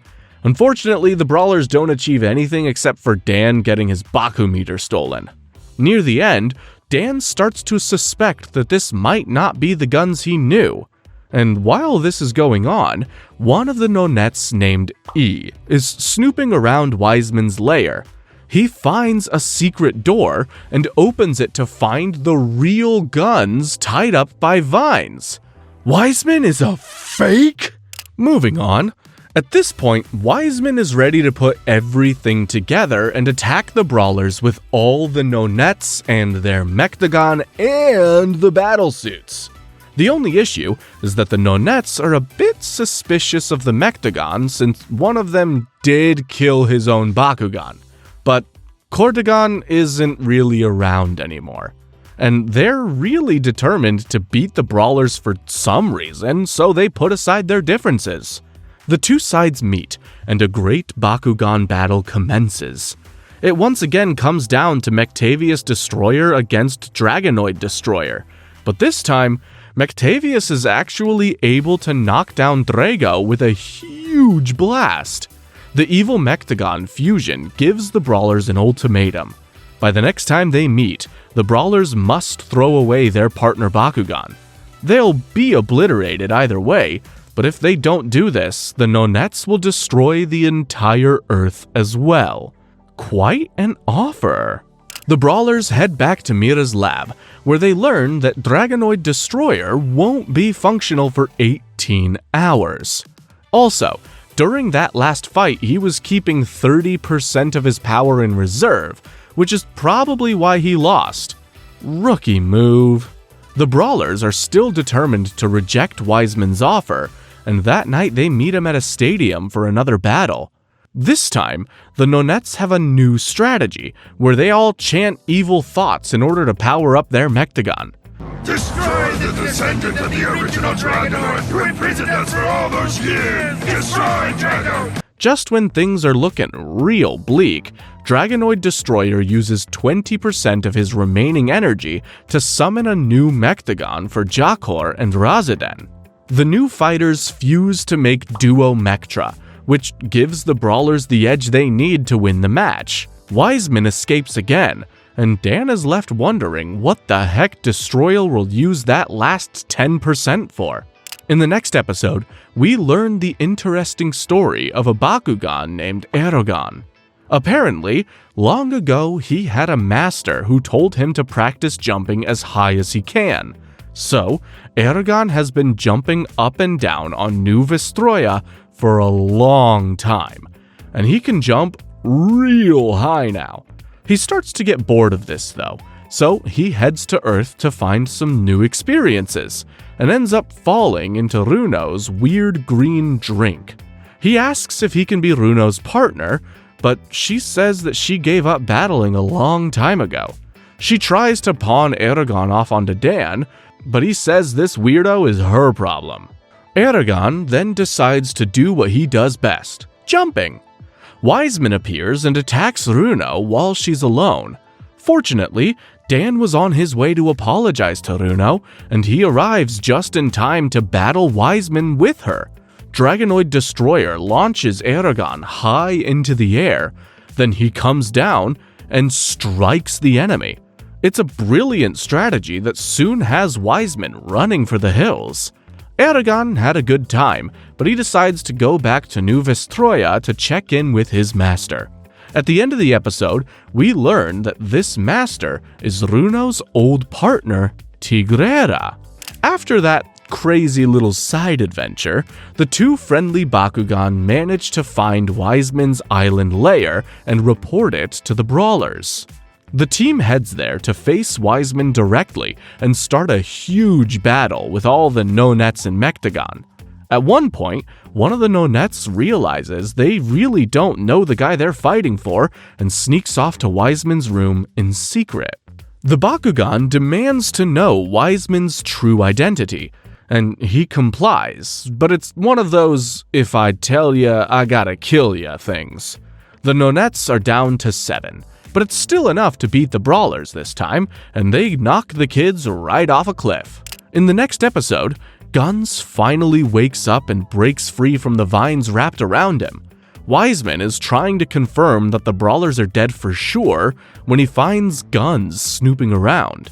Wiseman takes off his helmet just to mess with poor Guns and says that he was born out of Guns' jealousy of Dan.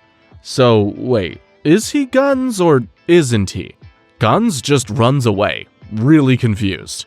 Then, we see that the Brawlers survived, thanks to Kato showing up in a submarine. That guy is the best. Mira is there too with some new battle suits, so they're ready for round 2. They return to the island and run into Guns, but naturally they assume that it's Wiseman. Suddenly, the real Wiseman appears and teleports Guns away, leading the Brawlers to understand the truth. A long battle ensues, but before it reaches its climax, Wiseman just starts laughing and says he's created enough energy to achieve his goal, conquering the galaxy. Wiseman then reveals that he's actually Cordogon in a human form created by Guns' negative emotions. Cordogon! This just gets weirder and weirder. You said it, pal! Whoa! He tells the Nonettes that they are no longer useful and sends out a beam of energy that defeats all the Bakugan at once. The Nonettes recover quickly and turn on Cordogon, but he just zaps them into balls again. It gave Dan and Drago just enough time to retreat though. Cordogon tells the Nonettes that they have 2 options: go back to the Doom Dimension or be buried alive. They choose the second option. Cordogon then catches up to the Brawlers and starts battling them, and pretty soon he's about to send them to the Doom Dimension. Down in the cave, where Cordogon has buried them all, Guns agrees to team up with the Nonettes to stop this madman. Well, Mad Mechtagon. Guns puts on Wiseman's helmet and becomes his own red version of Wiseman. Red for justice! They escape the caves and confront Mechtavius, just in time to see the Brawlers fall into the Doom Dimension. Well, look who's back in the Doom Dimension. It's just how they left it. Drago tries to teleport them out, but it's no use. They're cooked. Outside, Cordogon easily turns the Nonettes into balls again, so Guns scoops them up and runs into the forest. They have a quick strat sesh, and Guns suggests that Spatterix and Stronk fuse together. Unfortunately, they're having a small personal beef at the moment. Cordogon finds them, and the Nonettes all try again to take down Mechtavius, but he's just too powerful. One of the Nonettes is killed, apologizing to his brothers for his failure as he's absorbed by the beast. Damn! Enraged, the Nonettes attack with renewed fury. They're able to take down Mechtavius' shield for a moment, but only a moment. So, gods can bleed. Mechtavius absorbs 2 more of the Nonettes, and they realize their only chance is for Guns to escape with Betadron so they can rescue the Brawlers. Spatterix and Stronk put up a valiant last stand and squash their beef by saying how much they love each other.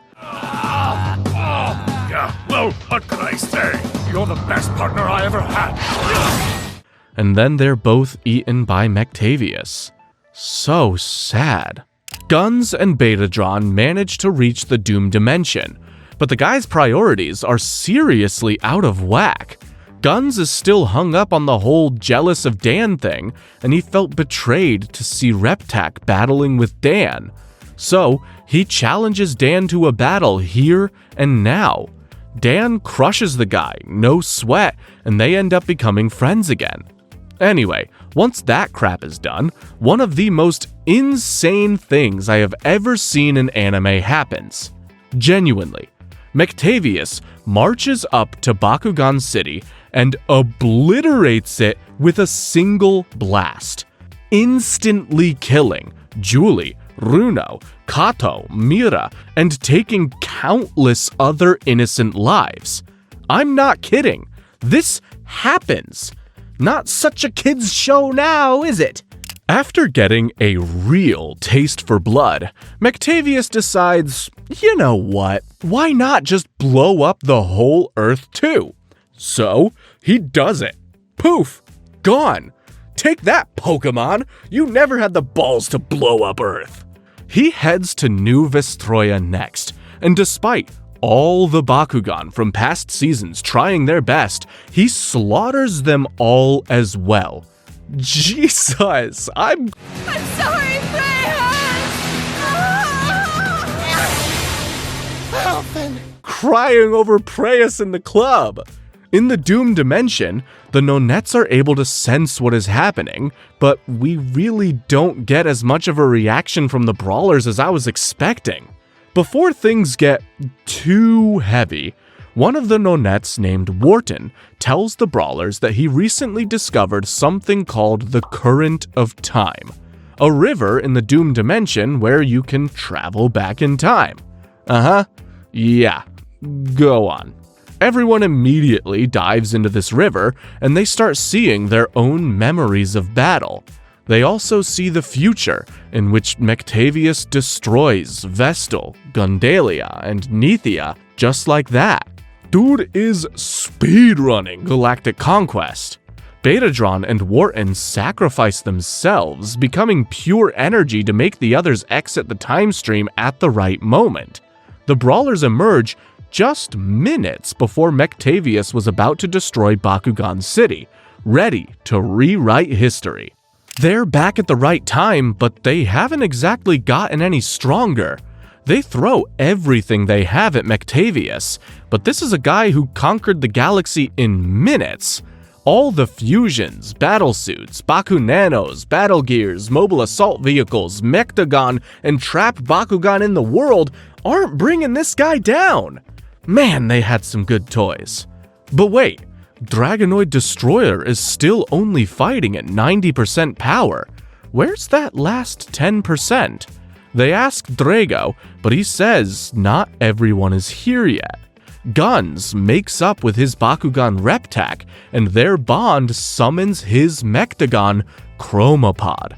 McTavius fires a massive blast, but it's blocked. Everyone is here now. Dragonoid Destroyer is fighting at 100% power, and when he's fighting at 100% power, something really cool happens. Trust me. Dragonoid Destroyer begins to go through a metamorphosis, becoming enormous and golden.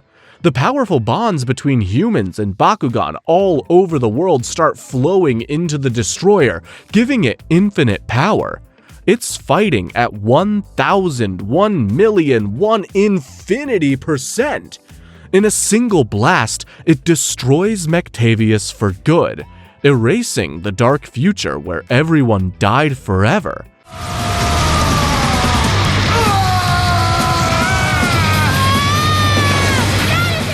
Dragonoid Destroyer is then possessed by the spirit of the first ever Dragonoid. Dragonoid Jesus, if you will. Genesis Dragonoid. He tells the boys that he's really proud of them for making such a beautiful Bakugan human society. It was the dream that Genesis Dragonoid always had. He was also kinda like Martin Luther King in that way. He departs, as does the incredible power they were channeling. With the world saved, everyone heads back to Bakugan City to finish the tournament. You didn't think they'd forget about that, did ya? Guns puts up a good fight, but Dan emerges as the once and future Bakugan champion. Afterwards, instead of celebrating with the Brawlers, Dan and Drago just hop on a boat and sail away. They're ready to take a break, let someone else enjoy the Bakugan spotlight, and just see where the world takes them. Wow! Genuinely one of the most surprising endings to an anime I've ever seen. I have this urge to go buy some Bakugan right now.